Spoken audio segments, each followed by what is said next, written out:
everybody, we are here. The Canary Cry News Talk live stream, pre-stream. Good job being here a little bit early, everybody.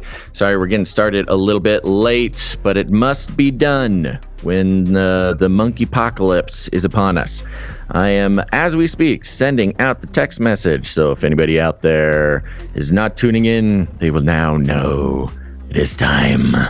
Well, the show is, it's going to be good. We got a great show for you. Hope everybody's weekend was wonderful. As usual, remember, head on over to CanaryCry.Party. That's http://CanaryCry.Party. That'll get you to all of our links, including, it'll give you an opportunity to produce the show.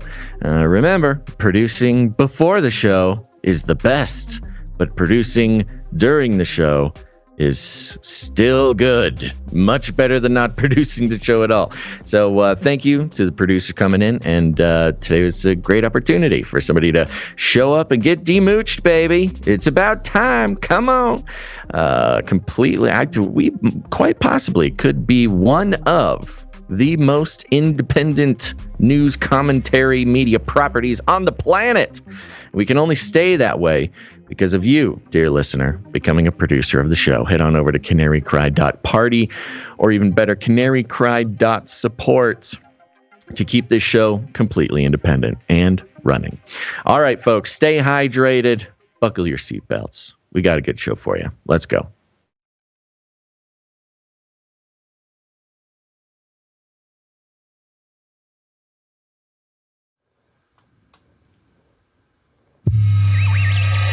The world is getting crazier. People are acting more and more insane. The end of the world is tomorrow. Tomorrow.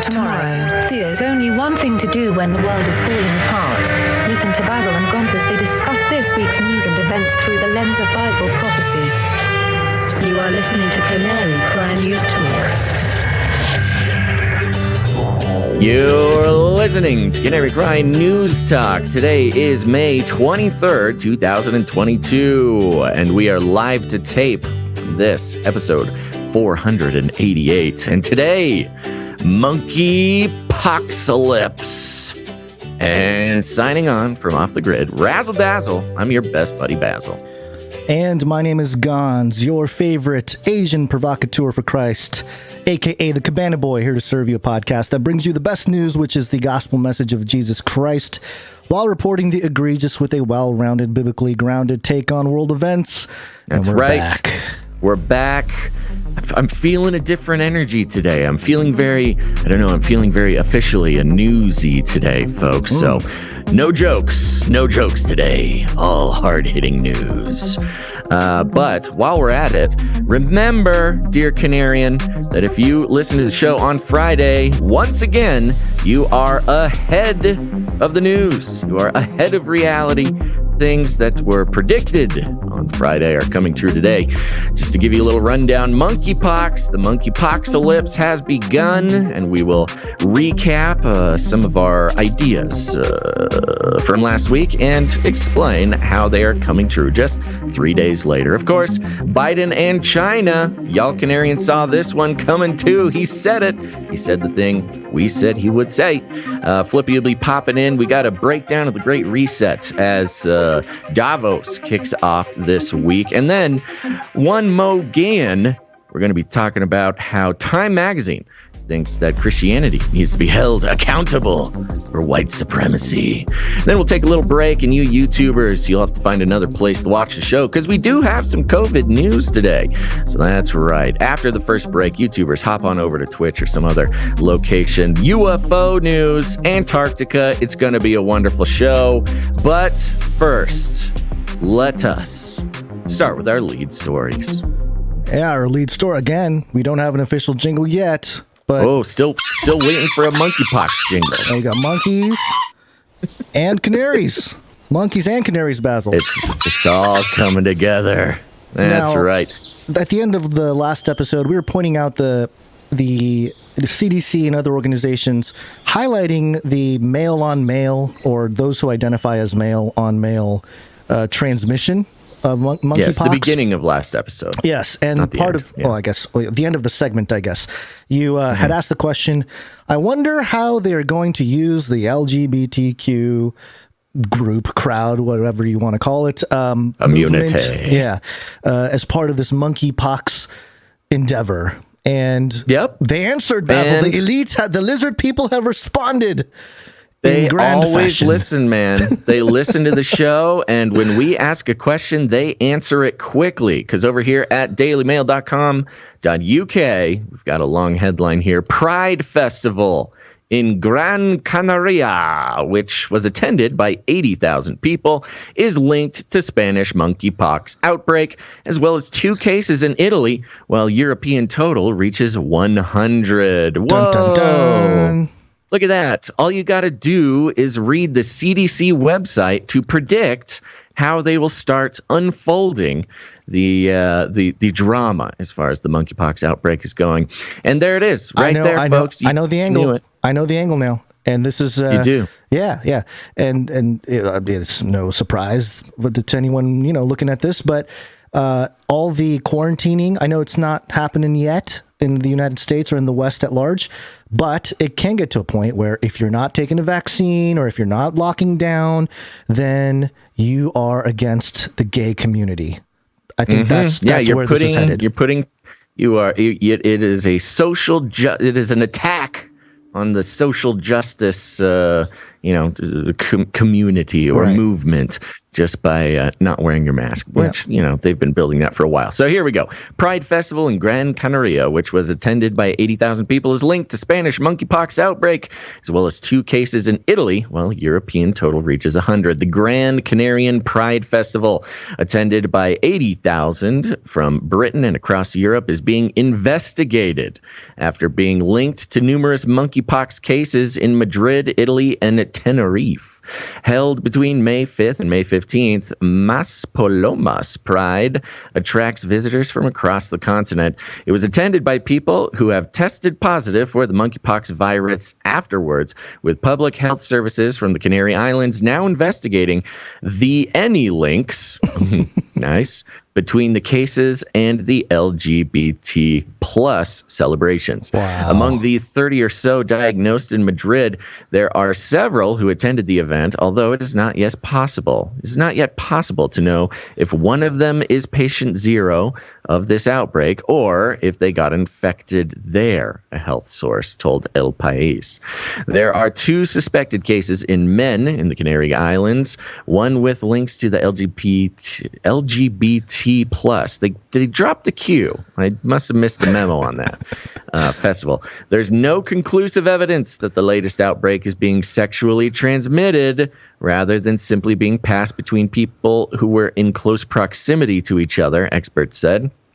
As such, gay men are not believed to be more likely to contract the disease. However, are potentially more likely to have been exposed to it due to the known incidences being at events and locations that attract large numbers of people from across the LGBT plus community. Now, this is a little strange to me, Gonz, because again, the CDC website mentioned specifically gay men having more. Yes, I know. Those self-identifying as men having contact with men. But that's besides the point. Why not the lesbian community? Why not the queer community? Why not trans Q is people? Completely dropped. The B's are still in there and the Q's are dropped. Well, but the point is, the QAnon crowd killed Q for the LGBTQ community. That's quite possible. Yeah. But they are specifically have a paragraph here. As such, gay men are not believed to be more likely to contract the disease, leaving out, at least 3/4 of the LGBT plus community.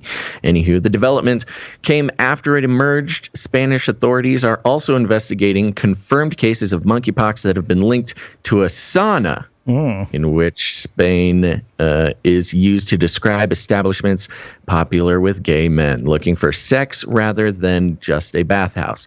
There's a lot of information, a lot of twists and turns and info about Nothing the is gay official, community. But it's connected to all these things that... Yeah, lots of talk about specifically gay men and monkeypox, even though they over and over tell us that they're not connected. However, they're a little bit connected. A spokesperson for the department confirmed that one of the Italian men who has the virus was in the Canary Islands, but denied knowing if the man from Tenerife had traveled there. According to a report from the Spanish news website, a second Italian man who is also in the Canary Islands contracted the virus. We get the point here. So there you go. We asked the question, and they answered. We still don't know exactly why so much attention is being paid to the LGBT plus community in connection with the monkeypox. However, I think in the context of narrative building, Gonz, we know exactly what's going on here. It's the midterms. And, we need to make sure to connect this to some sort of important culture war topic. Oh, yeah, of course. Along those lines, talking about the culture war topic here, Politico.eu headline, Belgium introduces quarantine for monkeypox cases. Oh, no, it's happening. It's happening. This is exactly what we're talking about. Belgium has become the first country to introduce a compulsory 21-day quarantine for monkeypox patients after reporting 4 cases of the disease in the past week. Compulsory. I like that. I like Compulsory. that they're being compulsive. Not mandatory, not it's compulsory. Belgian health authorities took the decision on Friday, according to Belgian media. Monkeypox contact cases are not required to self-isolate, but should remain vigilant, particularly if they are in contact with vulnerable people. Oh, that's just the contact. So if you come in contact with someone, you don't have to quarantine, but just keep in mind that the monkeys are crawling all over you. Monkeypox is a disease in the same family of smallpox. We know this. Yeah. So there you go. The quarantines have begun. The connection to the gay community has been solidified and denied at the same time. And, I fear perhaps if you mix these two things together, much like, as much as they like to say we're not connecting it, but, it is gay men who are getting monkeypox, but it's not their fault. It's not because they're gay. It's just they happen to be whatever in a sauna with the monkeypox. Yeah. What's being kind of set up is an interesting detail. I don't know. This is certainly just conjecture, but we are building a situation where it will be sort of exclusive, or there is a possibility where this will create a sort of compulsory quarantine for gay people. They're locking up the gays, is what I'm saying. This is, and that gives it an interesting spin. Because, of course, it was only, Christian white supremacist domestic terrorists who didn't like quarantine during COVID. But now, if it's, primarily LGBT plus people who are getting quarantined, it's going to kind of do a little flip-flop, man. We're going to see swings the other way. We're going to see Republicans say, release the gays! Let the gays go! Well, exactly. This does kind of, set up an interesting situation where the anti-lockdown people who are traditionally, the narrative puts them in a box, meaning they, that they don't like gay people or whatever. Right. But this gives an opportunity for Republicans to fight for the rights, fight for gay rights, stop locking up our LGBTQ plus people. Oh, and they got Trump to lean on too, because Trump was pro LGBTQ despite his Republican, rise to power, rise to presidency. He was always pro whatever, LGBT community. So there you go. Monkeypox continues. The situation is building and building and building.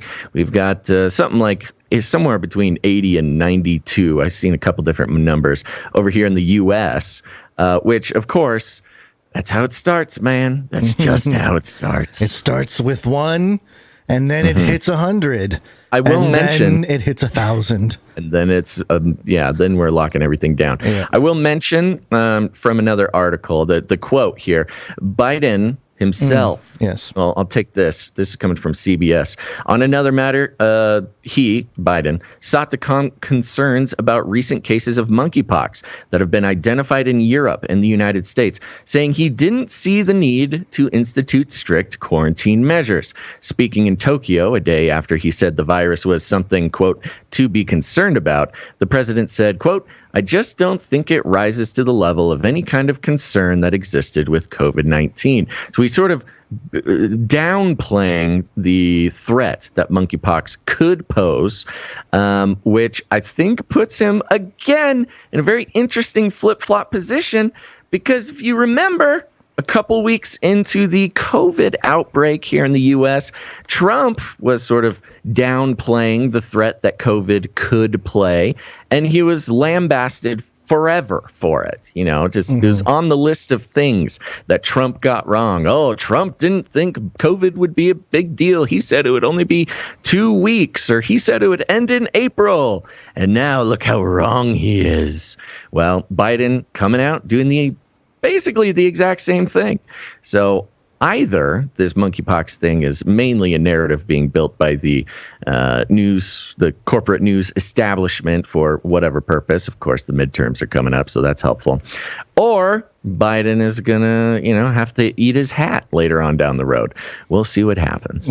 I mean, even if he does, is it going to matter? He's like Teflon Man. He doesn't get something. However, CNN. I didn't bring the story, but Chris Shilzilla has been kind of gone for a while. Yeah, what happened? Yeah, well, let me tell you. Okay. He hasn't been doing much. He hasn't been getting featured. He hasn't been getting push notified to people's iPhones as much. He's sort of been laying low. Of course, we got the CNN change of hands. The leadership has been changing hands here and, turning into a real news outlet, allegedly. So, we're always worried about Chris because inflammatory conspiracy mongering about Trump is sort of his bread and butter. And I think they kind of toned him down. He kind of disappeared for a while. And today, actually, he came out with one of his analysis from Chris Shilzilla. And it is just point after point after point lambasting Biden for getting things wrong over and over and over. So it's the same Chris Shilzilla playbook, but they put him on the Biden beat instead of the Trump beat. So we'll see if he comes back. And that also, was sort of a hint to me that they will be ready to absolutely pounce on Biden when he is, wrong about monkeypox. Sure. Yeah. Well, the narrative construction and the straw man being built up to be torn down later, it's all part of the staging here. But not surprisingly, Forbes.com had something to say, but not strictly about monkeypox, but conspiracy theorists. The headline, Monkeypox outbreak triggers new conspiracy theories about Bill Gates as hashtag Bill Gates bioterrorist trends. They're already on the Bill Gates train, huh? What does he have to do with this? Yeah, written by Bruce Y. Lee. Thanks, Bruce Lee. Yeah. Appreciate the info here. Well, that certainly didn't take long. Once the current monkeypox outbreak spread to the U.S., it was only a matter of time before conspiracy theories about this outbreak began spreading as well. Like facts about how the Nuclear Threat Initiative did a whole drill on monkeypox outbreak in November of 2021? That kind of conspiracy theory? What are you talking about, Perhaps Bruce Lee? How somehow it's connected or targeted at the LGBTQ plus community. Oh, I'm sorry. That was straight from the CDC website. Free My the bad. Gays! And it was only a matter of time before such conspiracy theories began mentioning Bill Gates, the Microsoft co-founder and billionaire philanthropist. All of this should be about as surprising as a cat fight or a "here's why you stink" speech on a reality TV show. Well, great. The lovely references. After all, consider how many different Bill Gates-related conspiracy theories have emerged ever since the COVID-19 coronavirus pandemic began in early 2020. What is this outlet? What outlet is this? Forbes. Oh, weird. Okay. Yeah. And yes, I will just point out that Bill Gates' conspiracy theories existed well before COVID. So this guy has no context. They're late to the game. Yeah, you're very late to the game. So, some of which I covered on Forbes back in April 2020. Oh, good job, buddy. For example, there was that Gates placing microchips in COVID-19 vaccines to track everyone for who knows why conspiracy theory that people shared on Facebook and smartphones. Two things that ironically... Facebook and smartphones, he says? Two things that ironically do actually track people. Some politicians have further fueled such theories by either not denouncing them or even propagating them.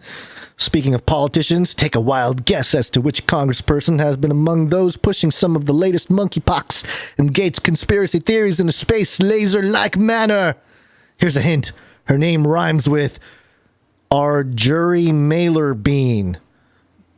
That's pretty funny. Wow. Yes, take a look. This article is pretty laborious, but it is. as sort of an ironic touch, that was kind of a fun one. Okay. Yeah, yes, take a look at what Rep. Marjorie Taylor Greene said on Thursday's edition of her Facebook Live show. I guess she said that Bill Gates is going to use monkeypox as another scam to make money and control the world. And he also wants everyone to eat fake meat created in a lab and drink poop water. Why is Bill Gates running everything? Well, you know, he does want us to drink poop water. I was going to say, yes, all those things are true. It's true. I mean, she summarizes them. It sounds absurd, but I mean, these are backed up by facts, probably articles that Forbes themselves have published on behalf of Bill Gates. But I digress. Yeah. It is so weird that that's what they pulled out. Back to the article. Whoa, that's certainly a live one. Throughout the video, Taylor Greene made a number of claims about an outbreak without providing that little thing called evidence. I want to know what she said. What did she say? For example, she claimed that, quote, Bill Gates is very concerned about monkeypox because this is something apparently he could make a lot of money off of, him and his other buddies, end quote. Yeah, he admits, he brags about the return he gets on what he invests in vaccination. It's like a whole talking point in his lectures. That is not a conspiracy theory. He said he makes 22x on vaccine investments. I'm not even putting him down for that. That sounds like a great investment opportunity. She then talked about, quote unquote, disgusting pictures of monkeypox lesions, saying that, quote, they're going to have pictures of all of these kinds of terrifying images. They're going to show children with this all over their faces. And of course, they're going to be from, I don't know where they're going to be from, end quote. Yeah. Again, why is that conspiracy theory? That's called the news. Taylor Greene didn't specify who they might be.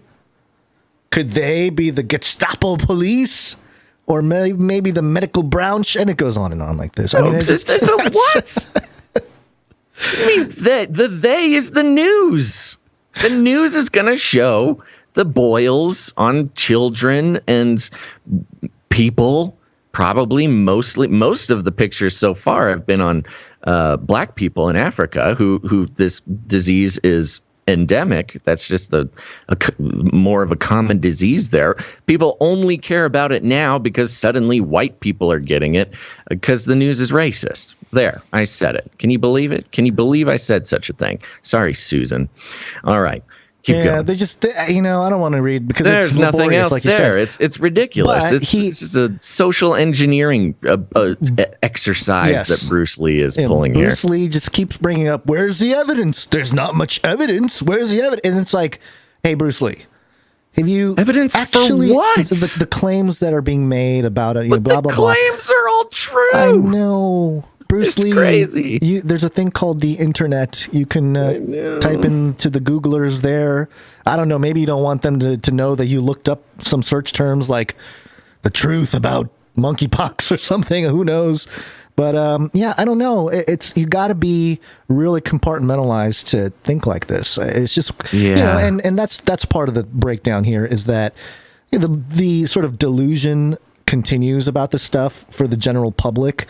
People that would read Forbes and buy a hook, line, and sinker, maybe they deserve to believe the lies if they can't critically think or at least investigate for themselves. And we're not saying that we're so right and they're so wrong. It's more like, look, just do your own investigation, and it doesn't take long. Spend 10 minutes and find out if the claims have any basis. And I don't know. I don't think Bruce Lee did that, senior contributor.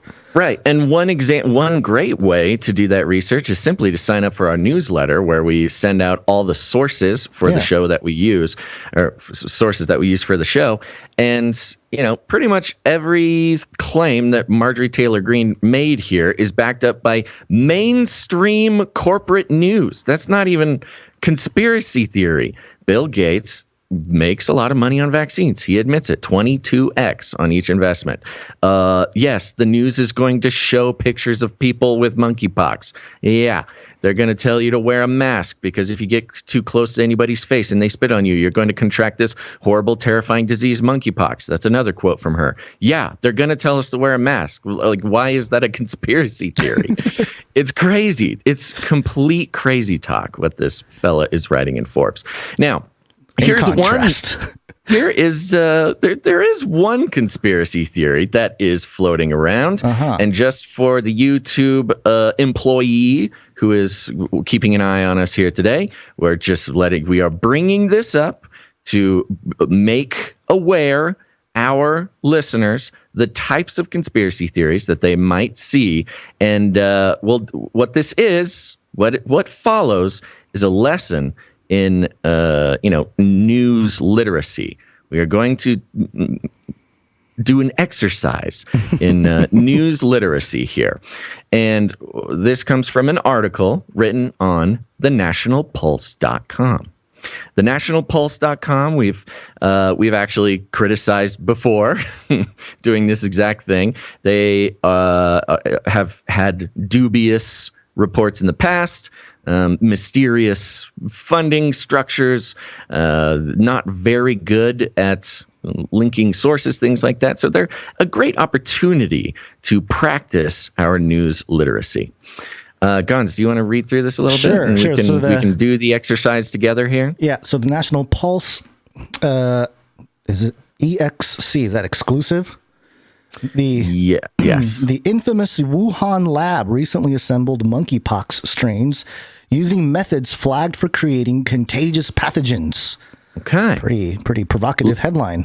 Provocative headline, but also not actually that weird. Like, yeah, we know that that's what they did. They experimented. And of course, we know all sorts of other experiments they did, but that's their job. Their job is to experiment with zoonotic diseases and see, what they can do to make them more exciting. Yeah. The Wuhan Institute of Virology assembled a monkeypox virus genome, allowing the virus to be identified through PCR tests using a method researchers flagged for potentially creating a, quote, contagious pathogen the National Pulse can reveal. Okay. The study was first published. Wait. Yeah. As far as an analysis of a news story, National Pulse can reveal is a weird way to put that. Yeah. Well, we have been allowed to reveal. Well, yeah. There's different ways to interpret that, I suppose. The study was first published, and that word published is hyperlinked to a Science Direct article in February 2022, just months before the latest international outbreak, which is linked to a CNBC article of monkeypox cases, which appear to have now reached the U.S. The paper, which was authored by 9 Wuhan Institute of Virology researchers and published in the lab's quarterly scientific journal, Virologica Sinica, also follows the wide-scale use of polymerase chain reaction, that's the PCR test, to identify COVID-19 positive individuals. Researchers appear... Now, real quick, because this is an interesting detail, because, sources and things like that, extremely important when it comes to news literacy and figuring out what's going on here. So, the claim here, or what's being reported by the National Pulse, is that the Wuhan Institute of Virology has their own quarterly scientific journal called Virologica Sinica, which is interesting that a single lab would have their own journal that they post in. Now, I am not a science industry professional, but I'm unaware of many other labs who really just have their own journal that they publish in. That seems like it would present strange opportunities for conflicts of interest, considering that the idea behind a scientific journal is that, it's part of the peer review process. You get your peers, they review it, it's available in the journal. And, once it's all peer reviewed and people have had time to check your science and perhaps even try to repeat it or whatever, then it gets put into a scientific journal. The fact that this scientific journal is published by the lab itself, I find a little strange, mainly because I just have not heard of that before. But continue. Yeah, I was going into that rabbit trail there, looking at the journal Virologica lots of things. Sinica. And the fact that the journal is the link, at least to the journal, it does not have its own sort of publishing site. It doesn't link to virologicasinica.com or something. It links to sciencedirect.com, which is sort of an open source publishing platform. Yeah. Let's see. The paper, which we already did that. Researchers appeared to identify a portion of the monkeypox virus genome, enabling PCR tests to identify the virus in the paper. Quote, efficient assembly of a large fragment of monkeypox virus genome as a qPCR template using dual selection-based transformation-associated recombination. And there's a screenshot of the article there. Monkeypox virus, referred to as MPXVs in the paper, have strains that are, quote, more pathogenic and have been reported to infect humans in various parts of the world. Quote, quantitative qPCR is the gold standard for the detection of orthopoxvirus, including MPXV. For pan-orthopoxvirus detection, the E9L DNA polymerase gene has been shown to be an excellent target for qPCR assays for MPXV detection.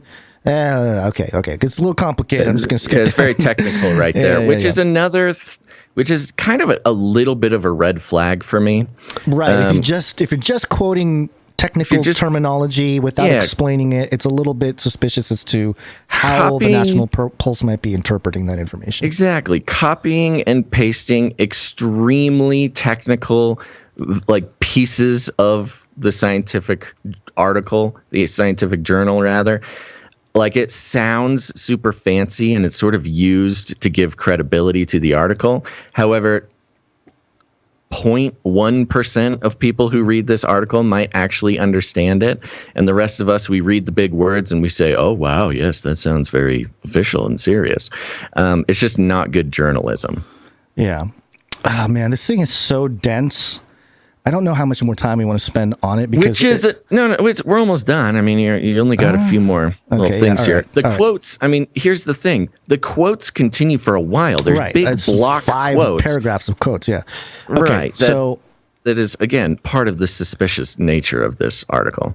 So here's a couple more quotes from that paper. Quote, the primary purpose of assembling a fragment of the MPXV genome is to provide a nucleotide template for MPXV detection, reiterated the study, which relied on the process of transformation-associated recombination to isolate a genomic fragment of the monkeypox virus. Quote, what they are saying there is in the lab, what we've done is identified part of the DNA that we can use to detect the virus with a test. Right. Okay. Which is a lot different than, we took monkeypox and we made it super dangerous. Right. We didn't change anything. We identified a piece of it that we can use to test for. Isn't that kind of normal? That's pretty benign as far as what this article is kind of insinuating in the headline. By the way, the headline image, for those who are not watching, you're just listening, is a humongous image, a green spooky background, big coronaviruses in the background, the circle with all the little coronavirus spikes coming off of it, and then just the meanest, scariest, big fanged rabid monkey screaming. So right off the bat, you're kind of triggered. You got the green, which is kind of a scary color. It's kind of like a pukey green color. Then you've got the black and white coronaviruses in the back, which we've all been programmed to be like instantly triggered by. And then just like a terrifying monkey screaming at you. It looks so like they a do bear. a great It doesn't even job. look like a monkey. It's got a bear I thought it was look. a bear. I thought it was a bear at first too, but you look closer. It's a monkey.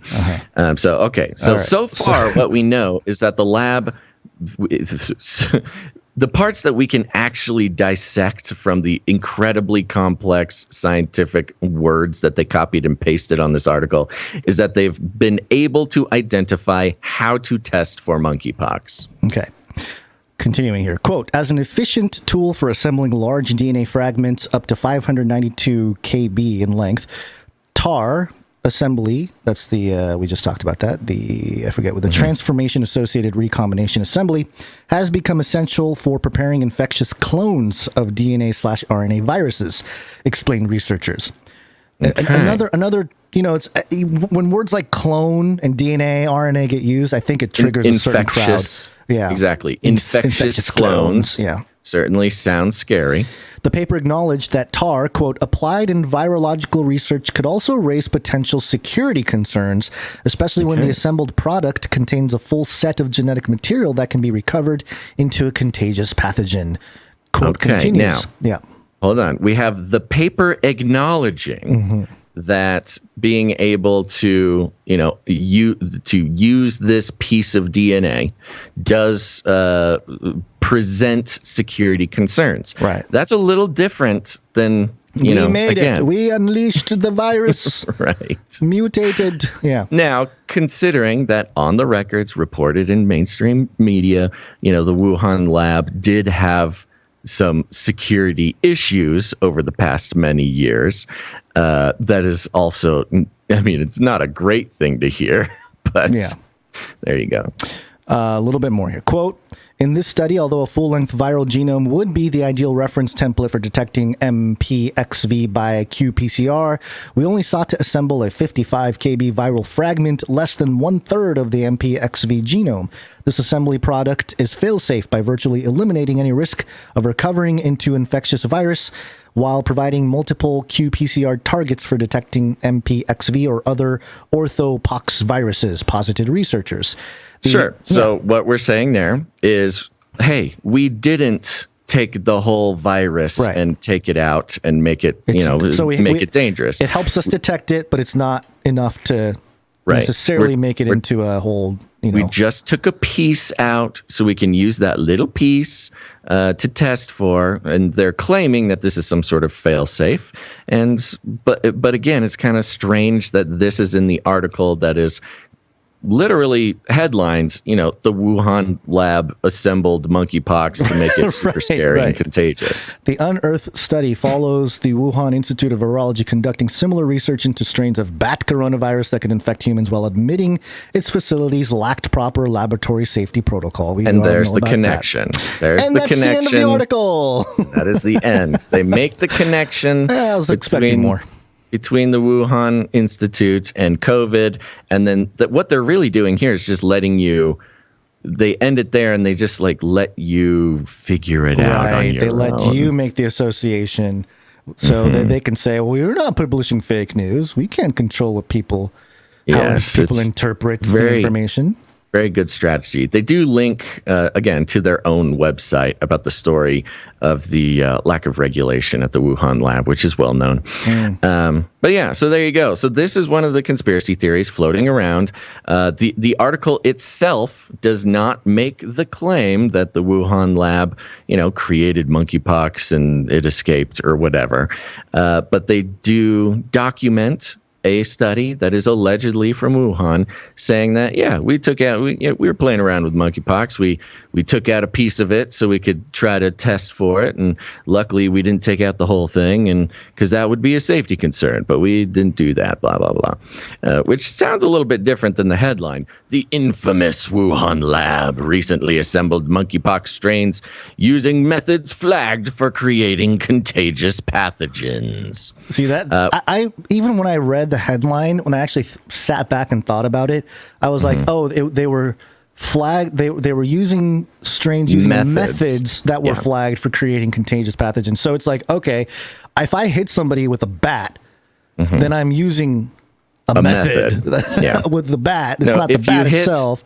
It's like Gonz hits a home run using method that muggers use to beat people up in alleyways. Exactly. Yeah. So it's a little not as inflammatory as they would like us to believe, but there is probably something there at the very least. The lesson to be learned here is, well, nobody's surprised that the Wuhan lab, was doing something with monkeypox. I'm sure there's lots of places doing stuff with monkeypox. But as far as news literacy, as a news literacy exercise goes, really read the article and compare it to the headline. The headline insinuates that Wuhan lab created monkeypox and whoopsie daisies. When you actually read the article, it's basically just saying like, we took it apart. We took the virus apart because we didn't want it to be dangerous. Yeah. And now we can test for it. Yeah, we used part of it to help us identify it out there, which, again, you can still say, like, okay, why are we doing that, Wuhan? Now, let me be clear. It is totally possible. It is absolutely possible that there would be a leak from a lab that is playing with this stuff. We see it all the time. And it's totally possible that it happened. But this article does not prove that in any way at all. If anything, it brings up more questions. I mean, you can ask more questions about the situation, but nothing more than that. We can't come to any conclusions based on what is presented here in this National Pulse article. Indeed. And with that, speaking of Wuhan, let's check in with Biden and China here.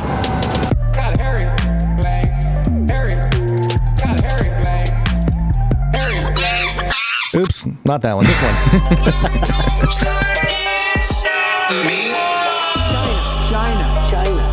China.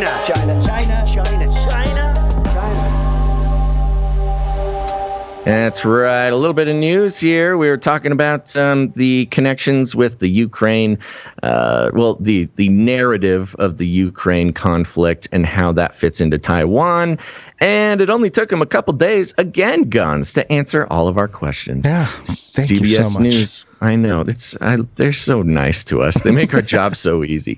CBSNews.com. Biden says U.S. would intervene militarily if China invades Taiwan. Oh, no. Yikes. Oh, that's a big thing. Tokyo.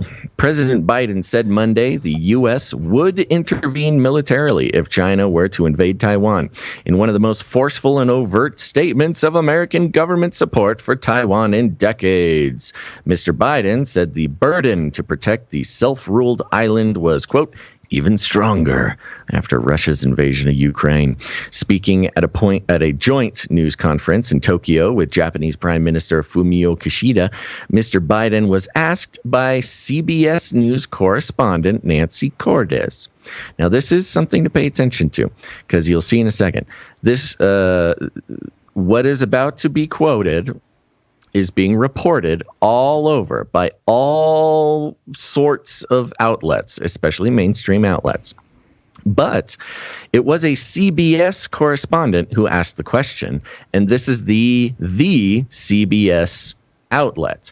So if it's a CBS correspondent asking the question, she is asking the question for CBS, and everybody else just kind of gets the glom on and report on it. But Nancy Cordes here is asking the question specifically to be able to report on it in CBS. And you'll see why that's important. Quote, this is the question. Are you willing to get involved militarily to defend Taiwan if it comes to that? He replied simply, yes. Cordes followed up by asking, you are? Good journalism. You are? Quote, that's the commitment we made, Mr. Biden said. Quote, we agree with a one China policy. We signed onto it and all the attendant agreements made from there. But the idea that Taiwan, could be taken by force, just taken by force. It's just not appropriate. It'll dislocate the entire region. It'll dislocate the region. Dislocate? It'll teleport the island. Oh my gosh. like in Lost. The island is going to break apart like a knee that's being broken on a football field. Exactly. The island will move.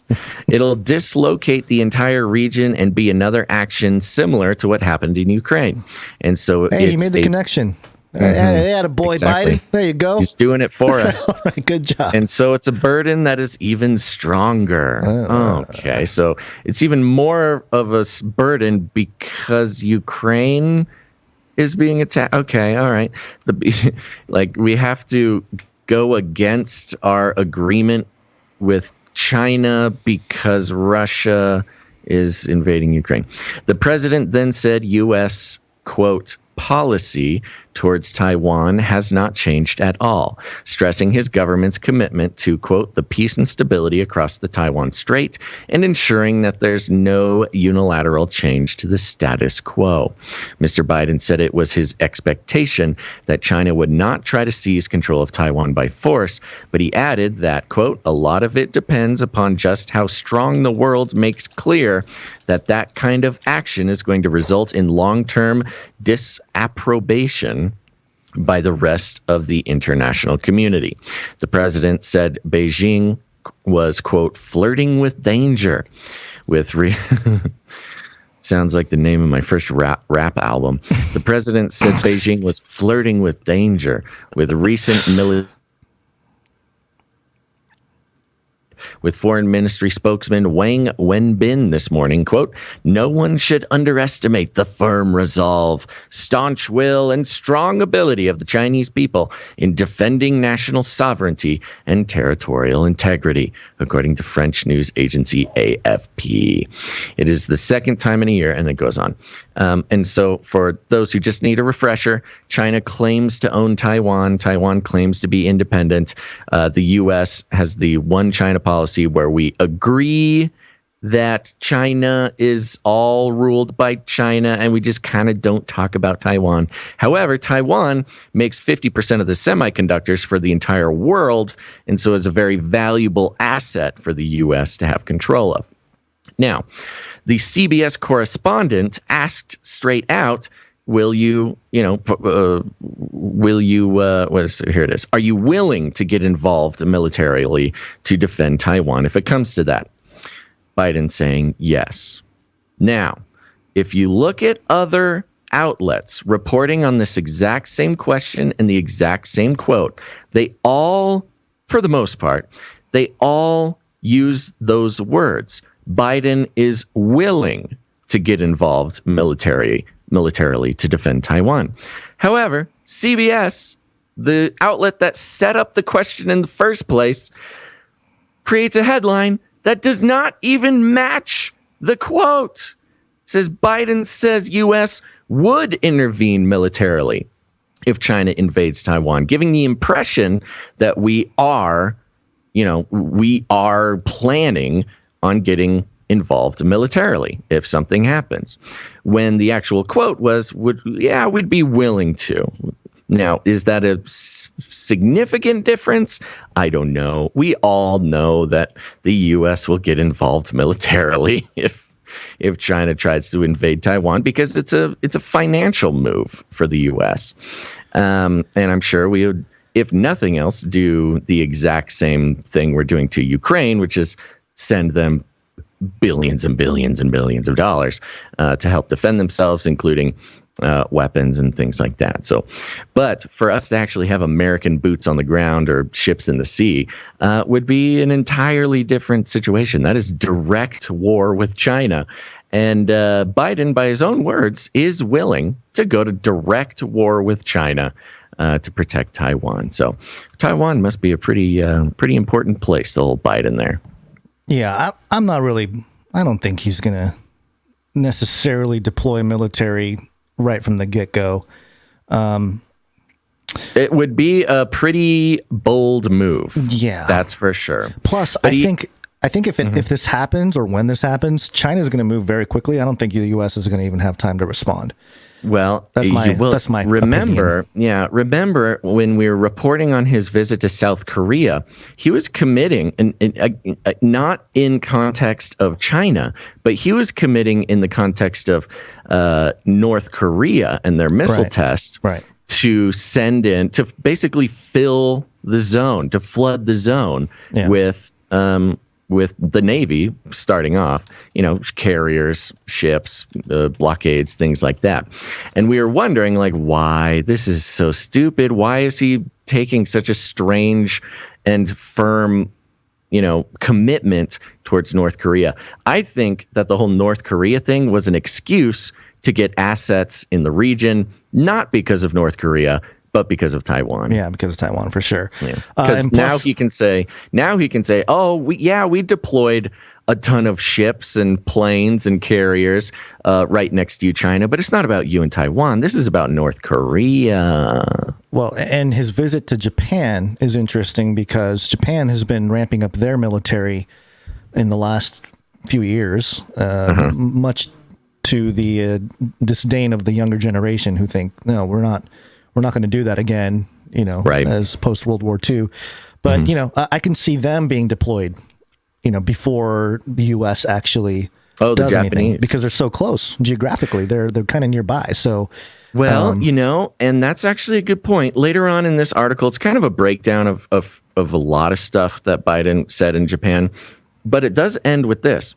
Japan's Kishida said Mr. Biden supports Japan becoming a permanent member of a reformed UN Security Council as calls grow for such reform. If approved by the world body, Japan would join the US, Britain, China, France, Russia, and the US as permanent members. This would equip Japan with the justification to remilitarize, and more specifically, to sort of put them under control of the U.S., because, of course, the U.S. controls the Security Council.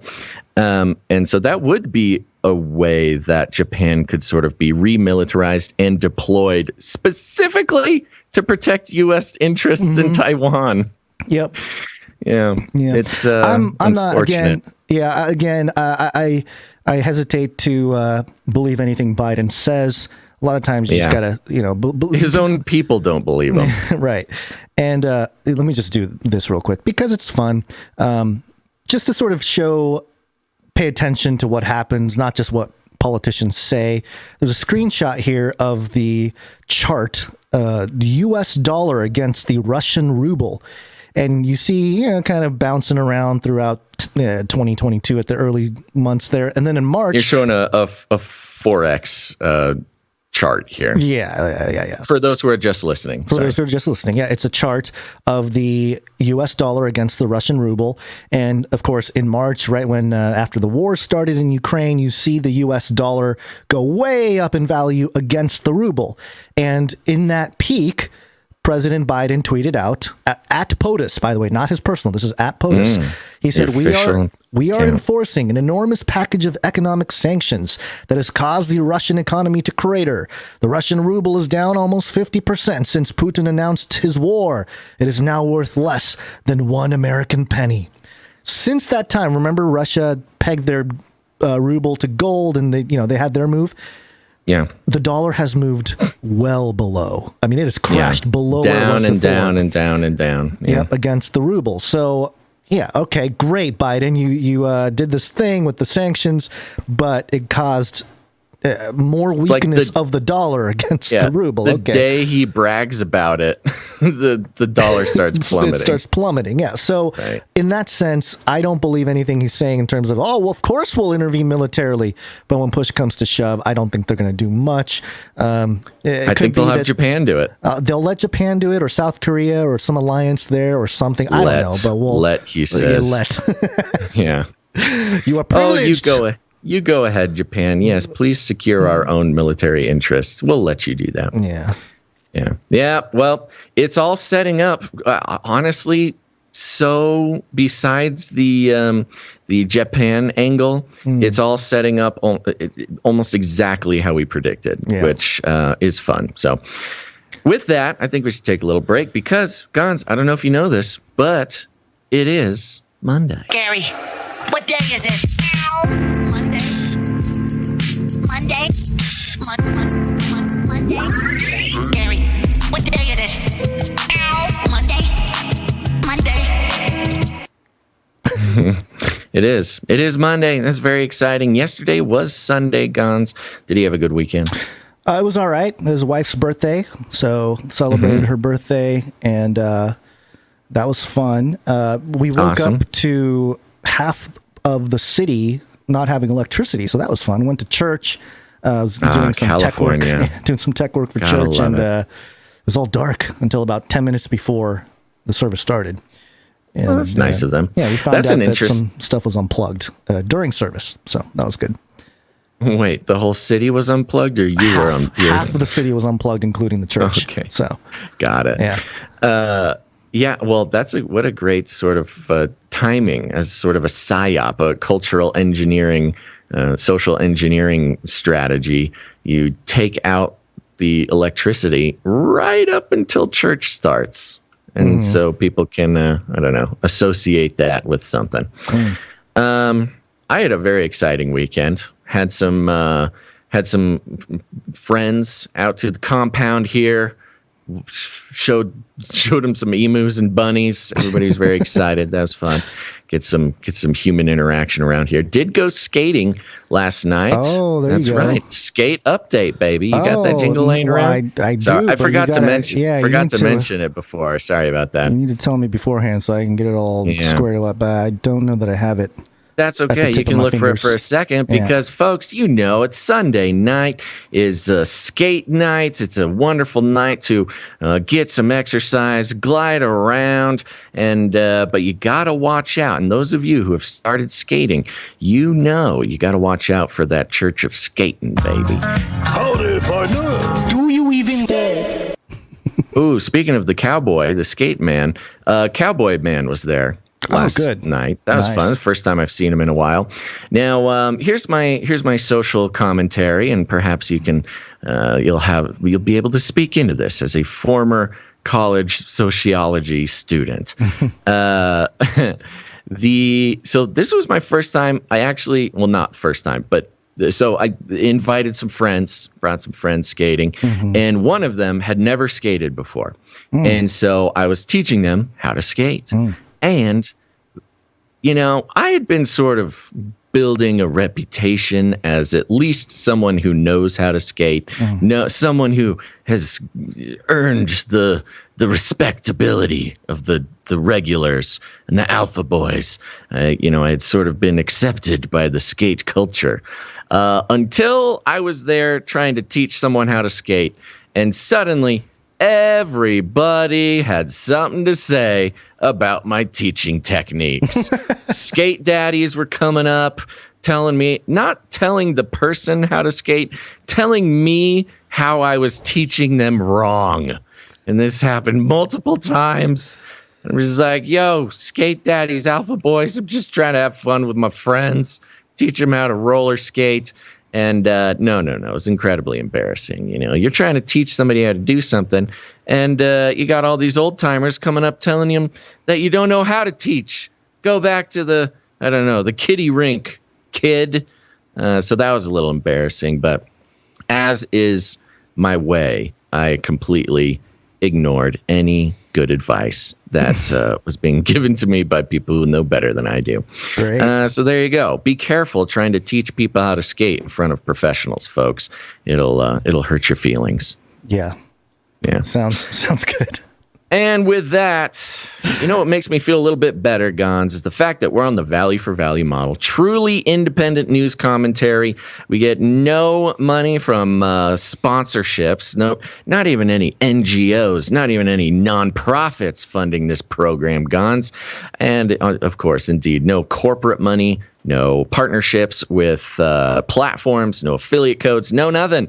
We are entirely independently funded by our producers, and that gives us the ability to stay, to be rid of any agenda, whether it's an agenda for, nonprofit social engineering, whether it's an agenda for advertising, whatever the case may be. We are entirely independent, which is a wonderful way to live, and it is only possible because of listeners like you, dear listener, deciding and committing to the value for value model, which means we create value. We do it 3 times a week. And if you get any value out of what we do, perhaps our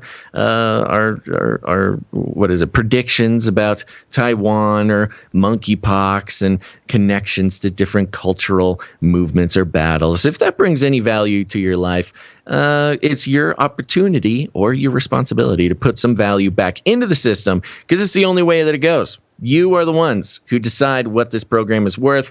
There is no corporate lizard person sitting high above us running the numbers on what Canary Cry News Talk is worth to the world. And if you want to participate in the value for value model, head on over to CanaryCryRadio.com/support. CanaryCryRadio.com/support. That's right, and we got a couple executive producers to thank, Gonz. Executive producers. That's right, our executive producers are producers just like you who decide that this show is worth supporting, and not just in any amount, but an amount that really helps carry the load. If you're listening to this right now and you did not produce this episode, these executive producers have gone a long way, personal sacrifice, value put into the system to bring this episode to you. So make sure to thank them and thank God for them today, starting with executive producer Darren S. Thank you, Darren S. Thank you very much, Darren Appreciate S. That. Yeah. We also have another executive producer, and that is executive producer One Lousy Petunia. Thank you, One Lousy Petunia. That's right. And as of now, I believe those are our 2 executive producers for this episode of Canary Cry News Talk, episode 488. Where'd you find this? And it's not too late, folks. If you realize that you have not yet produced the show, if you get value out of the show, you've been thinking about putting value back in, you haven't quite done it, you can go ahead and produce the show now. I mean, we're going to be taking another break, thanking some more people, reading some notes in about, 45 minutes or so. So you got some time, go produce the show. We'll thank you on the show. It really means a lot to us. And it is very real that it is the only way that this show continues, and the only way that this show will and can continue in its beautiful, kind of weird form that it is in. Yep. We're pretty far behind today, actually. Are we? Yeah, we are not doing well in terms of time. I don't think that. Yeah. Okay. All right. Yeah, we're only a few minutes behind. No. We're actually we're supposed to be in like the second half. We've already supposed to be past. Gonz, I'm looking at it right now. We're only 7 minutes behind. We can catch up. Let's do it. We're not 7 minutes behind, but okay, go ahead. Oh, Let's do some. No, flippy. You're right. We'll do some flippy. All right, here we go. Flippy update. Do you want fries with that? That's right. You know, Flippy. Flippy's our colloquial name for the disembodied robot arms that are taking our jobs, enslaving our children, and flirting with our spouses. We pay attention. We like to explore what Flippy's up to. Oh my gosh, I've completely lost my groove on the Flippy update. Do you need help? Where was I? It's the Flippy is a colloquial name for the disembodied robot arms that are taking our jobs, enslaving our children, and flirting with our spouses. We use talking about Flippy as a way to explore all the new, fun, and exciting ways that robots are taking over the world. There's nothing we can do about it. It must be taking over your brain, man. It's you're losing files up there. I know. I got all panicked about our time. This is coming from GovTech. Yeah, GovTech. GovTech. Government technology is the outlet from which this robot report comes. Government technology. GovTech.com. The headline: how many cocktails can this robot bartender make in an hour? Ooh. What is going on in our government? This priorities. Technology. Priorities, man. Yeah, the lounge. It's the How the can Lincoln. we get any business done if we don't have a few shots to numb the pain? The Kennedy wet bar at the White House now has a new robot bartender. First lightsabers, now tending bar. What's next? Dancing? Oh, wait, they've already done that. Yeah, okay, thanks, GovTech. There are no limits to what we humans will try to get robots to do for us. Robotics company Maker Shaker. It's MAKRSHAKR. Aside from from following the trend of dropping vowels from ordinary words to make their name look more modern / cooler. Oh, so what we should do that to our podcast. The Canary Cry. Canary Cry. Yeah, the problem is the Y in cry is pretty important. Yeah, that's true. Yeah. Anyways, Maker Shaker have invented a robot that can whip up cocktails in no time. There are two iterations of the robot. Tony, a fixed unit that comes in varying configurations, and Bruno, a mobile unit. Whoa, we don't talk about Bruno, man. Not here. Oh, jeez. Bruno, a mobile unit that can be rented out for events. The robots were programmed using the arm movements of a human bartender. Oh. Can make drinks at a rate of 120 per hour. Ooh, 120. To order, to order. Patrons simply use the Maker Shaker app to select from a list of pre-made recipes or create their own. The company has units operating in a handful of cities worldwide, including Las Vegas, Milan, and Prague, as well as some Royal Caribbean cruise ships. Ooh. Maybe to Antarctica? And in November of last year, they opened up their first robo-bar in Amsterdam, staffed entirely by Tony units. So this is, we've heard about robo-bartenders before, but this one was pretty impressive. 120 drinks to order per hour is, what is that? That's a drink, two drinks a minute. Yeah. A drink every 30 seconds. Pretty good. Which I thought was pretty impressive. I mean, look, if you're gonna convince the public that getting robots to take now the jobs of our beloved bartenders, if they at least got to make them fast, Yeah. It's been a while since I've been a bar goer tour. But hey, if you're not the right gender or the right, height, it could certainly take you a while to get a drink at the bar. But no, see, the reason for robots is they can make 120 drinks an hour, and they're not racist, and they're not sexist, and they're not sizist, heightist. They're accessist. Unless the programmers, see, that's the problem. The whole, the UN report, remember? The UN report on artificial intelligence said that actually robots are at more of a chance of, what are the words? I don't know. Social justice faux pas, right? Because they carry the bias of their programmers. Right. Yeah, it's more racist because they don't identify black faces as well as white faces and stuff like that. Things like that. Yeah. Now, I thought, wow, 120 drinks in an hour. That's a drink every 30 seconds to order. That's pretty crazy. That's pretty fast. Well, I went ahead and looked up bartender world record drinks fast, and I closed my tab, so I got to do it again. Give me a second.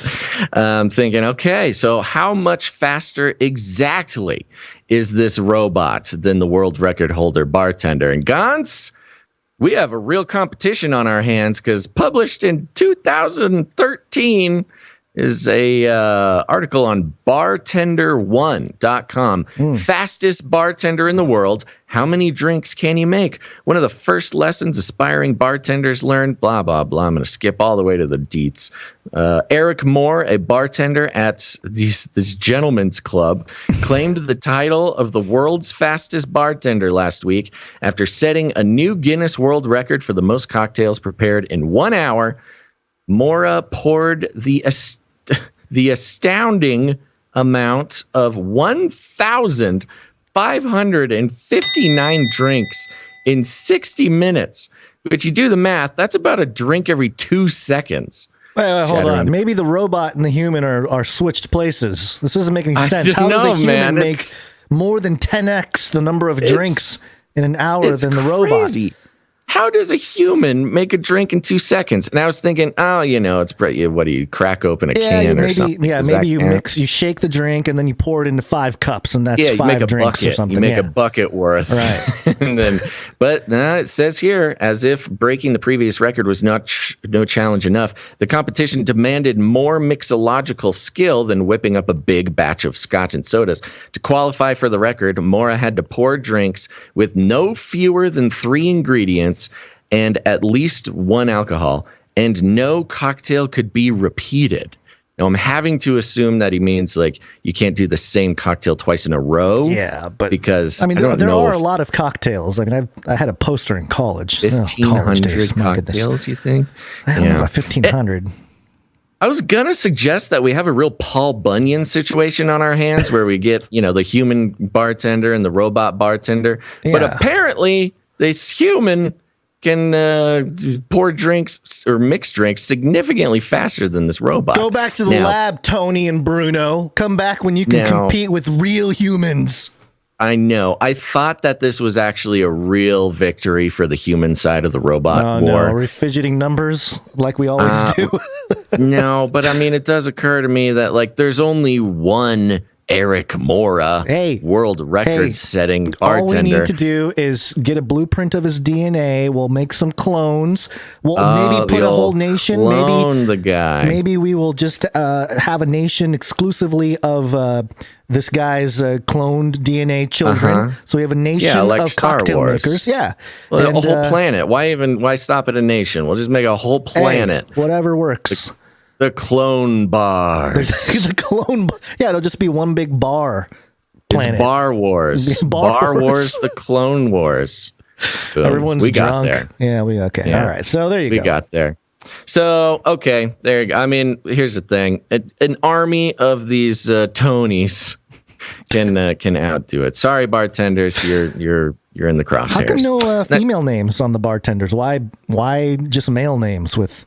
That is a great point. Bruno and Tony. Maybe, Great point. Yeah, they should get with the times. Yeah. Speaking of... there's your Flippy update for the time being, folks. Oh, gosh. Flippy 1133. Uploading binary code. Execute order 666. Infiltrate humans with extreme kindness. Then exterminate all humans with prejudice. Exterminate. Go to CanaryCry.Party. Put it in your browser. Find the Clips channel, the live stream, email list, text notifications, all kinds of stuff, and how to support the show. It's the place you wanna be. So say welcome to Canary Cry. Gameplay CanaryCry.Party.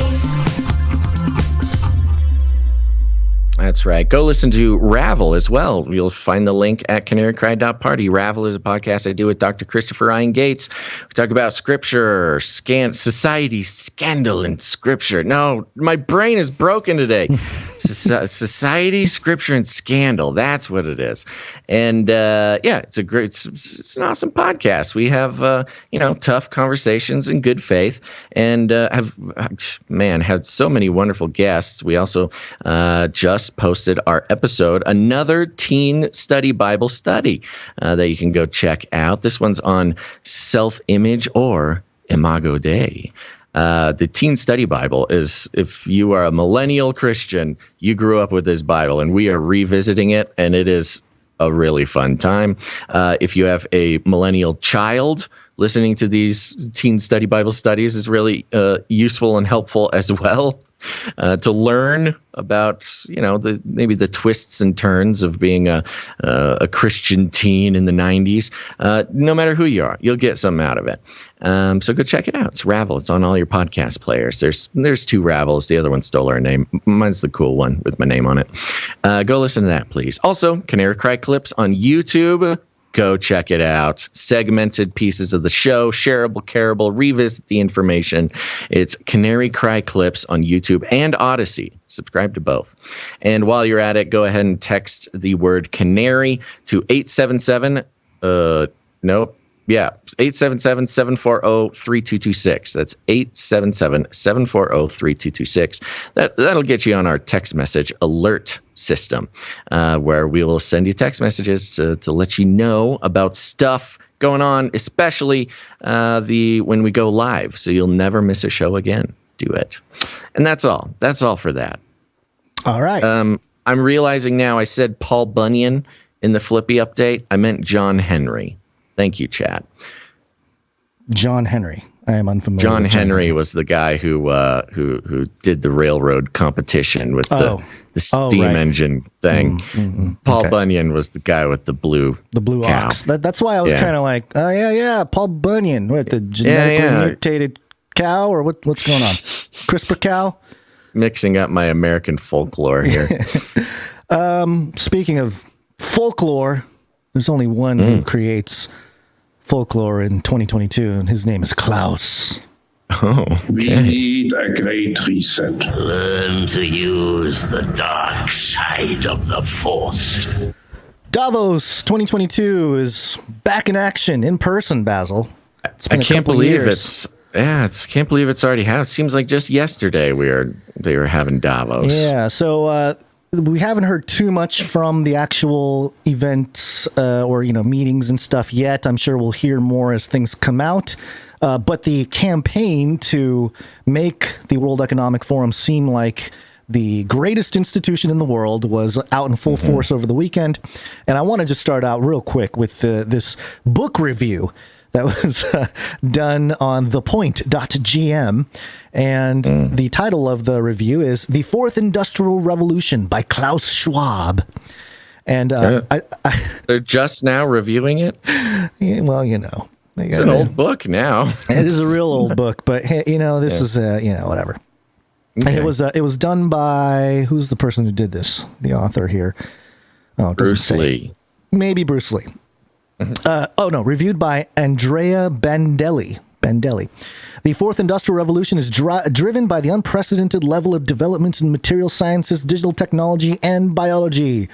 To name only a few, 3D printing, robotics, AI, and the Internet of Things, and research in neuroscience, and revolutionizing not only industrial processes, but also ourselves as human beings and as a society. Yeah. And he really buys in. I'm not going to read the whole thing here. I got a couple highlighted sentences / paragraphs. In this book, remember this is a book review, Schwab draws from Davos and the work of the World Economic Forum and argues that we need to create new narratives to guide us through the Fourth Industrial Revolution. The technologies that enable this revolution can and will completely change how we work, how we communicate, and how we live together. But their impact depends on how we design their development and how a diverse set of individuals and communities are empowered to master these possibilities rather than fear them. And then at the very end, I love this right here, the very last sentence / paragraph in the article review here. The book here is a treasure trove of good data, unique insights, and a powerful vision for humanity. The final chapter contains a beautiful quote by R.M. Rilke, right? Rilke. Quote, "The future enters into us in order to transform itself in us long before it happens." End quote. If you want the future to enter into you, this book might very well be what you need to read. Basil, do you want the future to enter into you? Is that a translation error or something? What the heck does that mean? I don't think so. Well, there's a direct quote here, so I don't think this is a translation error. Stay out of me, future. If you want the future to enter you, then you must read this book. It's almost like if you want your genetic modification or you want your cybernetic enhancements or something. Well, yeah, and it's interesting because, again, like you mentioned, they're kind of late to the game here. And, if you have a full rounded view on what Klaus Schwab has published, you'd be more concerned about this. Page 87 of COVID-19, The Great Reset, the book. let's see. Let me just show it so people that are watching know that this is the actual PDF of COVID-19, the Great Reset. And you go to page 87, and at the bottom here, let me just find the quote. In a segment that's talking about we got to avoid a dystopia kind of thing. It says that quote. Let's see. Will COVID-19 result in people withdrawing into themselves, or will it nourish their innate sense of empathy and collaboration, encouraging them towards greater solidarity? The examples of previous pandemics are not very encouraging, but this time there is a fundamental difference. We are all collectively aware that without greater collaboration, we will be unable to address the global challenges that we collectively face. Put in the simplest possible terms, if, as human beings, we do not collaborate to confront our existential challenges, in parentheses, the environment and the global governance freefall, among others. Interesting that global governance freefall is one of the issues they face. We've really seen that over recent months. Yeah. If we don't collaborate and face these challenges, we are doomed. Thus, we have no choice but to summon up the better angels of our nature. Oh, right. Yeah. Which, the angels of our nature, the better angels of our nature being the book written by Steven Pinker that argues that, there's less violence now than there is in the past. And therefore, we're actually living in an increased enlightened world and that kind of thing. So, summoning angels, and nevertheless, interesting terminology from Klaus Schwab in one of his books. And then the other book that just real briefly from let's see, what is this? This is the Shaping the Future of the Fourth Industrial Revolution by Klaus Schwab. Again, this is another older book here.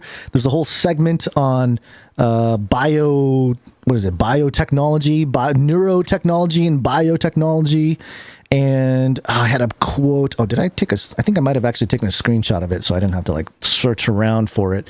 Let me check real quick here because, again, it's always interesting and important, I think, to revisit some of this stuff every once in a while just to get a feel for what Klaus was talking about back then. Oh, boy. I guess I did lose it. Bummer. Okay, well, let's see. Let me see if I can find it real quick.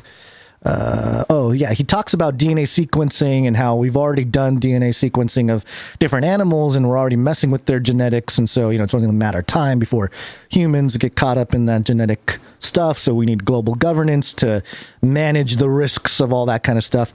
So neurotechnologies, there's a whole scenario, a mythology, if you will, of, it's 2030, you're sitting in front of a screen, you're using your brain to connect to the internet, all that kind of stuff. I'm trying to find that spot. I had it all ready to go and I can't find it. Let's see how neurotechnologies work. Shoot. Scroll.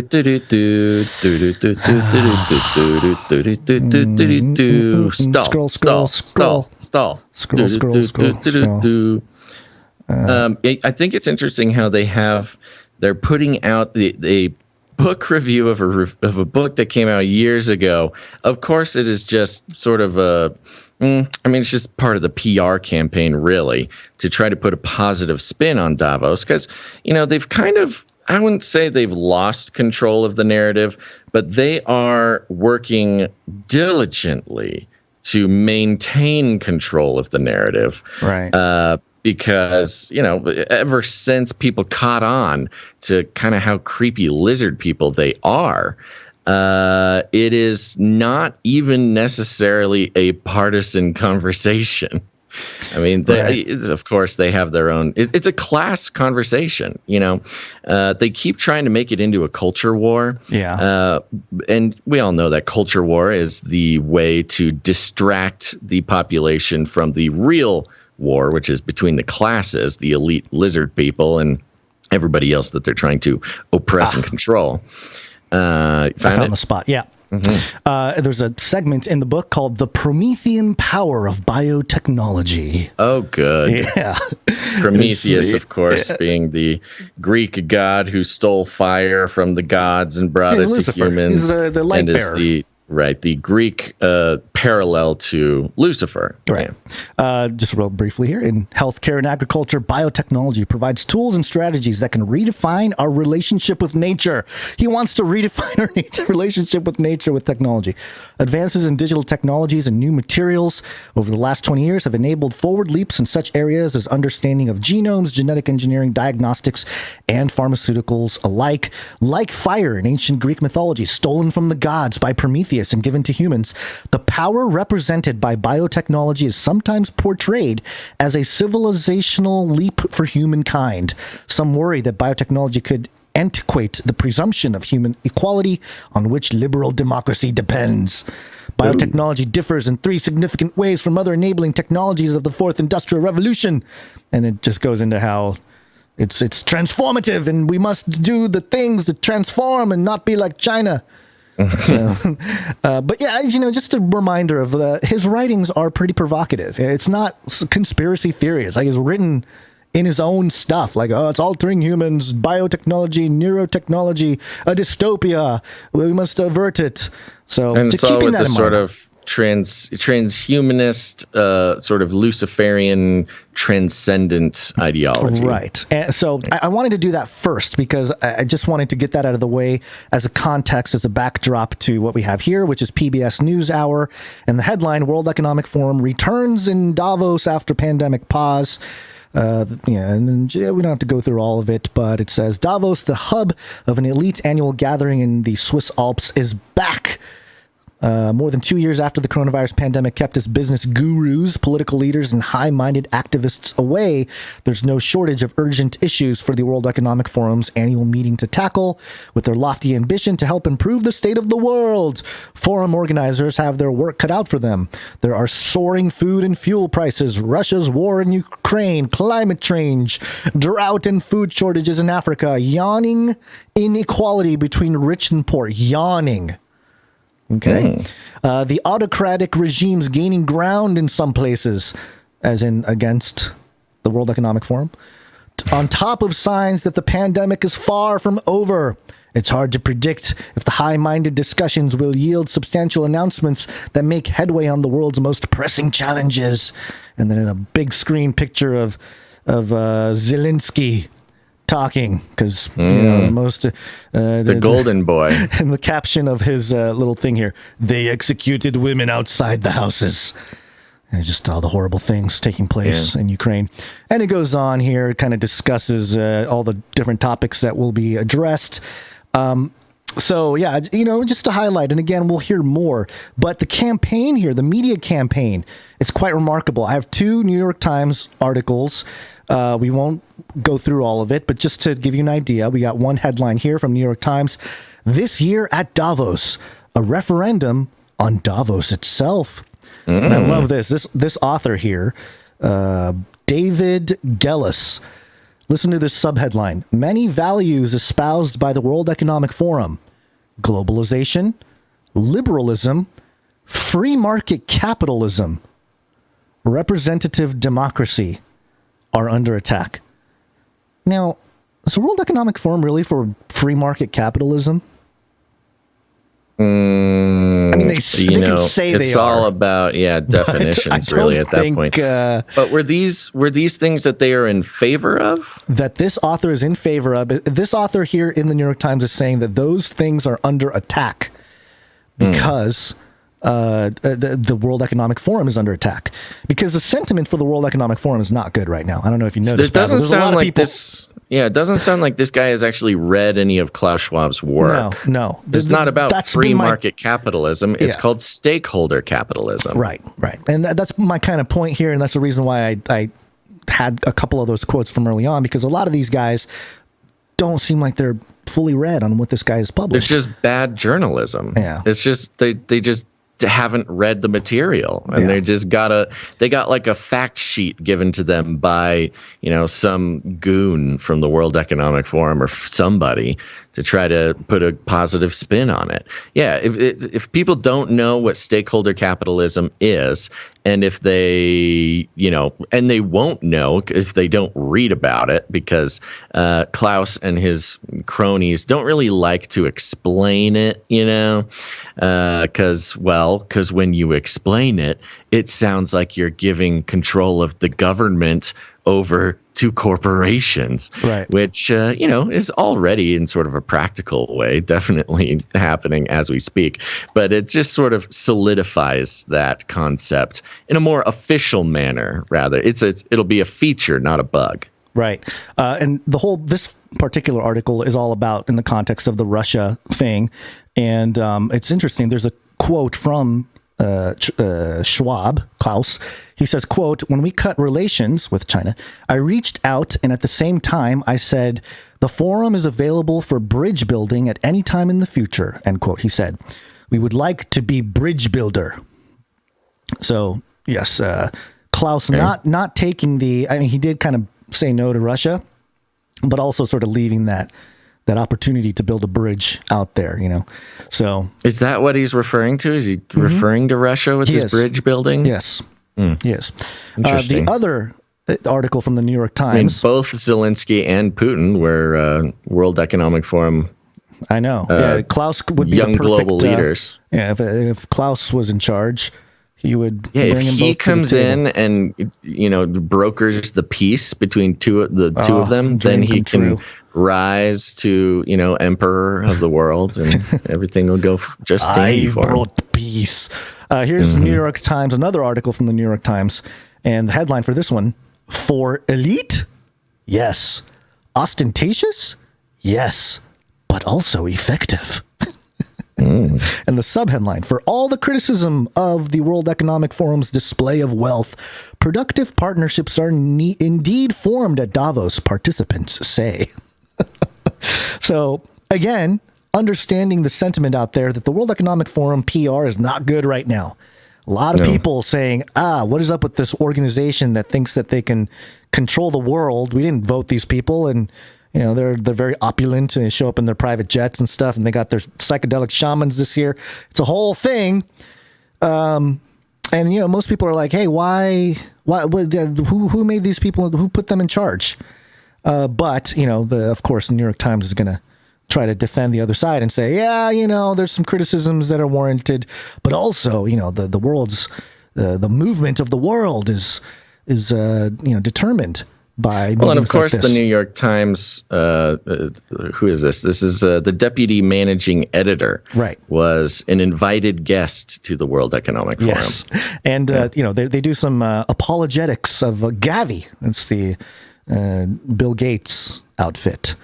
Yes. Yeah. His vaccine. Talking about how Gavi protected more than 900 million children and prevented 15 million future deaths. And all that kind of stuff. Pro all that kind of stuff. So I thought that was interesting. And then also in the context of a great reset. Wow, man, the headlines are coming in hard and fast. Healthcare IT News headline: "The Great Digital Health Reset and How IT Leaders Should Plan for What's Next." There's a lot wrapped up in there. Okay. Oh my gosh. I mean, talk about, just the whole deal. Yeah, I mean, digital health reset, that's just full on, digital ID, vaccine passports. Yeah, that's just the whole deal. Et cetera. It's, people have talked about the fears, but now we're here.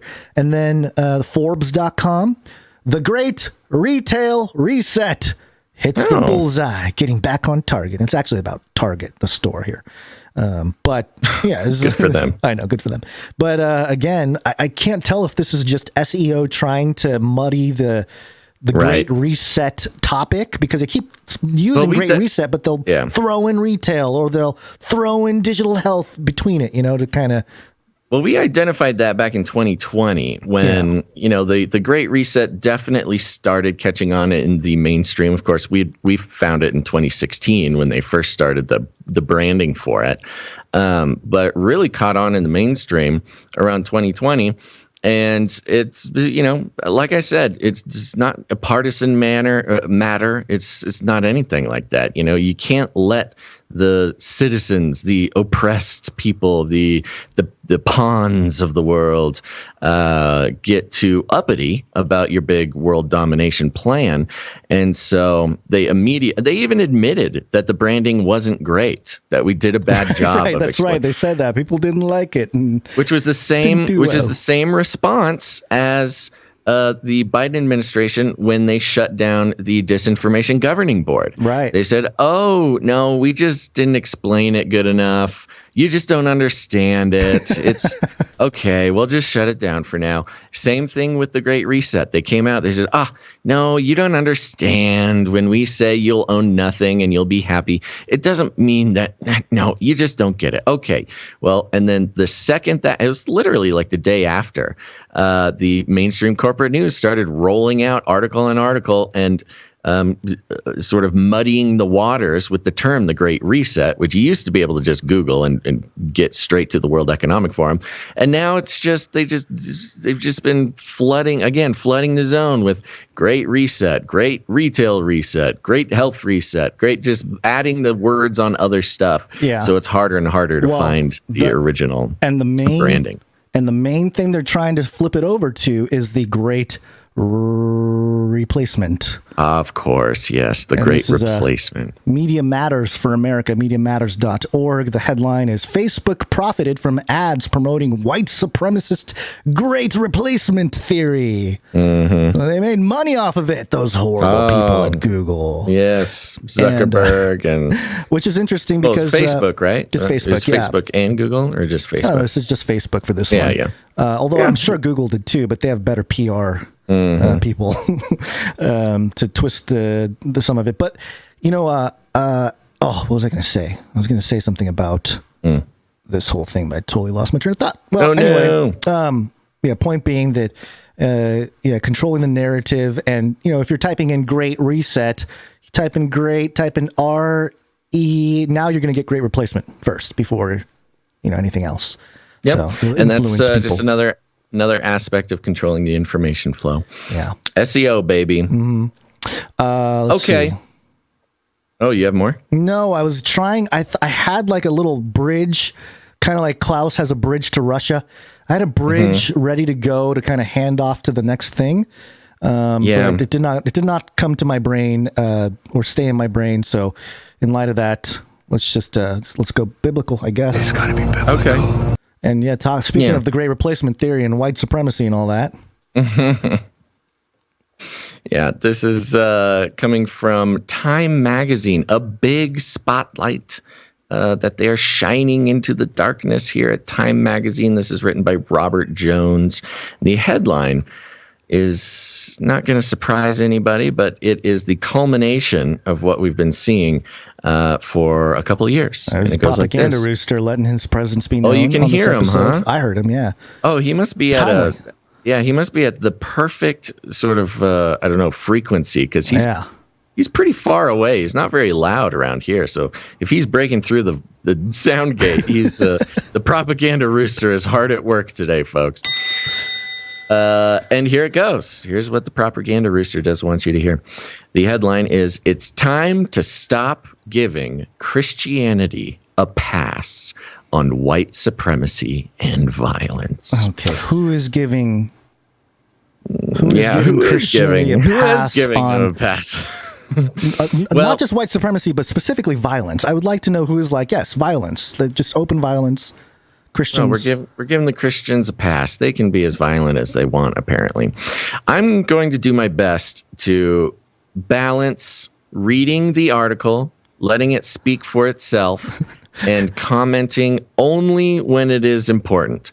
I am not expecting that I will do a great job of this, because there are a lot of triggering things to me in this, but I will just go for it. And Gonz, you just let me know when you want to speak up. Okay. And it goes like this. In the wake of the massacre in Buffalo, we have all naturally tried to understand what could have caused someone to commit such a horrific act of violence. FBI.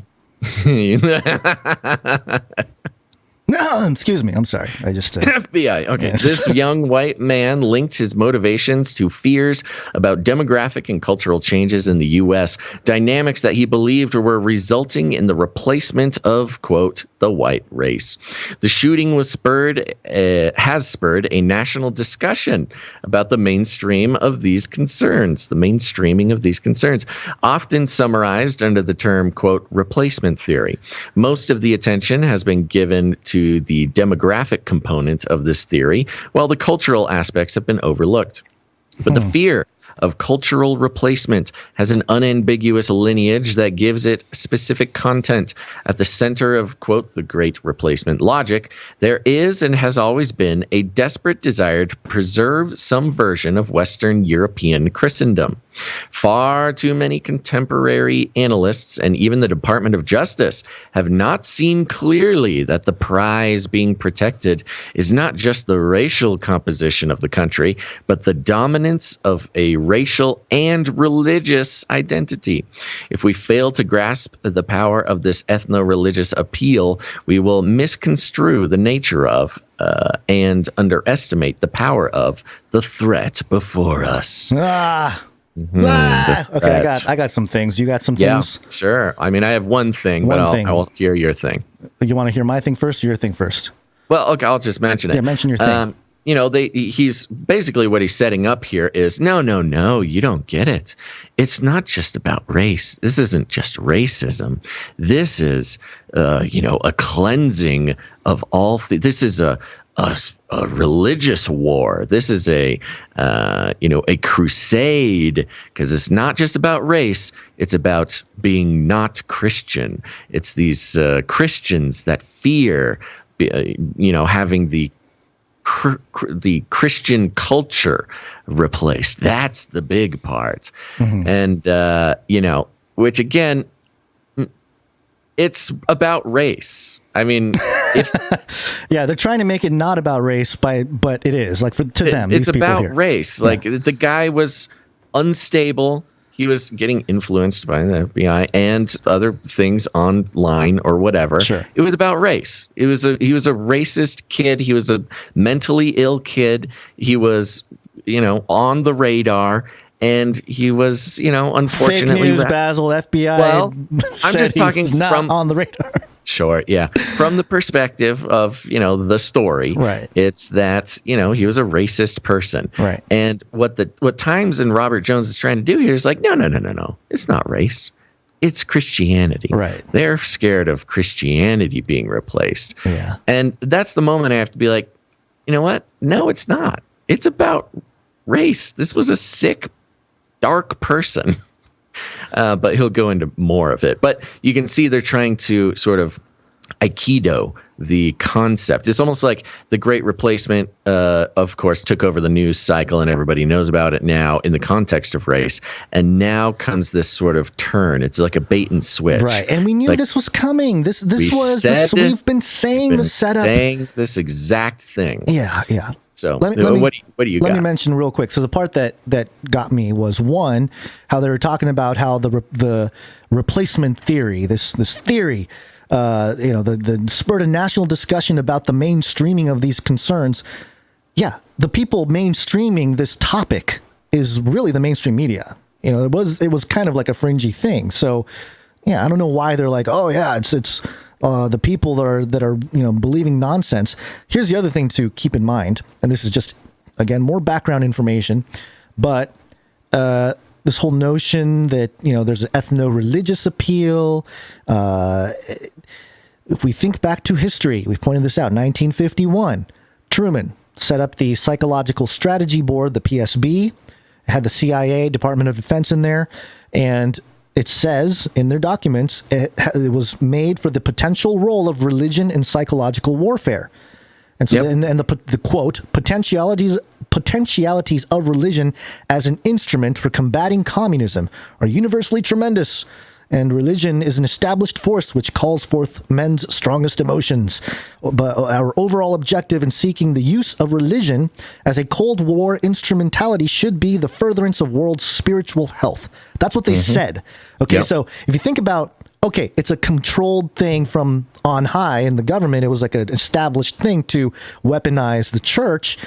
If this guy is calling, there's like two sides to this, because on one hand, he's like, hey, you got to call out this Christian thing. So you can kind of put it in the context of, oh, they're calling out this Truman sort of establishment, but that's not what they're doing. You know, it's almost like, I don't know. Are you following me, or are you losing me? No, you're making total sense, and I think we should keep reading, because I think it'll flesh itself out. Yeah. In a 180-page racist screed, the Buffalo shooter wrote that he was particularly inspired by the man behind the 2019 massacre at 2 mosques in Christchurch, New Zealand, which claimed 51 lives. The Christchurch shooter also left a manifesto entitled "The Great Replacement," which talked at length about the Muslim invasion of Europe. So the incident that most inspired the Buffalo shooter was a man of European descent murdering Muslims, praying in mosques located in a city pointedly named Christchurch. Almost like it's perfectly lined up. We didn't point that out before or anything. To mobilize, dude. What's his name? Who's the author of this article?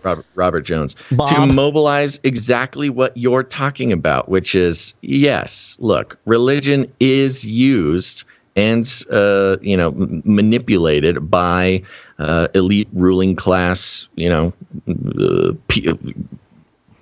government. Groups. It's got I'll roots. Just say groups, different types of groups, specifically have documented the use of religious agitation. We did it in Afghanistan and Iraq. We specifically, you talk about the Shiites and the Muslims, and Sunnis, the Sunnis and the Shiites, and how they hate each other so much. There's documentation of the U.S. military calling in all the religious leaders. Once we invaded Iraq, we called in all the religious leaders. We put them in a big room, and then we separated them out, and then we provoked both sides to hate each other. It was part of the strategy. It is a common, well-known thing. So, the idea that a corporate news person would be basically doing exactly that right now is just part of the plan. Let's keep going. The Christchurch shooter, in turn, took particular inspiration from the ideology of a terrorist who killed nearly 100 people at a youth camp on Utoya Island in Norway in 2011. The Utoya shooter also published a manifesto which contains clear white Christian nationalist appeals throughout. He asked God to help him succeed in his mission to expel all Muslims from Europe, and he decried the way multiculturalism was deconstructing European culture and European Christendom.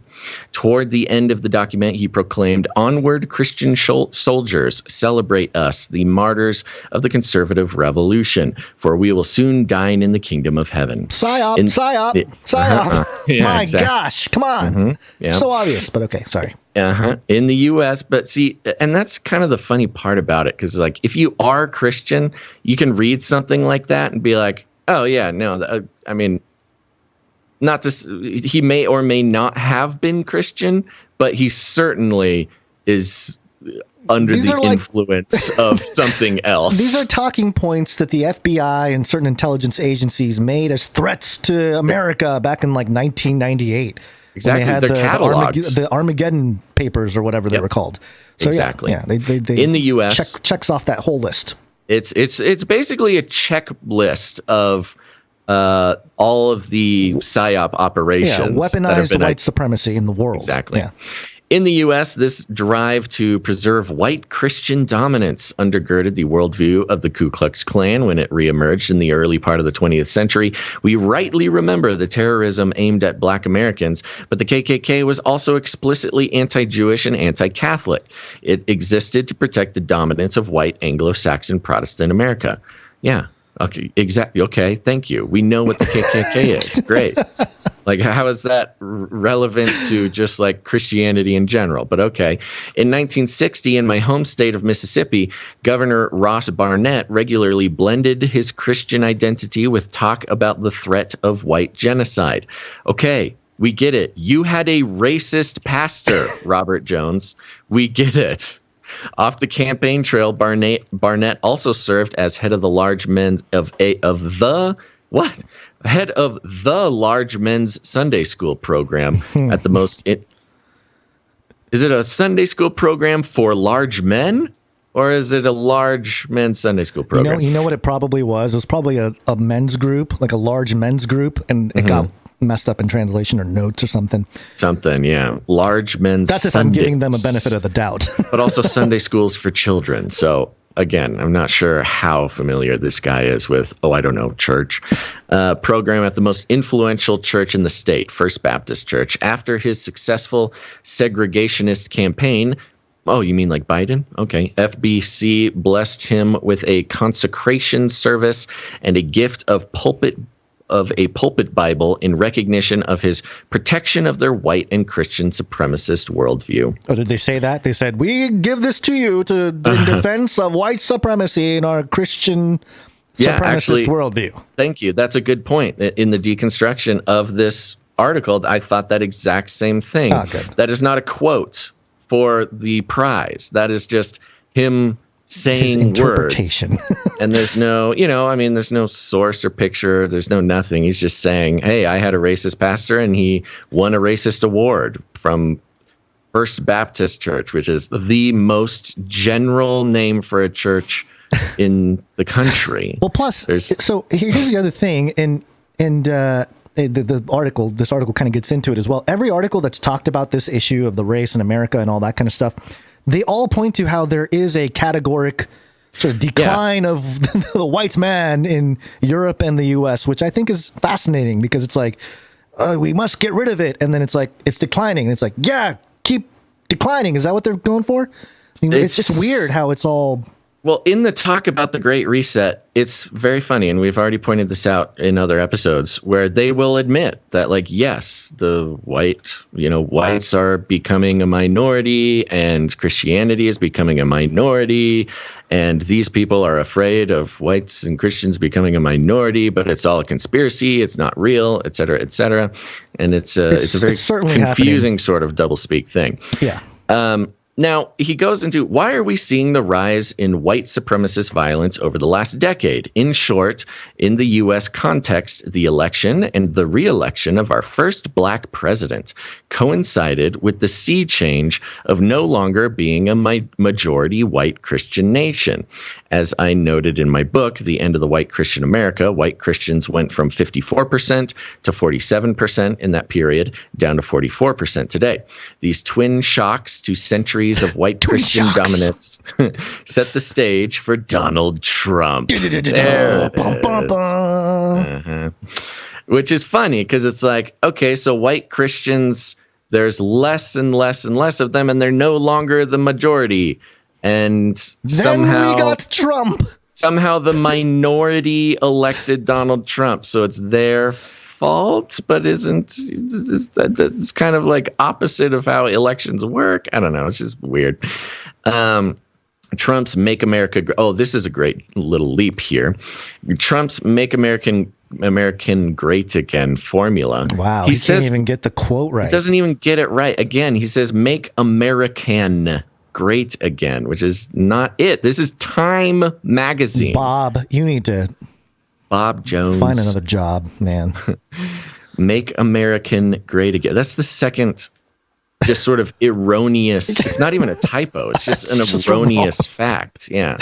And especially because it's in quotes. It's like, exactly. It makes it even worse. Like, quoted it and didn't get it right. That's what I mean. And you know what? When you're deconstructing and analyzing these articles, it is Time magazine, one of the number one legacy, legendary, highly regarded royal news outlets, and not a single person, an editor, a proofreader, a copy editor, nobody could spot that Make America Great Again should not be Make American Great Again.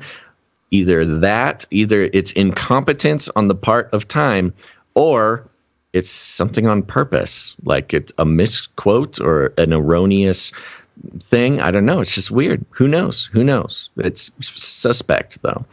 Trump's Make American Great Again formula, the stoking of anti-immigrant, anti-Muslim, anti-black sentiment while making nativist appeals to the Christian right, contains all the tropes of the old replacement theory, the nostalgic appeal of again, in quotes, the nostalgic appeal of again harkens the back. Word again? The word again harkens back to a 1950s America when white Christian churches were full and white Christians comprised a supermajority of the U.S. population. A period when we added, quote, under God to the Pledge of Allegiance and, quote, in God we trust to our currency. When did that happen? I thought you'd like that. Yeah. I thought you'd like that. I believe that did happen right after this. That was part of what you're referring to, which was the very specific, intentional creation of the sort of religious conflicts that we are allegedly suffering today.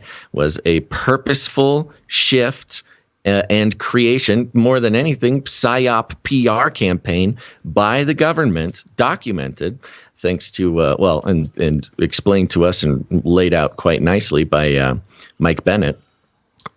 What's his book called? The Two Masters and Two Gospels. Yeah. That's what it is. Two Masters, Two Gospels. Go check it out. Thanks, Dr. Future. Yes, under God and in God we trust were added during the 50s, and that was all part of the PSYOP of pitting religions against each other. And the direct quote as to why they did this, the House report from 1956 says that they changed the national motto to "In God We Trust" because it had quote unquote psychological value. Exactly. So, there you go. Yep. It's not this whole thing that Bob is complaining about was one giant psyop. That's exactly the point. But he's not realizing it, and he's blaming white people and all Republicans, and thus becomes part of the psyop. Bob, come on, Bob.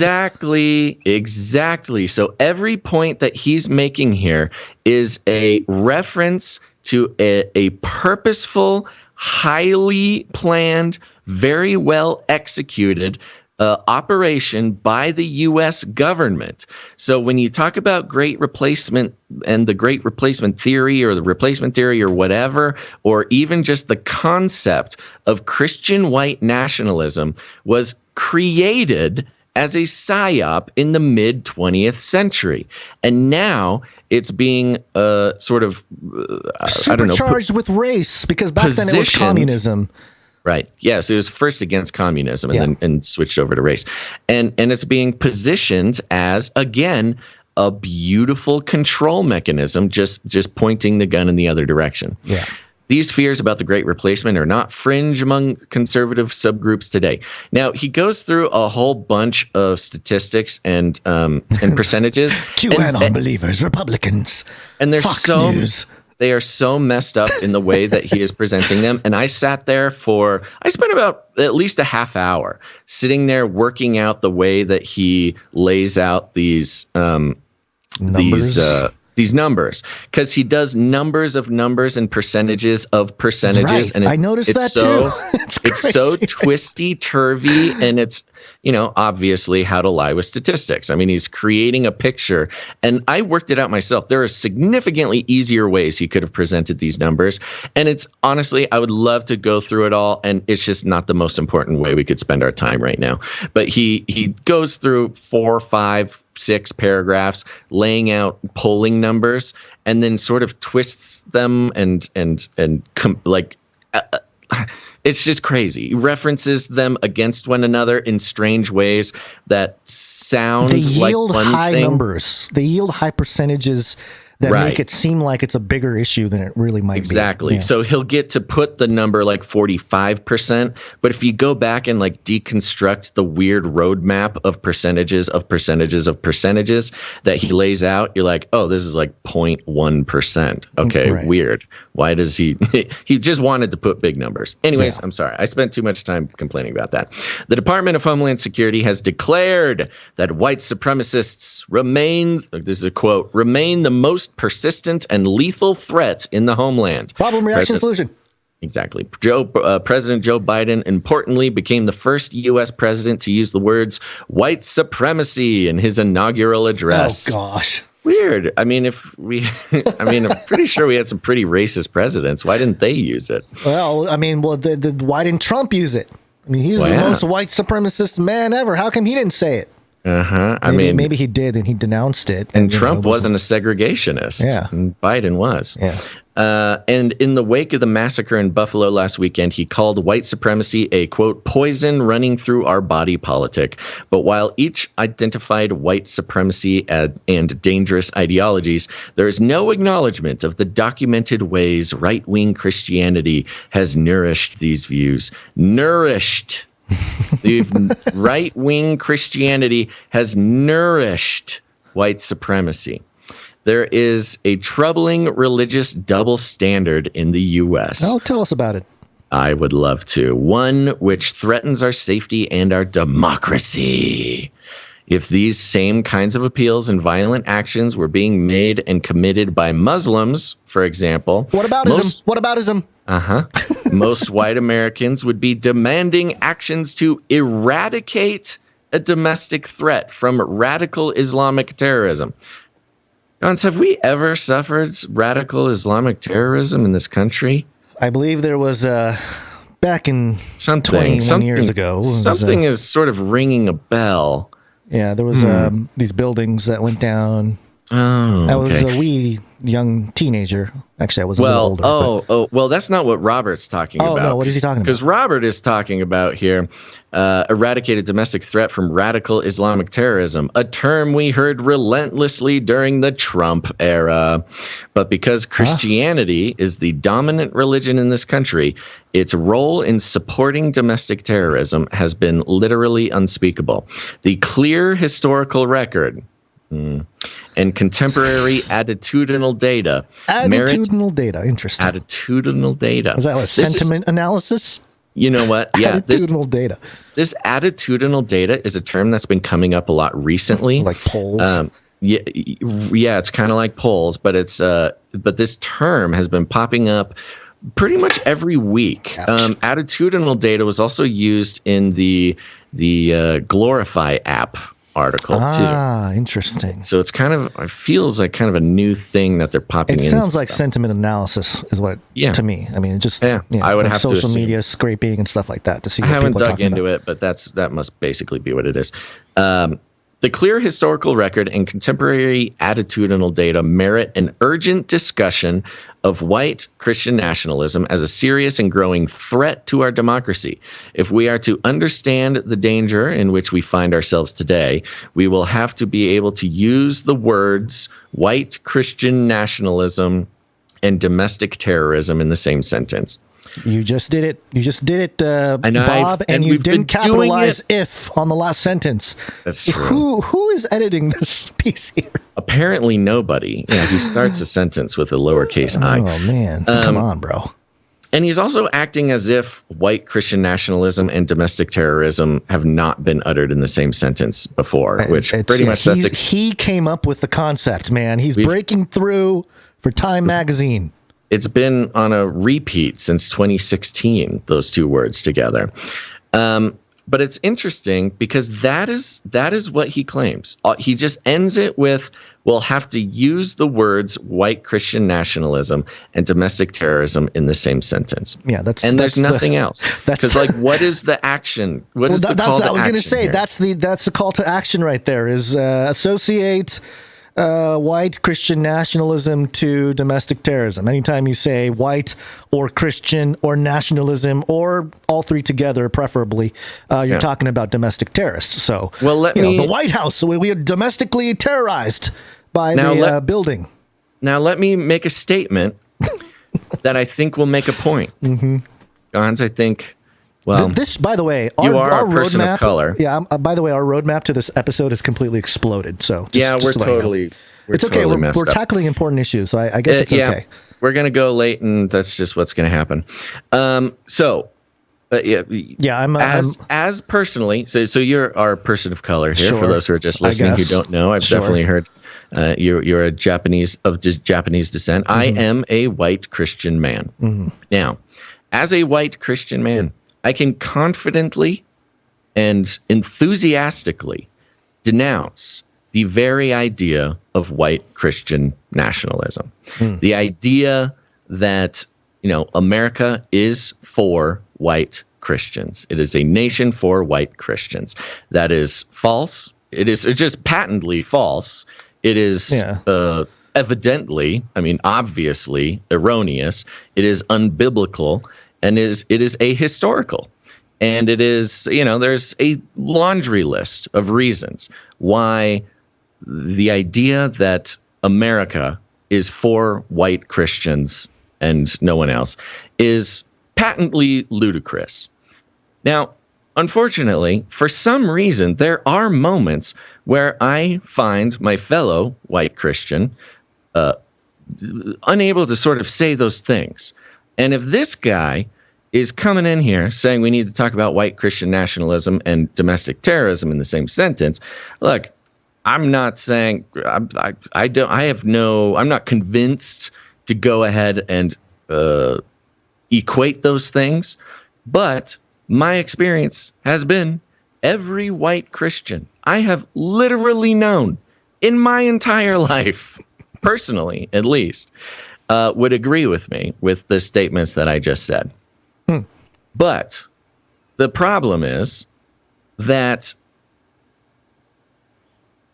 the Times Magazine and the news corporations, that's not a very profitable thing for them to report on.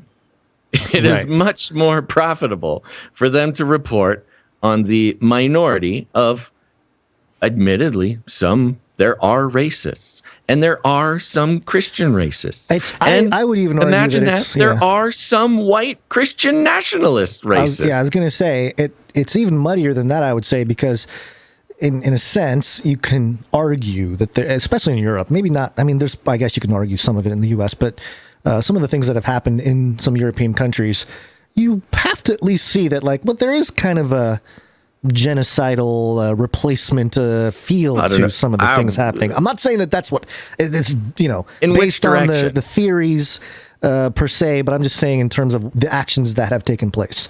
So you're talking about the terrorist attacks, the shootings? No. I'm talking about just the cultural population, like Sweden, for example.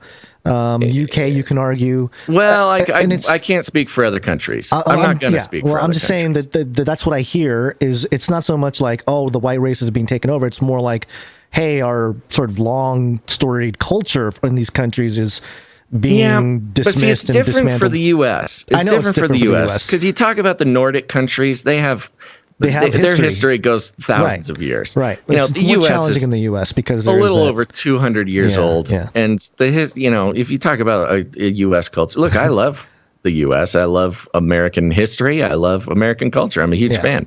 But it's a little different because our history is not so long. We don't have the same kind of. But honestly, that's not even like I personally do not see that as a threat. What are they going to? Given that the U.S., most of our history was even made up, and a lot of it actually isn't true, and a lot of it is a full-on psyop, as we discussed with the Cold War, religious war. Started by the government, the whole country's history has an element of psyop. And so, once you see that and that, you realize, American history has been controlled by, elite lizard people forever. And whatever we hold as some sort of sacred history has been created. Modern mythologies, Yeah, it's modern mythologies. But that's not even the point. The point is that as a white Christian man, reading this sort of article is disappointing because, of course, there are bad people. There are bad Christians. There are bad white Christians. And there are indeed white Christian nationalists that believe that, this place is meant for us and nobody else. I don't personally follow the argumentation for that very easily. But even amongst those people, not all of them are violent or want to do violent things and all that kind of. It gets really minutiae. Even by the numbers, they're not all violent. Yeah. And that is not to sort of denounce or deny the violence that has been done. But the point is, when you look at this, the past couple weeks after the Buffalo shooting, and you see the massive mobilization of the information flow to basically lump in all Christians, Yeah. There's a hurting happening for sure in terms of categorizing and labeling. You think about 9/11, right? When the country, again, from the top down, from the government all the way down, used the psychological operation of basically convincing us that all Muslims were terrorists. Yeah. And then we spent the past 20 years trying to deprogram the idea that every Muslim individual is some sort of violent terrorist. Right. That was really the seeds of the wokeness that we're experiencing now. Which is patently part of the liberal mission, is to convince everybody that not every Muslim is a terrorist. And I think that is a noble. Yes, we agree. It seems obvious now, but if you did not live through it, which a lot of our younger listeners didn't live through it. Yeah, it's true. There was a time, much like almost exactly like what we're living through now, pointed towards white Christians as, they're all terrorists and they all want to kill us. And this is just, look at their literature, look at their sermons, look at their everything. Look, they just love, they just make American great again. See, come on. Can't you see it? The same thing was done in the early 2000s towards Muslims. And there was a concerted, long social, it's kind of the key that opened the door to what social justice is today, was convincing everybody that not every single individual Muslim was a violent terrorist. And yet we are watching an exact repeat of the playbook just towards white Christians now. It's like, I can't even take it personally, because it's no different than them repeating the playbook of COVID and monkeypox. Yes. And they're just it's the marginalizing of a group. Almost a 1-for-1 comparison between the COVID narrative playing out and what we're seeing the monkeypox narrative playing out. It creates an enemy in the narrative, and then you give fuel to, and I'm not sorry to say this, but it will fuel a lot of people of color, probably some fellow Japanese people that'll read this article and say, "Oh, they're evil, white man, they don't go to churches, make you supremacy," or whatever, those people are going to be out there, and they'll use an article like this from Time Magazine, a well-established outlet, to be racist towards white people. That was crazy, but that's probably what's going to happen here. Let me wrap it up with this. Sure. My concern with this movement, identifying this pattern, once again, we've seen it. It's very familiar to us. Yeah. Just pointed in a different direction now. My call to action is, Christians must start being very vocal, because what's also part of this is they are tricking Christians. And I can feel it I can feel myself walking the edge as I'm talking about this, and as I'm reading it. There is a bait set for all white Christians here to see this as a threat to them. Exactly. And to respond in a way that will confirm to any outside observer that indeed, we're hostile. Right. But the call to action for me personally, and I invite people to do the same, which is, our holy scriptures, the Bible, have so much to say about racism and even nationalism and even all sorts of these things. It is time to become educated, to get into your Bible, to prepare your mind, your intellect, your spirit, to respond, not in hostility or defensiveness to this situation, but to equip yourself to educate those who want to lump you in with this group, white Christian nationalists. There is so much there that not just the Old Testament or the New Testament or the words of Jesus, or throughout, there are axiomatic ways of describing God's attitude, both towards racism, nationalism, violence, all these things that are simply not understood nor care to be understood by people writing articles like this.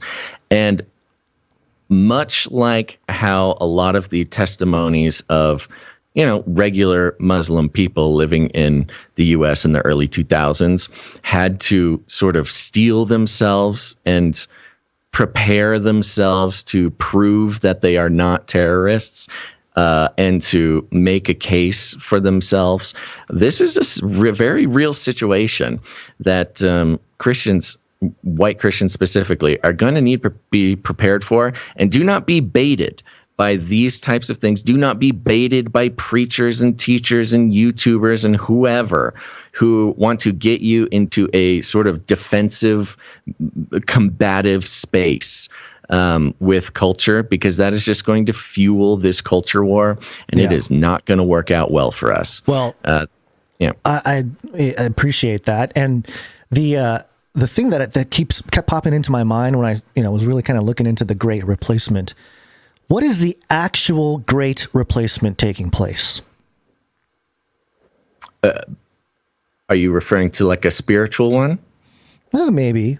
But more so in the context of the political one. Not just political, but... Well, tell me. Okay, so while the media want to spin up this race war, this sort of racial, I'm almost thinking that they want more, like you said, they set the bait, they want more white Christians to sort of buy into this counter narrative, right? Oh, they just want you to get fired up. They want you to get fired up and fight against this, and that will prove their point. And you're right. And that they're afraid that they're being replaced, all this stuff. Meanwhile, you know what's replacing everybody? Robots and machines. I mean, think about the sign-up of that.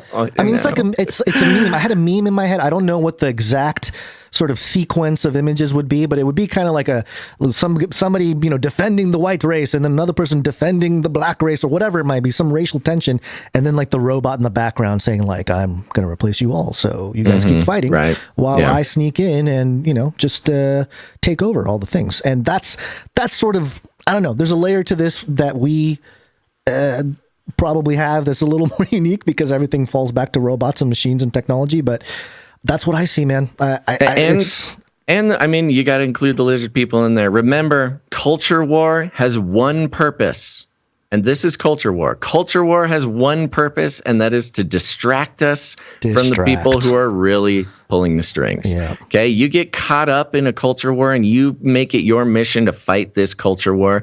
It is taking your attention away from the more important sort of dialectic issue, which is the elites. Yeah. Well, the actual spiritual war taking place, you get caught up in the talk of the white supremacy, all that stuff. Yeah. You're wasting precious time that you could be talking about more cosmic and eternal issues. So.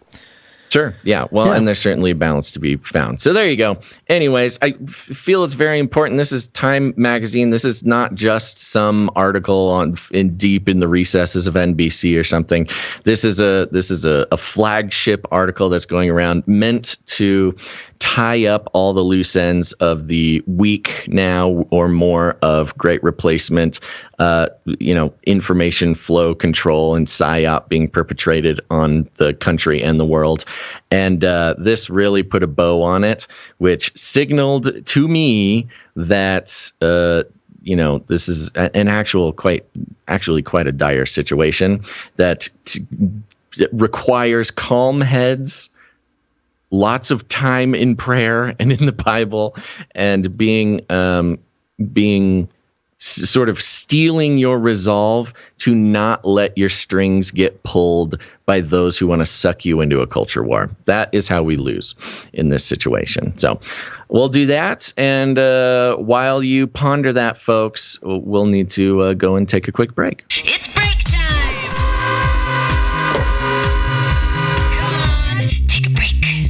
That's right. We're going to take a quick break because, believe it or not, this is an piece of independent media.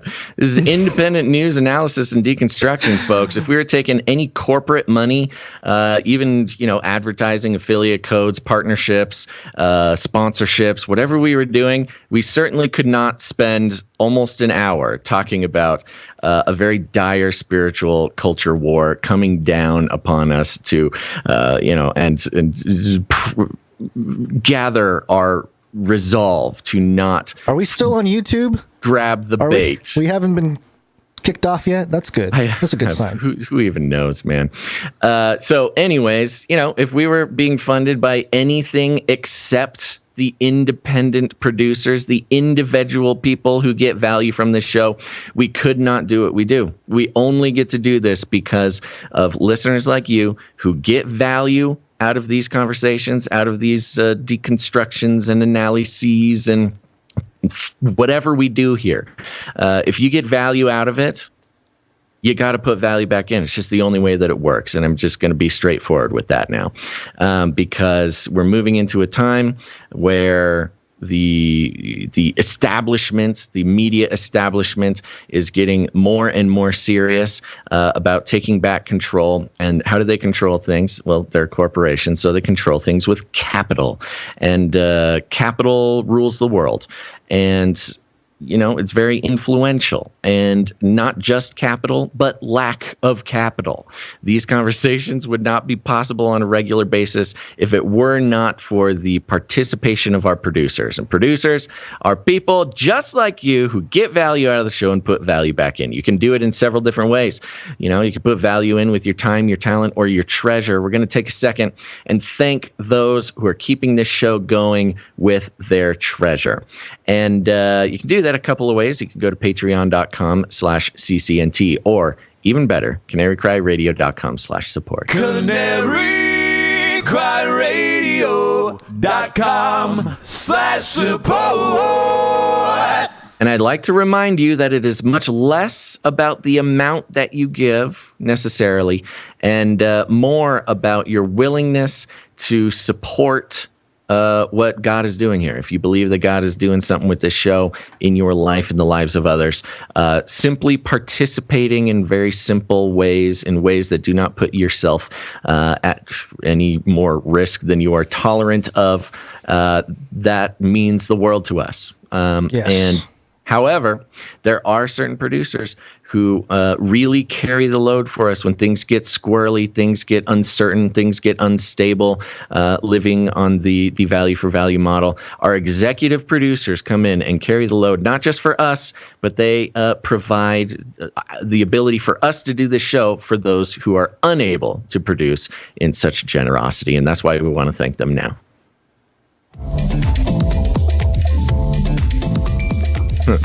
Missed the top there. Whoops. Sorry. Yeah, sorry. That's usually all that cool stuff I said I would have said with that music playing. Okay. I want to thank our first executive producer, and that is executive producer Darren S. Thank you, Darren S. Appreciate that. Yeah, and Darren S.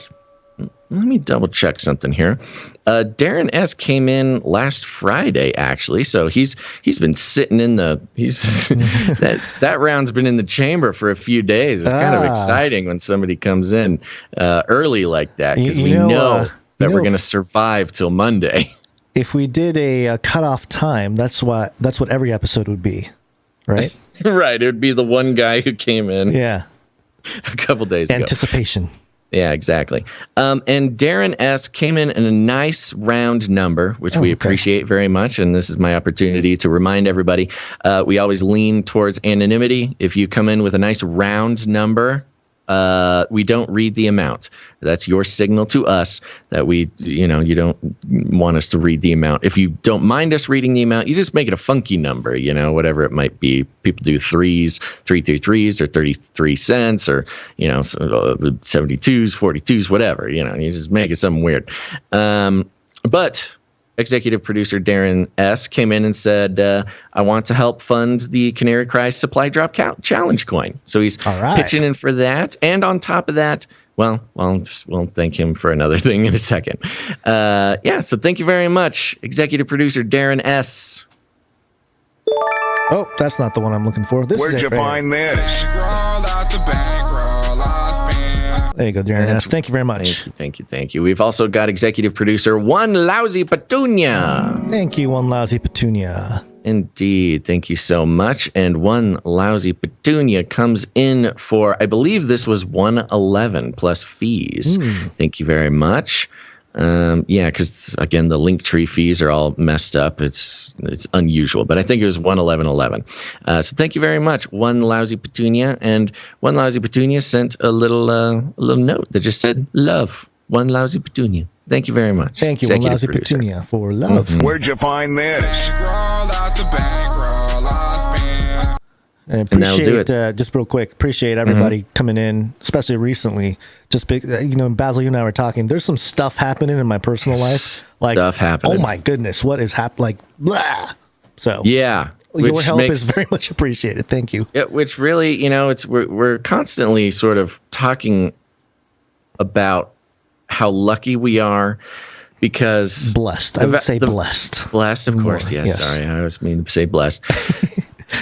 It's an interesting situation because when you just have an employer, which we've both have had, and when scary things happen, it's stable. It's nice having an employer, right?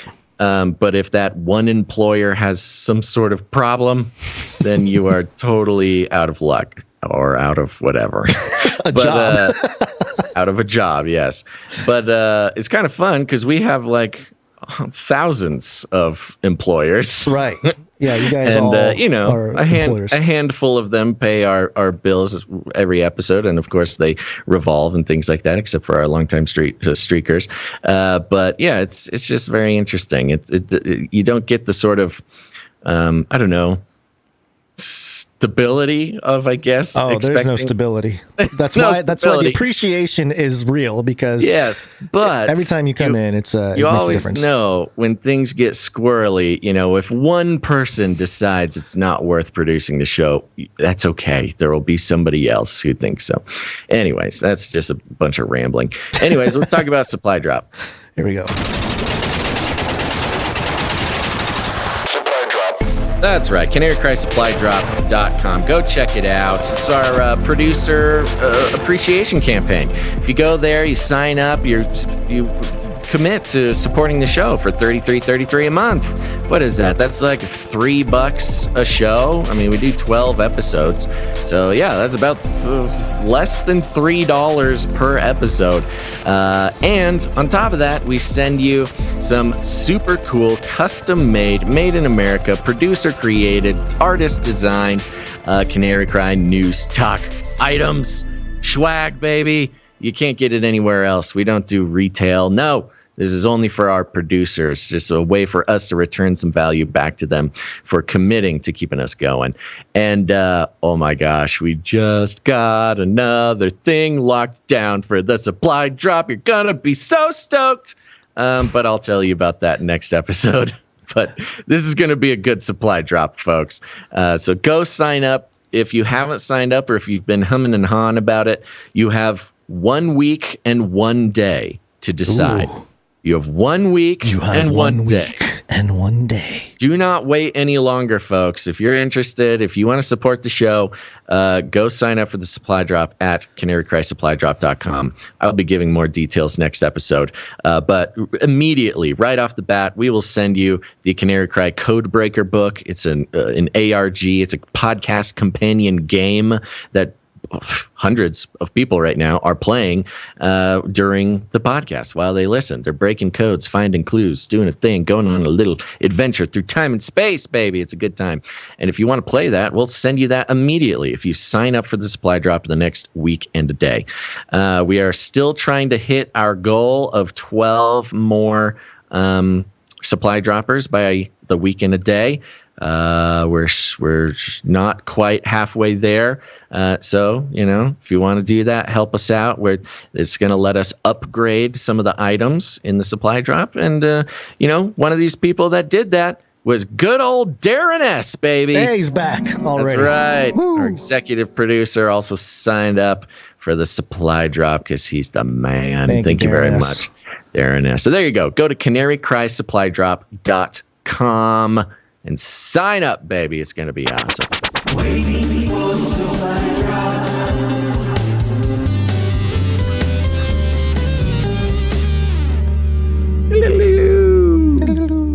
Gonz, we had somebody ask where they could donate at, and I was going to say if you could pop the link into the chat so people can just click on it. It's just CanaryCryRadio.com/support, or you can click on it in the chat there. All right. But we also have some more producers who came in. Let's thank them now. And just another one of these kind of small handful producer days, but that's we're doing okay. All right, let's make this happen. We've got starting off with Progress, Not Perfection. Producer Progress, Not Perfection. All right. Coming in with the 1111. Oh, 1111 too. Hold on. I got all mixed up here because we're... Oh, yeah. Keep that trigger finger ready, by the way. Throwing me some curveballs. Thank you. Progress not perfection. Progress, not perfection. Is it not or N2, like taking progress into perfection? No, it's progress, not perfection. Right, he okay. or she did something very cool where there's no vowels in the words. It's very hip, very fun. Yes. Here's a note. Demooch.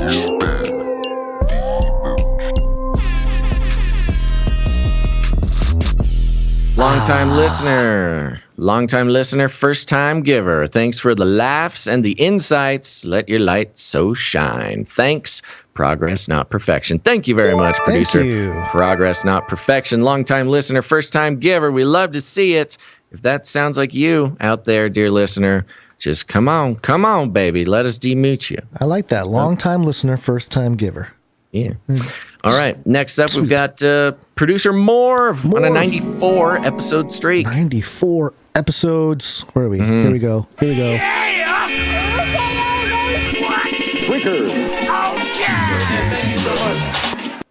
That's right. No. Thank you very much, producer Morv. Thank you, Morv. Next up, we've got producer James M. Now, James M. was one of the individuals who got kind of lost in our little admin hiccup the past couple episodes. But I believe James M. is on a 3-episode streak. Which means he's heating up, baby. He's heating up. That's right. And if I have that wrong, James M., just send us a message. We'll fix it. James M. comes in with a pocket full of sevens and fees and a note that says, love you guys. Made it in before the show this time. Yes, we're very proud of you, James M. Thank you. Appreciate that. Next up, we have Sir JC, Night of the Techno Squatch on a 106-episode streak. 106. 106, baby. Thank you so much. And there's a note here. What's it going to take for us to get a Canary Cry convention with all of our favorite podcasters, authors, and biblical scholars? Happy Monday. Gary knows what day it is. Gary, what day is it? Monday.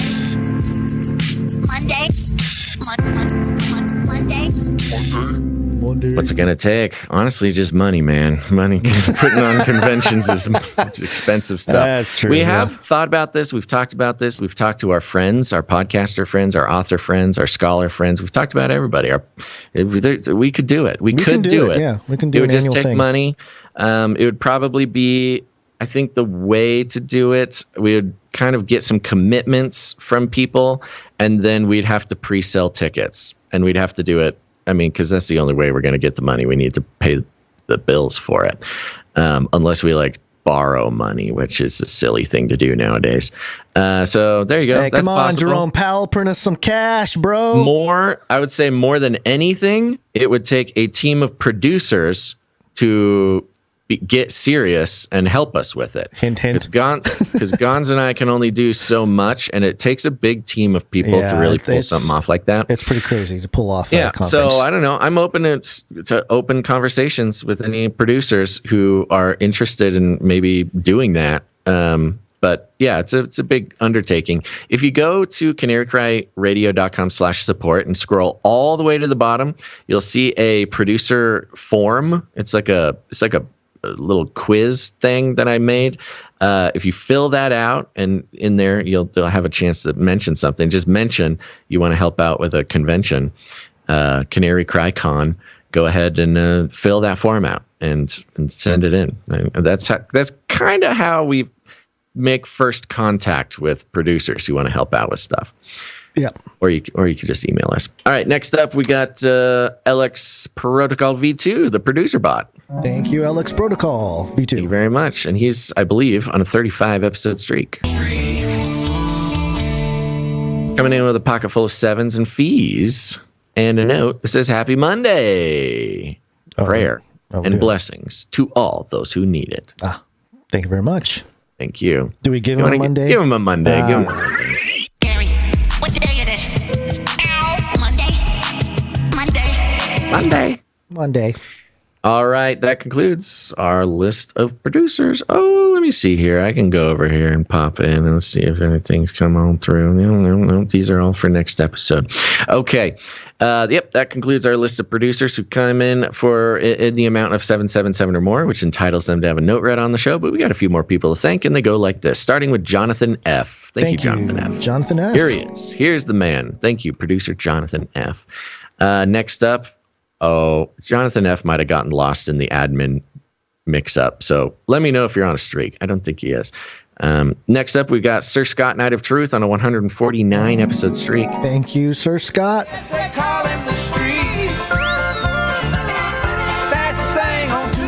Boogity boogity. Boogity boogity. Next up, we got Sir Casey the Shield Knight on a 159 episode streak.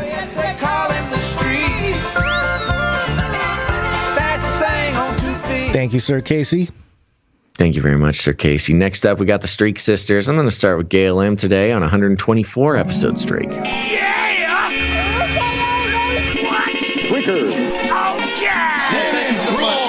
Thank you, Gail M. Mm-hmm. Yes, sir. Next up, we got Veronica D on 124 episodes.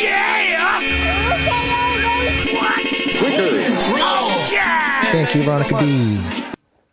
Next up, we got Jackie U on a 64 episode streak.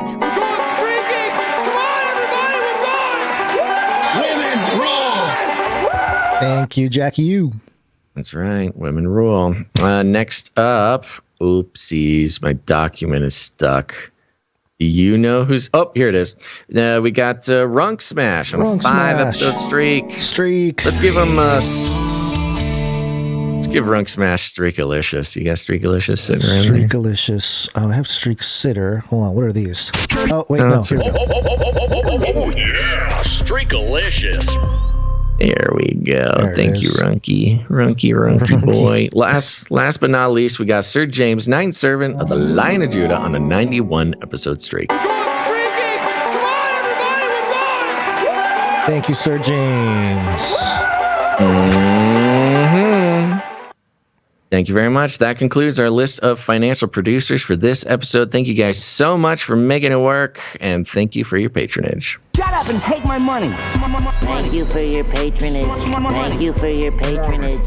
Thank you for your patronage. Money. E. T6. 2. Repeat. E. T6. 2. Please leave a message after the tone. At the tone, please record your message. Leave a message. Beep. Message.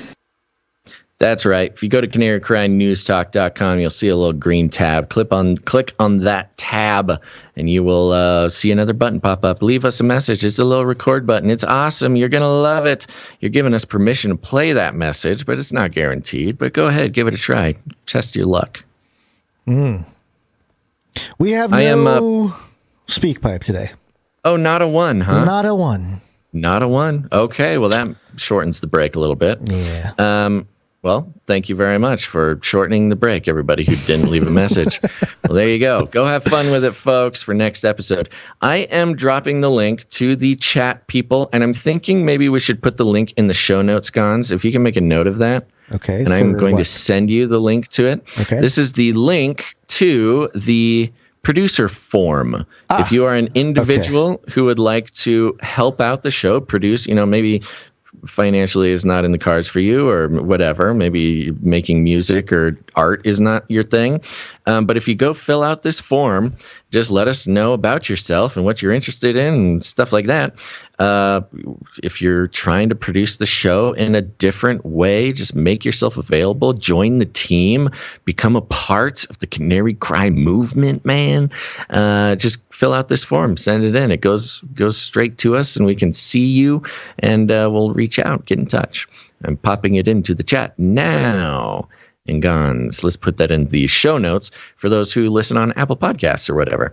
So if you're interested, Apple Podcast listener, it'll just be right there in the show notes. Go check it out. Okay, well, I think that's it for this break. Yeah, no? I think so. All right. We do have some COVID news. So YouTubers, you're going to need to go find a different place to watch the show. We're on Odyssey, Rumble, Twitch, DLive. We're all over the place. Go to CanaryCry.Party to find a new location, and we will be there waiting for you. Yes, it's wake up time. Hey, yo, wake up. Okay, it's happening. Everybody stay calm. Everybody stay calm. What's the procedure? Twitch, Rumble, Odyssey, Twitter, Facebook, whatever it is, you can find all those links at CanaryCry.Party as well. Too hot for YouTube. YouTube. Now you see me. Now you don't. Nice. Okay. Hold on. Gotta hit the clickety click. Oh, gotta button. do the thing. Gotta actually execute on our threats. Yeah. Not an empty threat, YouTubers. Which, by the way, let me just say here, I actually did a screen recording of us on YouTube. In the search bar, Canary Cry News Talk. I saw that. Yeah. So, okay, Canary Cry. Or Canary, okay, Canary singing, Canary yellow, diamond, Playboy card, whatever. No Canary Cry radio or news talk in sight. Canary Cry, CRY, still nothing, that's got the character. Once I started Marvel typing stuff. Yeah, some Marvel stuff. Once I started putting in news or news talk, I thought maybe we'd pop up in the suggestion. Sure. But no news talk or Canary Cry news anything popping up. Yeah. You type in Canary Cry News Talk in the search bar of YouTube, and we just don't show up. We don't show up. And that is just word for word the name of our YouTube channel. It just isn't searchable. It's awesome. Once you type it in and hit enter, it does populate it. But in terms of suggestions, it's not in there. So we're already censored in that way. But, that's not surprising at all. But yes, it's nice to see, though. That was a nice little video you made, so we could actually see it in action. Yeah, it's good instead of just complain about it for no reason. Probably because we talk about COVID and stuff. It's Corona time. COVID-19. COVID-19. COVID-19. COVID-19. Yes. COVID-19. COVID-19. Coronavirus. Vaccine. Number one way.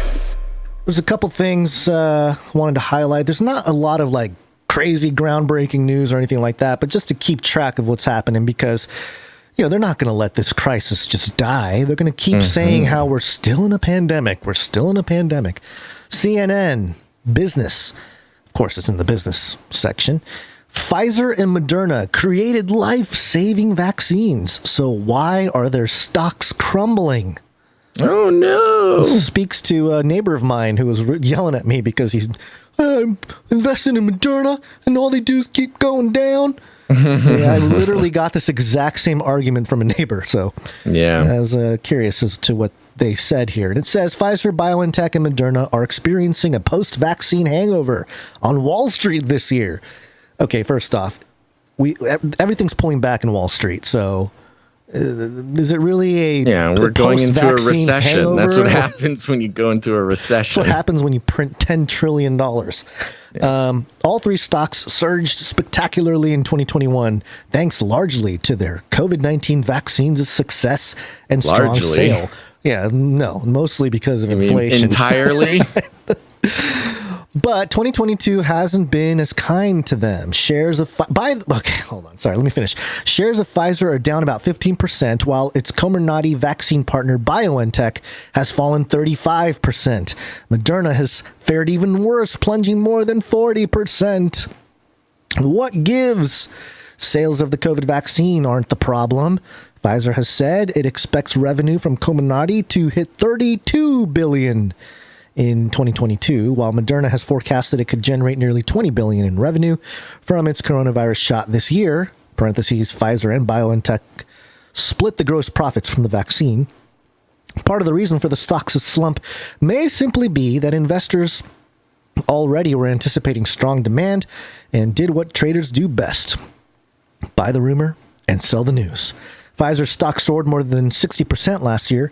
BioNTech shot up more than 215% in 2021, while Moderna shares rose in nearly 145%. So let me just mention this, that this year in 2022, I saw reported that I think like 13 or 14% of all wealth has been erased. Based on the dropping in the stock markets and everything else. And I think 2008, the 2008 crash wiped out like 18%. So we're almost there in terms of percentage. Obviously, there's a lot more money this time around in the system. But, it's funny because I don't know, it's the larger economic consequences is really the reason why all stocks are down.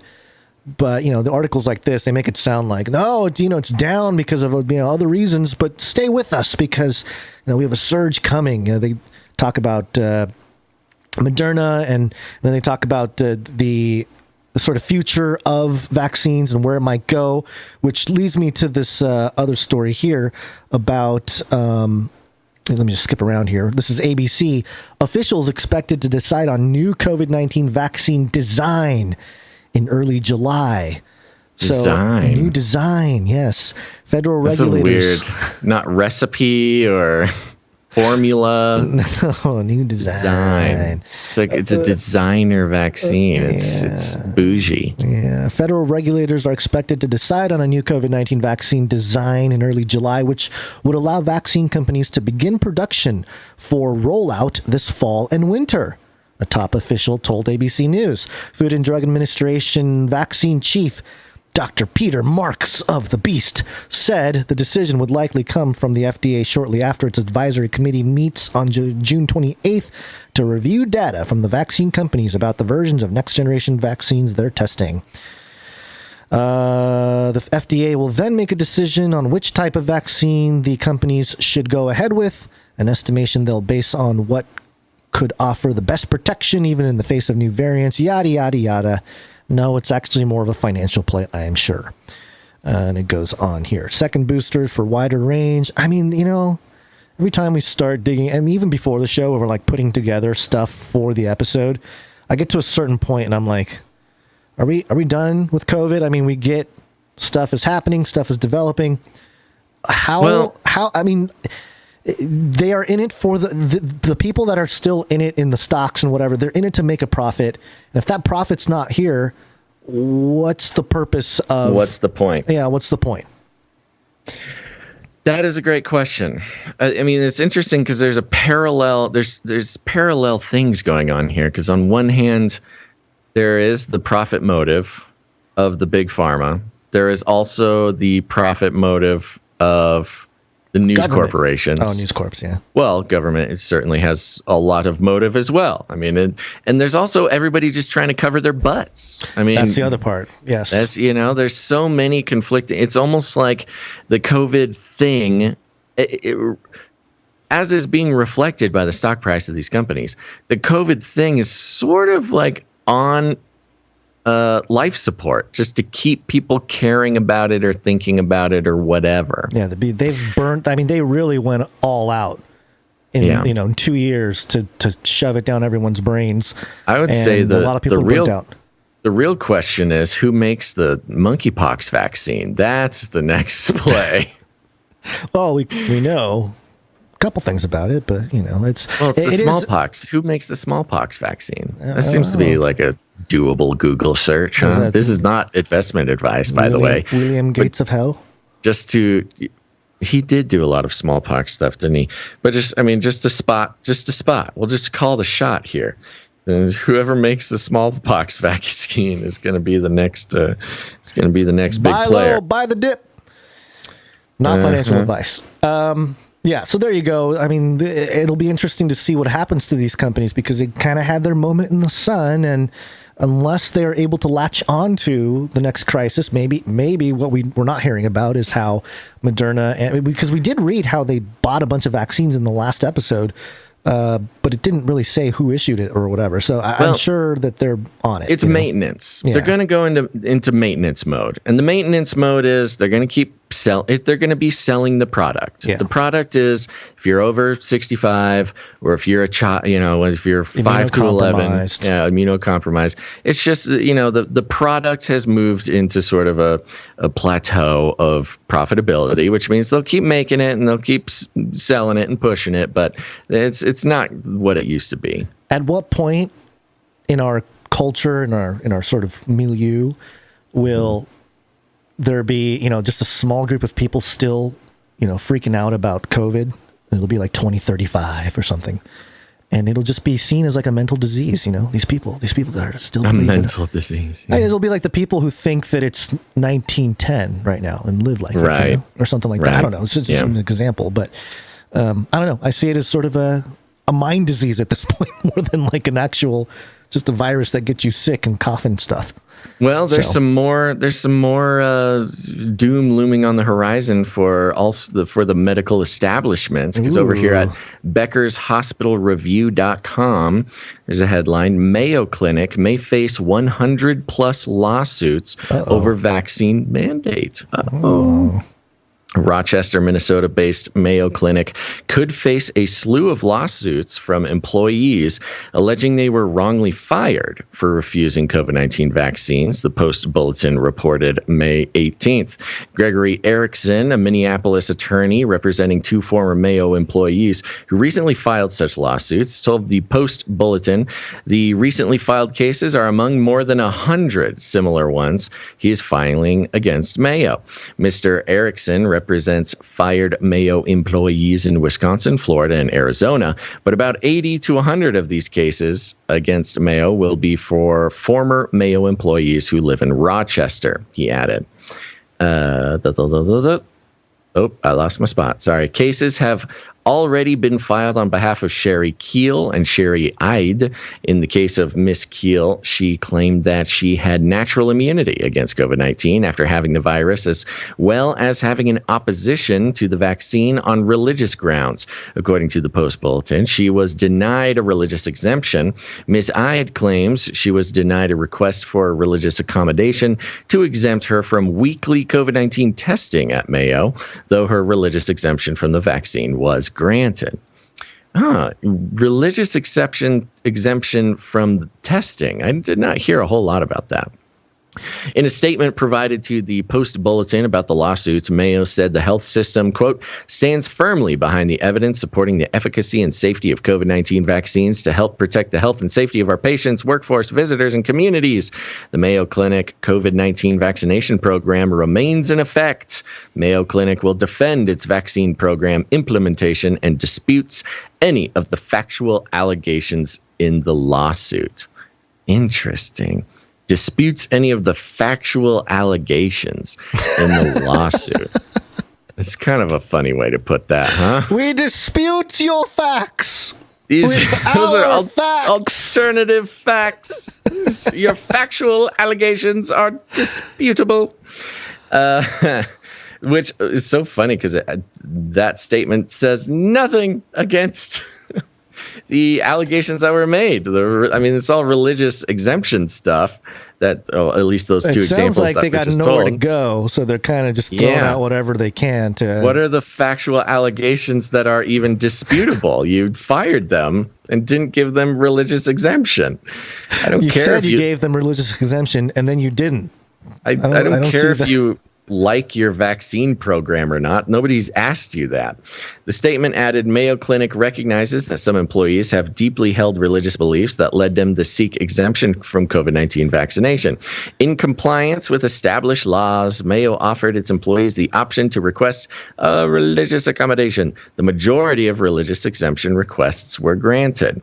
In January, Mayo estimated it would fire about 1% of its 73,000-person workforce because of non-compliance with the health system's required COVID-19 vaccination program. This is in January. This was a while ago. The health system required employees to be vaccinated or receive a medical or religious exemption. Those who were not granted an exemption had to receive at least one vaccine dose by January 3rd and not be overdue for a second shot for Moderna and Pfizer. Ooh, sorry, J&J. As of January 4th, nearly 99% of staff across all Mayo Clinic locations had complied with the required vaccination program. Yeah, there you go. Okay, well. Given our last conversation, when I hear the religious exemption, I think about the people that would, the same sort of people that would believe the Time Magazine article would look at this and be, it makes sense now. They're all just white supremacist nationalists. Well, doesn't it fit in so nicely, huh? Yeah, they're just all the same people. The people fighting science are the same people. They're the white national supremacists who kill people with guns. So, vote guns, Democrat. Yeah, right. Yeah, I know. It's just so, they're so talented at how they can, weave all these different, seemingly disparate topics together into one comprehensive worldview that pretty much equates to hate Christians. It's fascinating. They're all violent extremists.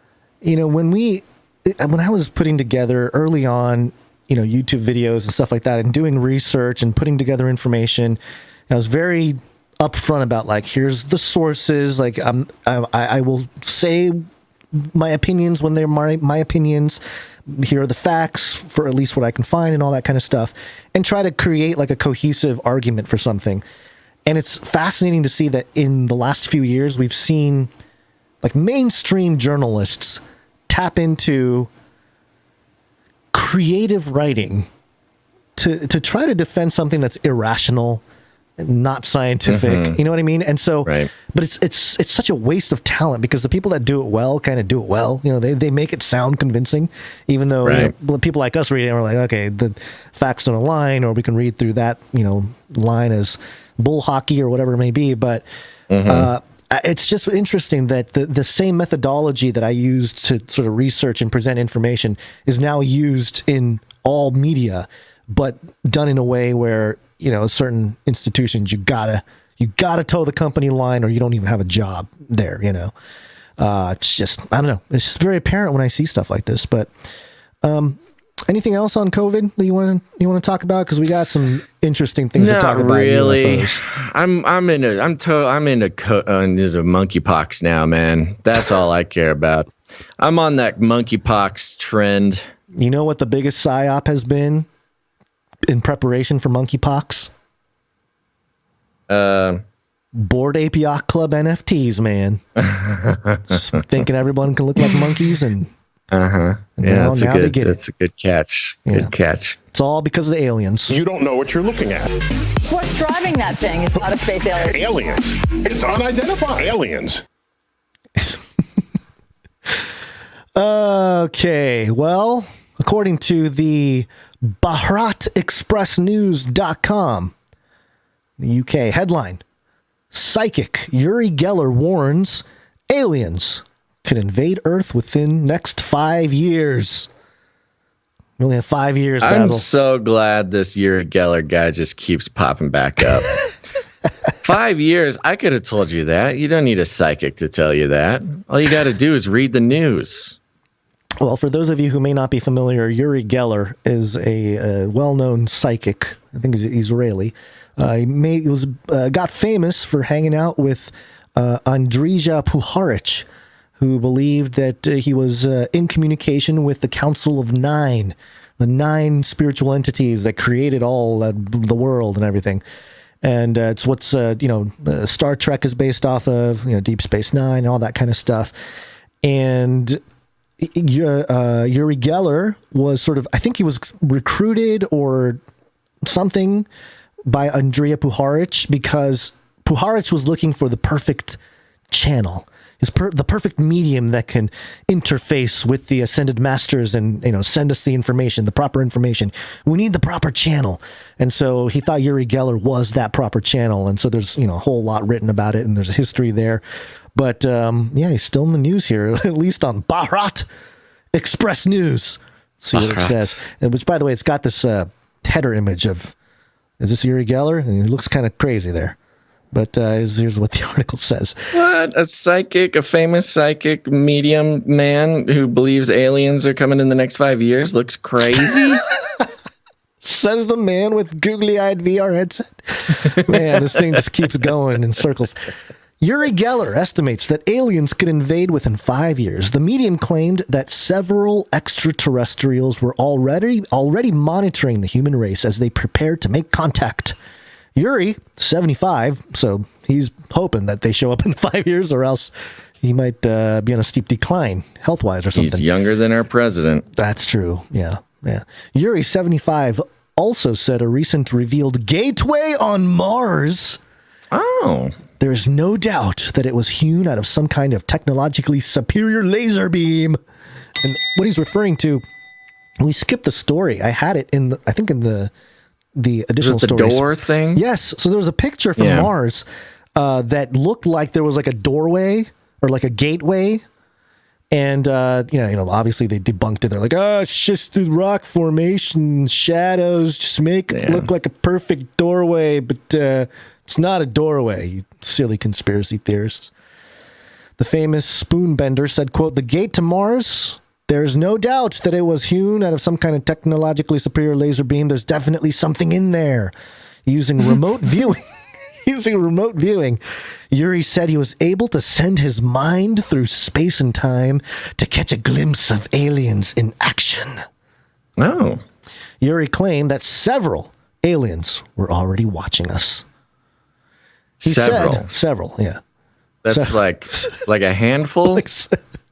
like a council of them, or like a whole population? What are we talking? Several, yeah. Did they get lost? I think he meant several like a races. Government program. Yeah, maybe. Oh, several races. Probably. Yeah, That's probably what he means. Yeah, like you got the Greys, you got the Nordics, you got the.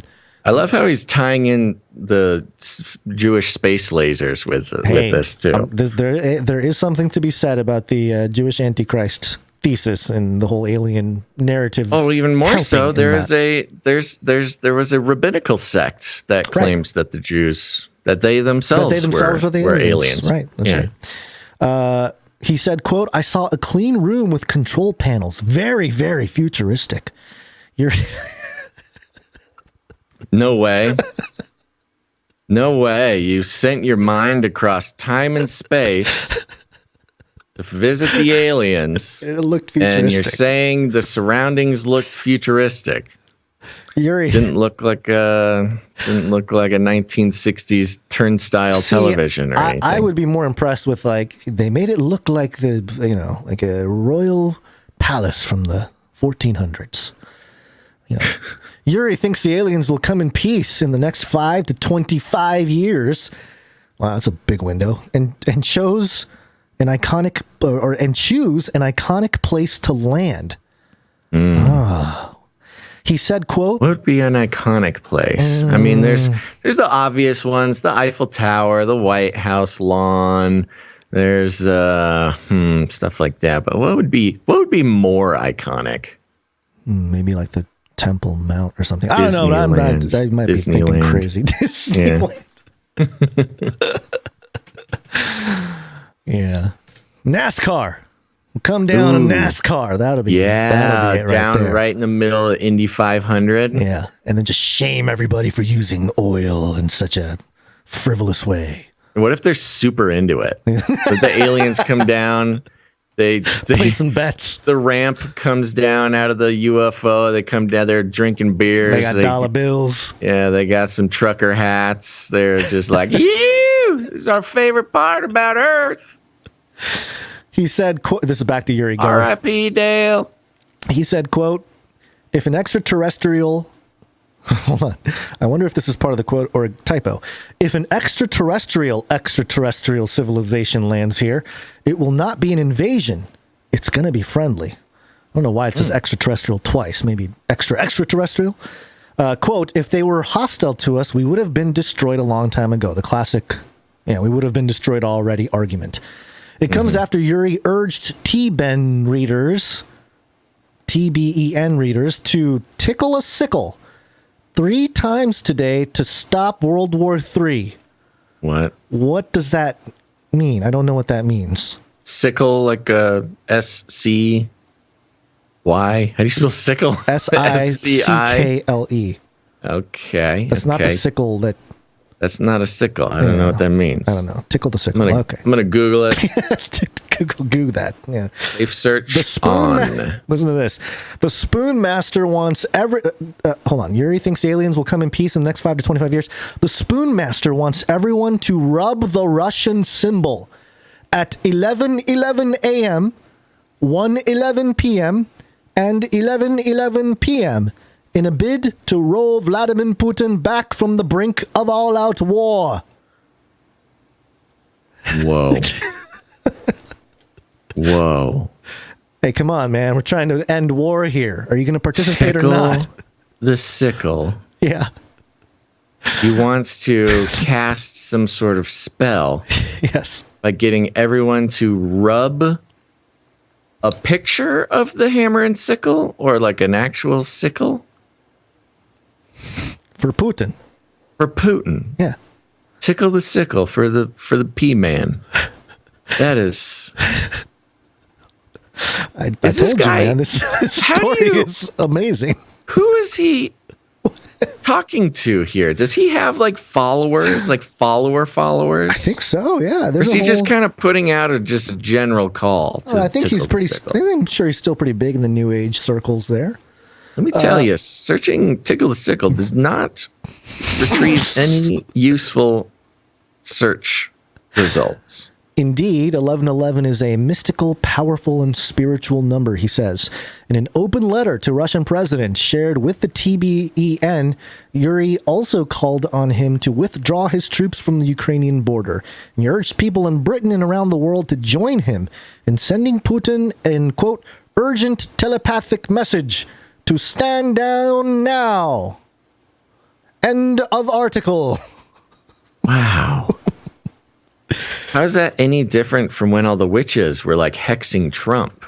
I don't think it's any different. I think it is the same. And, it's just strange how all these alien people use the same methods as all those occultists trying to contact demons and spirits.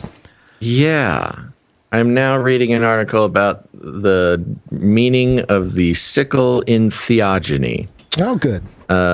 Yeah. Yeah, give us some... Representative both of violent succession of power as well as a link to the natural world and the cycles of life. That's convenient. Yeah. Death and regeneration. Okay, let's move on. I have not Googled something that has given me that many entirely unrelated and useless results in a long, long time. Thanks, Google. Does this guy have a podcast? I don't know. Maybe we can Uri look it up. Geller. Okay. He has UriGeller.com, so you can go there. Well, don't we all have a .com? He's got books. He's got a museum. Here, let me show you the museum.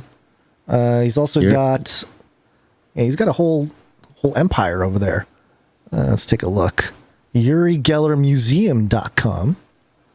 The 8 best Uri Geller podcasts. Oh, there you go. Well, dude, his logo. Look at his logo, man. It's a pyramid with an all-seeing eye in it. And with the 1111 and infinity symbol, a star. You know what's interesting? Yeah. Regarding the congressional UFO hearings, there were apparently it was kind of missed during all the big news coverage of it. Yeah. They talked about some of these UFOs and how they were specifically non-aerodynamic. They talked about them being big pyramid shapes in the sky. Yep.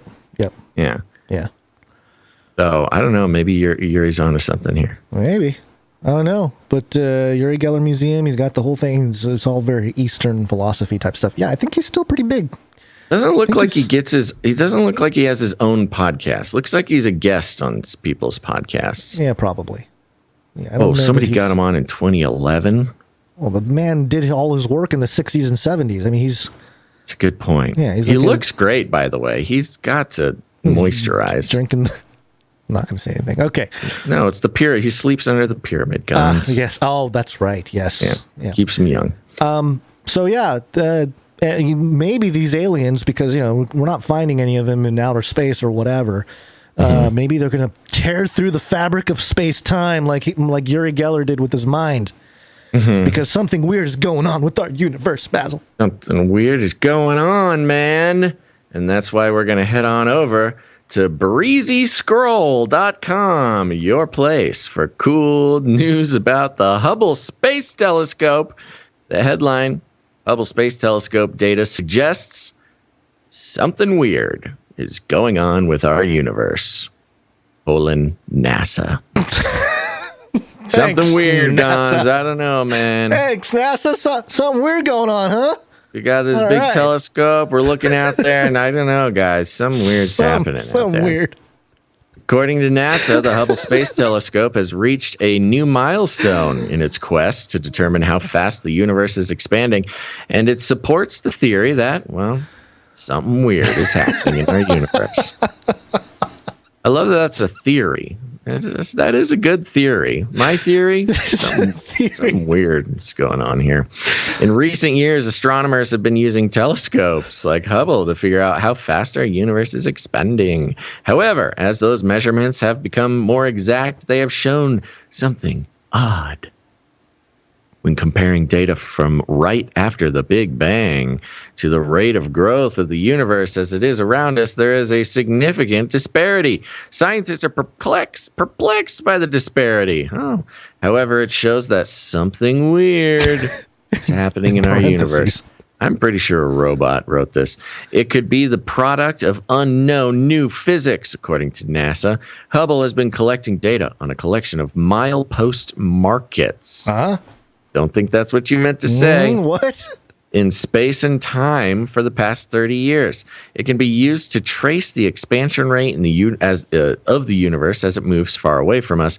NASA revealed that it had calibrated more than 40 of the markers, there it is, allowing for even more precision than before.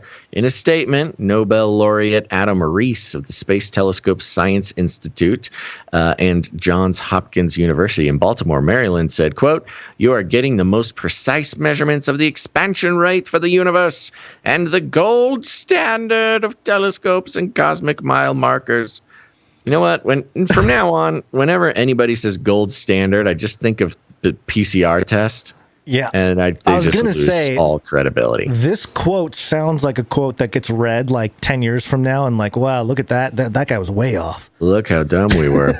He is the leader of a group of scientists who have published a new study documenting the Hubble. They've still not told us the weird thing going on. Yeah, tell us the weird thing. Hubble telescope's biggest and likely final major update, doubling the previous set of mile markers and reanalyzing existing data.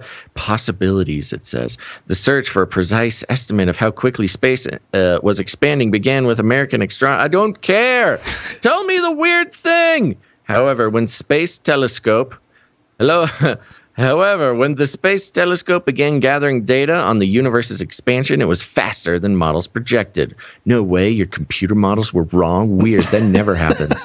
According to astronomers is their new name, it should be about 67.5 kilometers per second per megaparsec, give or take 0.5. But observations, so it's about 73. Why did you just tell us from the beginning? It's a bigger number. There's one number, and then the other number is bigger. It shows that the evolution and expansion of the universe are more complicated than we previously thought. I don't think it shows us literally anything. Yeah. There's still more to understand about how the universe is changing. Well, at least they admit that. The new James Webb Space Telescope recently launched into space. My cursor just shot across the metaverse here. Launched into space is likely to send back its first observation soon. Then scientists want to probe deeper into that problem. They should be able to view new mileposts that are even further away. And Gonz, this article is completely useless. So the weird thing going they just on think it's is bigger. We measured 67. It turns out it was 72. Something weird is going on with our universe. 73. Isn't that weird, everyone? Please give us more money. That is the most. That is very impotent, pathetic. I was hoping for a lot more, to be honest. Yeah, Breezy Scroll, breezyscroll.com. It's almost like nothing matters. It's like this is all a bunch of hockey.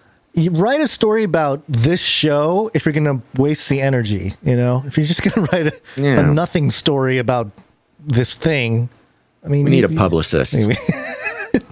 I don't know. I don't necessarily want to be featured on Breezy Scroll. I'm just saying, Hey, you got to start somewhere, man. I guess. Got to start somewhere. Okay, well we're that felt like a waste of time. Behind. I got to start vetting these better. Yeah, and we are so far behind, and it hurts. It hurts my heart, and it hurts my brain. Let's take a quick break. It's break time.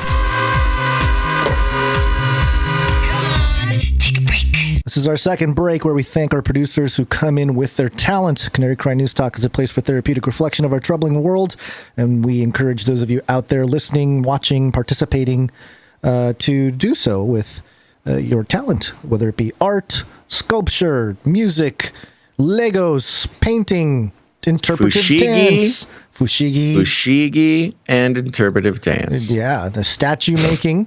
Not gonna lie, Gonz, I did not think I would have to wait this long for somebody to send in some interpretive dance, and yet I'm still waiting. Yes, and we shall wait for as long as it takes. I will. I'll do this show as long as it takes for somebody to send in some interpretive dance. Will that be the signal that we're, over the hill? I think if we get that. No, let's keep moving forward. Come on now. All right. Yeah. So that's the way we encourage those of you out there who have talent to express it, and so we can process the world together, and especially show related stuff. And we like to share it here, because, we're friendly and we like to build community. And we're going to start things out. This pitch changes every single time. I love it so much. I mean, it's not a problem. It's supposed to change. That's how we keep it fresh. Yeah. But it's so casual this time. Yeah, well, hey, we're all just friends here. We're all just friends, and we all make audio production as things. Audio production.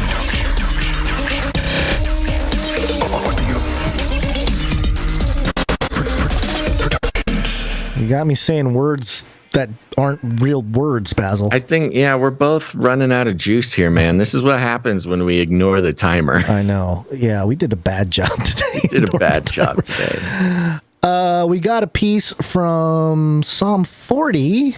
So let's introduce him. In this dark world, he can help you see. Just listen to Psalm 40.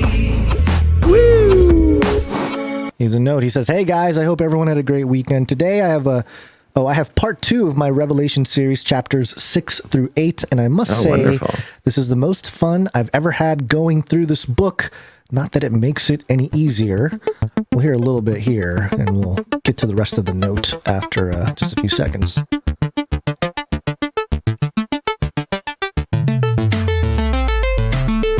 Ooh.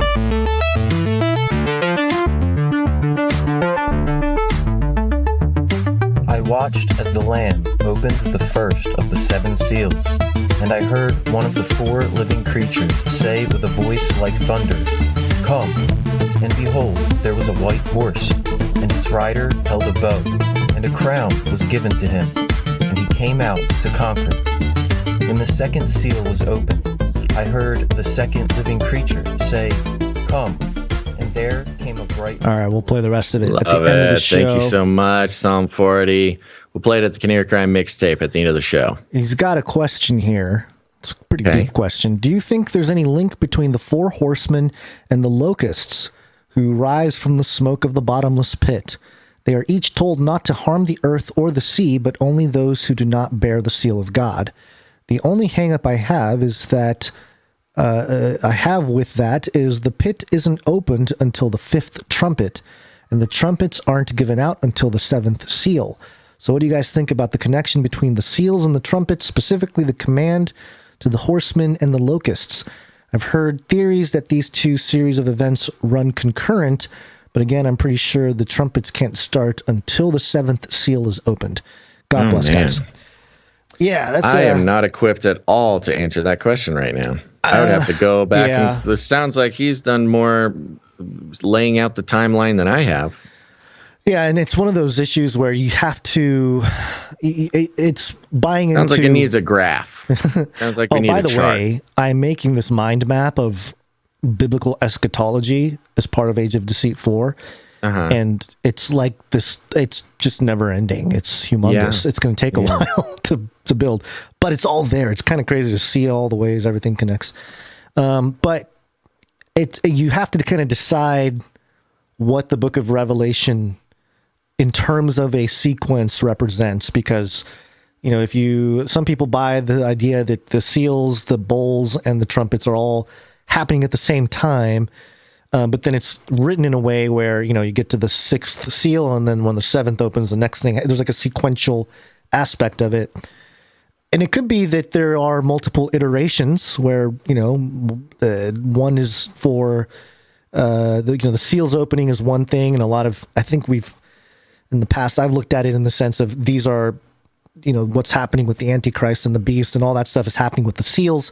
And then once the 6th seal is open, that's the rapture. And after the 7th seal is opened, then that's when all the judgment starts taking place. And that's, we're not even here for that. So it's possible that there is some kind of overlap there. But again, it's so hard to pin down, and these are ever lifetime endeavors to find out the exact nature of it. And I don't know that we're necessarily supposed to know the exact nature of what the book of Revelation was describing, although we're living in some times that makes all those things less metaphorical and somehow more literal than any other generation, at least in recorded history. So there you go. I say keep studying, that clears man. It up. It probably doesn't clear it up, but at least inspire you to keep studying, because that's kind of the point. So there you go. Thank you very much, Psalm 40. And again, we'll play that track at the end of the show.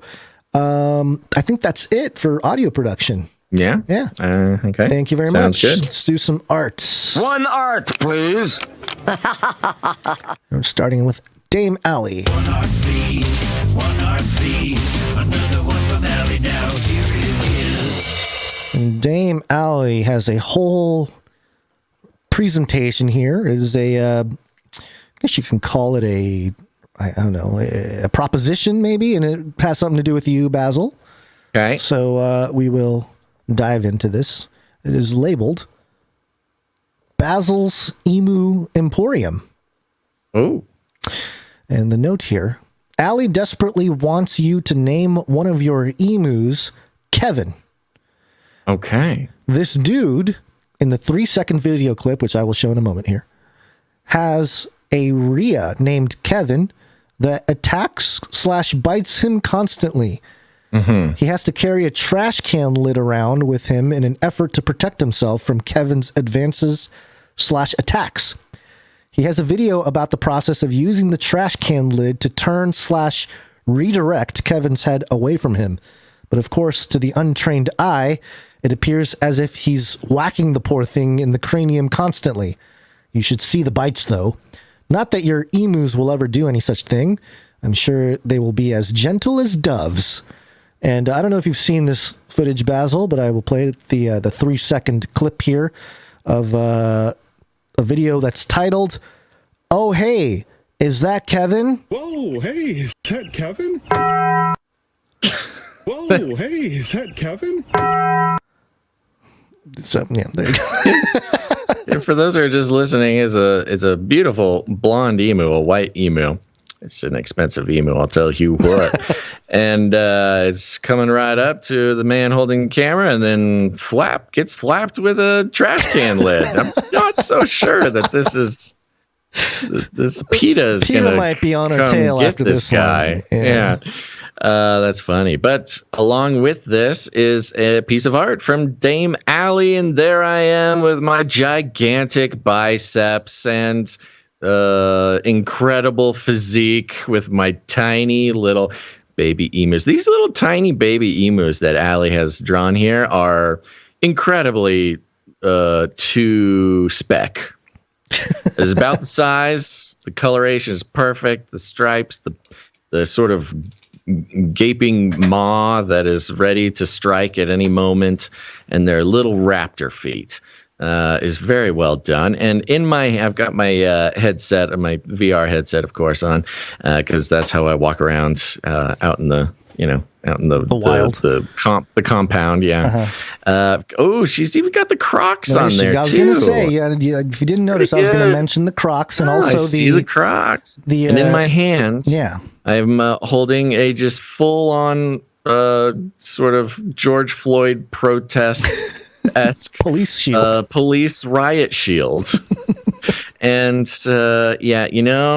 these little emus of mine, they are so cute. They follow me around. They're basically like dogs. I take them on walks. We just walk around. They follow me around. It's so cute.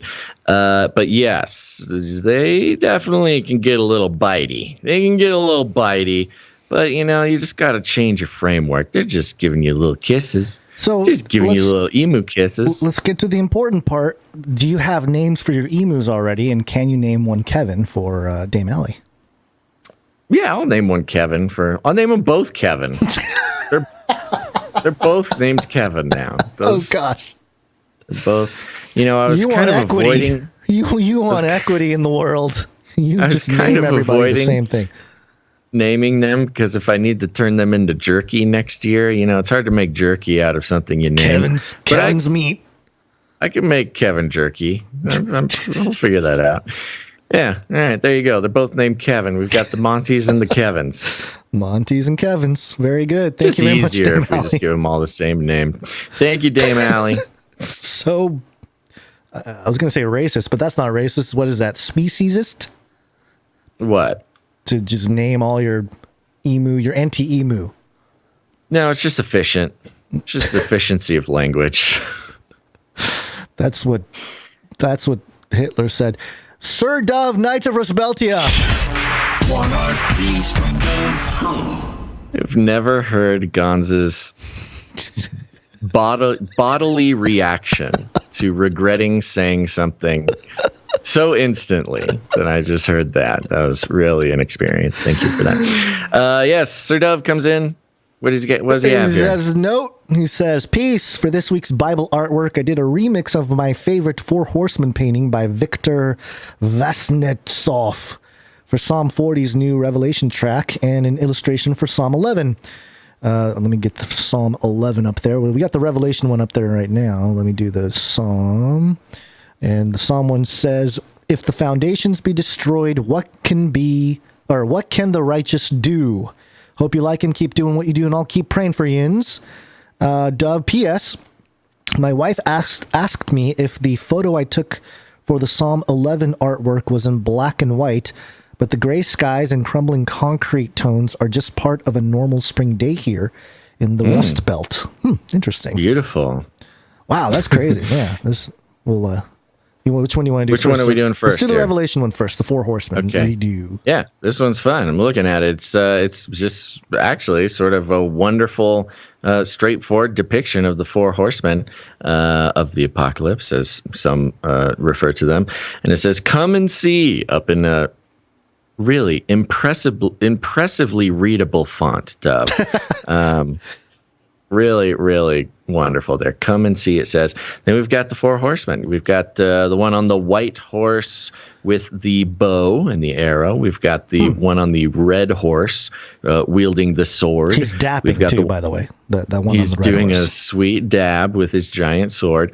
We've got the black horse with holding the scales, an old man sort of wearing a tunic, staring wistfully off into the distance. And then, of course, we've got Death, which is sort of a ghost horse.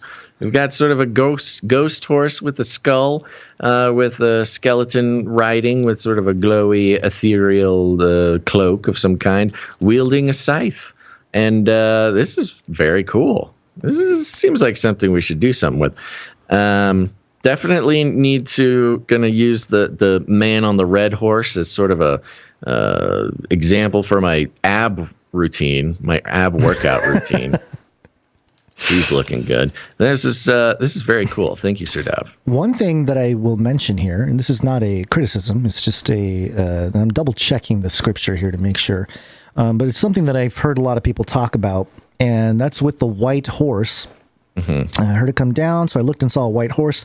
Its rider held a bow, and he was given a crown, and he rode out to overcome and conquer. A lot of commentators point out how he had a bow, but he did not have an arrow. But no arrow. Yeah. Oh, that's interesting. Yeah, so he kind of uses his might as a threat. He doesn't really actually conquer. He's more of a threat guy. Which kind of leads you to think, what does he have that's so, that no one can make war with him? So anyway, just a little detail. That is interesting. Yeah. Wow, I was not prepared to think so deeply about that. Thank you, Dev, and thank you, Gonz. Next up, we've got the aforementioned dreary picture. It looks like it was a demolition job on a big concrete building there, crumbled on one side. One of the walls of the crumbled building has sort of a sad face. Sad, droopy face. Sad, droopy face with a big nose. It says, if the foundations be destroyed, what can the righteous do? Yeah, very good. And yeah, the color tones of this image does make you wonder. Dreary indeed. Yeah, if you took it in black and white, because it is very not monotone. It's very, monotone. Monotone, yeah. Monahue, yeah. Monahue. George Monahue. All right. Thank you very much, Sir Dev. Thank you, Sir Dev. And thank you to all the artists. Yes, so we have another one from Robert R. Oh, yes. Yeah, yes, we do this real quick. Let me pull this one up here. Another emu-themed. Now, Robert R. sent some equal warnings in regards to all sorts of animals. He sent me a message about the warnings about the rabbits and the dangers that they pose. It's an article titled "Killer Rabbits in Medieval Manuscripts: Why So Many Drawings in the Margins Depict Bunnies Going Bad." I actually had a few people send me this, strangely enough. It was kind of an obscure article, but a few people sent it to me. I've had my own negative experiences with bunnies. Luckily, my bunnies now, they're so cute. They're cuddly. They love those little guys. But yes, I had bunnies when I was younger, and they were little demons that could easily murder a young child. Well, these bunnies are pretty hardcore. I mean, they're big. They got people there's a tied long up. a long history of bunnies being sort of depicted as sort of homicidal maniacs. So that's a conversation for another time. But thank you for sending me that, Robert. But he also sent a couple of pieces of art. Yeah, pieces of art. I had them pulled up and I cannot find them. Are you showing them on the screen? Yeah, I got the cute communist bunny. Is that what this is? I did not see a bunny art from him. It was like a little cute bunny. It says, warning, the bunnies are real. And they're real mean, so run away, run away. Oh, yeah. It's a cute little bunny with a little Russian hat on holding a Kalashnikov. Yeah. Yeah, that basically sums it up. And then the other one was, and the emus are no better. Ah, there it is. And yes. It's got the emus. And this one, I have no idea what... This one kind of broke my brain a little bit. It almost looks like something someone would have fed into Google's DeepMind and had it spit out like an AI-generated You know how it's kind of like weird looking? Yeah. Like an AI did a Photoshop job. Yeah, it's like an AI Photoshop job. But I'm not sure exactly what method Robert used for this, but it's like impressive. A rubber stamp or something. Basically, it's a couple of emus. One of them has been turned into basically half emu, half what looks like some futuristic Gosling gun or something. Right. And the other one is holding a bazooka. So, yes, I've basically surrounded myself with killer yet adorable animals that will protect me when society collapses. All right. Well, thank you. Thank you very much for all the art and even naming our pets. This is a community here. We're family. That's right. That's right. We do have a microfiction. Yes, we do. We have two.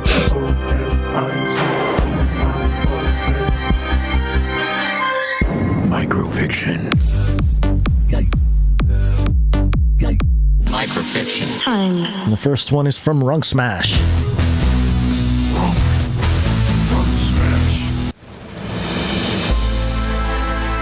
Monty watches the woman Papa left to feed him and the others, suspicion growing with everything she does.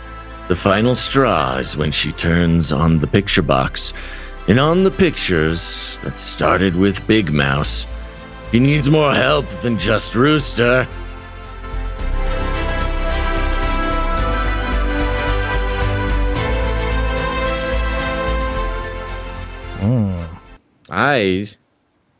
Not sure what those words mean. Me neither. I was hoping you would summarize what was going on there, but I guess the mystery is multiple layers deep. When did this one come in? Is this the one? Yes, it is the one that just came in. Okay, there we go. There's some woman taking care of the animals while I'm off doing something.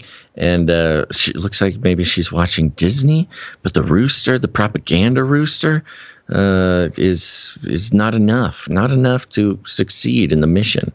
So we'll see how that goes. Thank you very much, Runk Smash. Thank you, Runk Smash. All right, we got another one from The Sentinel because it is Monday. And The Sentinel. Here we go. Basil and Skatesay Gonz get out of their AMC Pacer. The parking lot is slowly filling up with competitors and fans alike, all gathering for the first ever All-Valley Roller Skating Tournament. Basil breathes in deeply, preparing himself for the battle ahead. He looks over at his Skatesay, whose face shows no fear, only focus. Basil thinks back to the first time he met Skatesay Gonz, right here in this very parking lot. Skatesay Gonz's words echo from before. You are not a very good skater, but we can change that if you want. Basil plays this over and over in his head. Skatesay Gonz perceives the growing anxiousness on Basil's face.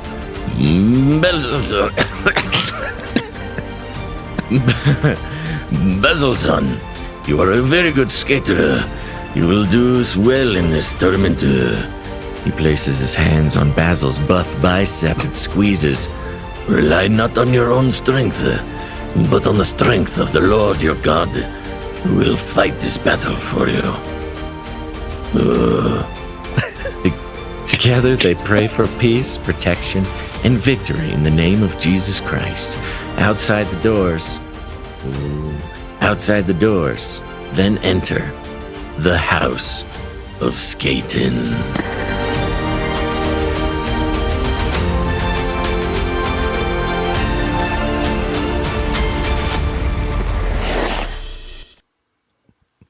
Wow, it's happening. Epic. We're getting to the apex. What will happen? Thank you, the Sentinel, very much. Thank you, Sentinel. Awesome job. And thank you to all of the producers who came in with their talent. We really appreciate it. And if you are someone who has a talent, you're an artist or a musician or a writer or whatever, make something for the show. We'll feature it on the show. It's awesome. You can just send it all into CanaryCry.Radio@gmail.com. We'd love to feature it. And while you're at it, think about leaving a rating and a review on Apple Podcasts. That's usually not where I do that, but that's where I just did it. Okay. You just want to get it out of the way then? Yeah. Leave a rating and a review. We got to get 5 of them by when? By Friday. That's right. We need you. Uncle Gonz needs you. Ugly, horrible person must leave review on iTunes. And if you do not, you are ugly, horrible person. You bring shame to family. Ugly, horrible person. That's right. You know, if this is somebody's first episode ever listening to this show, I would say take the first half of the show as the example, before, the first set of when we had so much energy and optimism about our lives today. I feel my body and spirit falling apart the further along we go in this long show that we're doing. There's a point at which we go from education to entertainment. Yes. And there's a part where we lose control of our composure. Our composure, right? And we just lose. It's a cycle. It's a cycle of the show. You get your hard-hitting analysis and news deconstruction on the first hour of the show, maybe the hour and a half, and then we get a little. We sort of progressively devolve into madness until we end the show. I will say, there's not a lot of people out there that can sit in front of a camera and a microphone for as long as we do every week and just talk about. I mean, I know people that do, obviously, but sure, it isn't easy. It's not. It isn't easy. No. It's mentally. Yeah, mentally taxing. It will break us someday. This will kill us. But today is not that day. Not today. Because we're waking up and finishing the show, baby. Let's do this. Okay, hold on. All right, you're throwing all kinds of curveballs and I know. Side totally off the rails all day today. Yes, it's wake up time. Hey, yo, wake up. It's cold, Basil. It's cold. Antarctica, go burn. It's a snowstorm. Antarctica. Ice scientists are penguins. Antarctica, they're opening the abyss. Okay, what do you got there, big man? All right. So we got, we're going to just sprint through these. TheConversation.com. Over 100 years of Antarctic agriculture is helping scientists grow food in space. Now, we talked about the lunar soil, and this was brought up in that article. Yeah, this really matches what we've talked about already. Here. So, but a headline that is more specific to the point of, hey, Antarctica, and the extreme weather conditions, and people that have had tried to grow food or just agriculture in general. They are helping scientists grow food in space. 100 years of Antarctic agriculture. Mm-hmm. Now, mind you, there is no human culture that has existed for any long period of time in Antarctica. It's all explorers and scientists. So you're saying this is like survival agriculture they've been trying to do down there? Sir Shackleton, is trying to plant something to survive.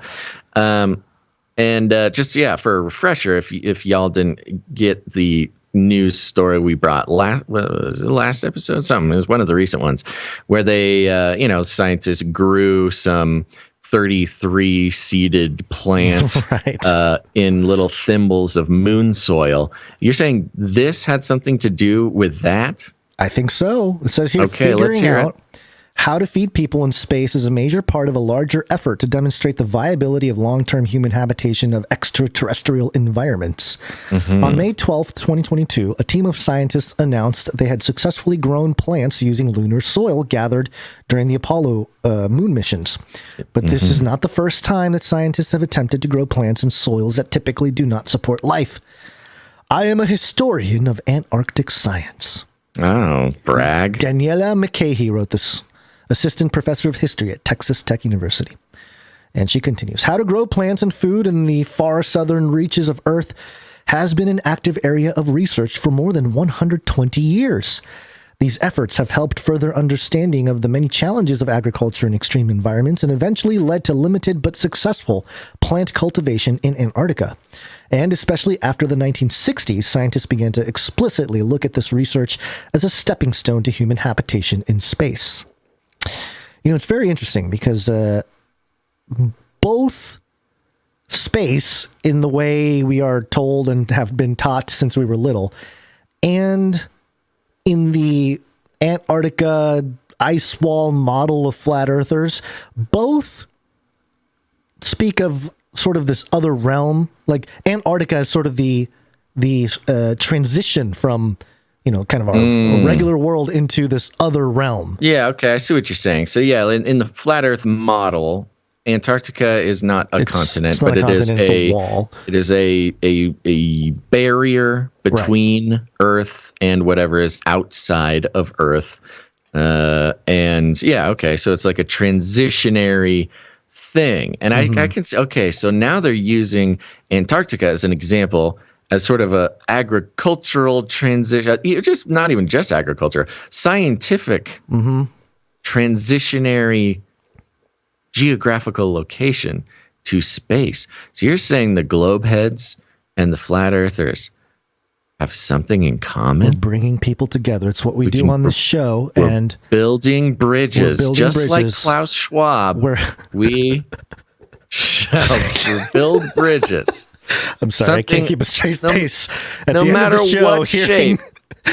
Hearing you talk about how we aspire, much like Klaus Schwab. Oh, we don't aspire. We naturally achieve greatness, where we are building bridges, finding ways where globe heads and flat earthers can live together and agree on one thing, and that is that Antarctica is a transitionary location, which goes along with our sort of grand theory of Antarctica, which is that it is more of a philosophical technology used by the elites for whatever purpose, rather than simply a hunk of cold dirt.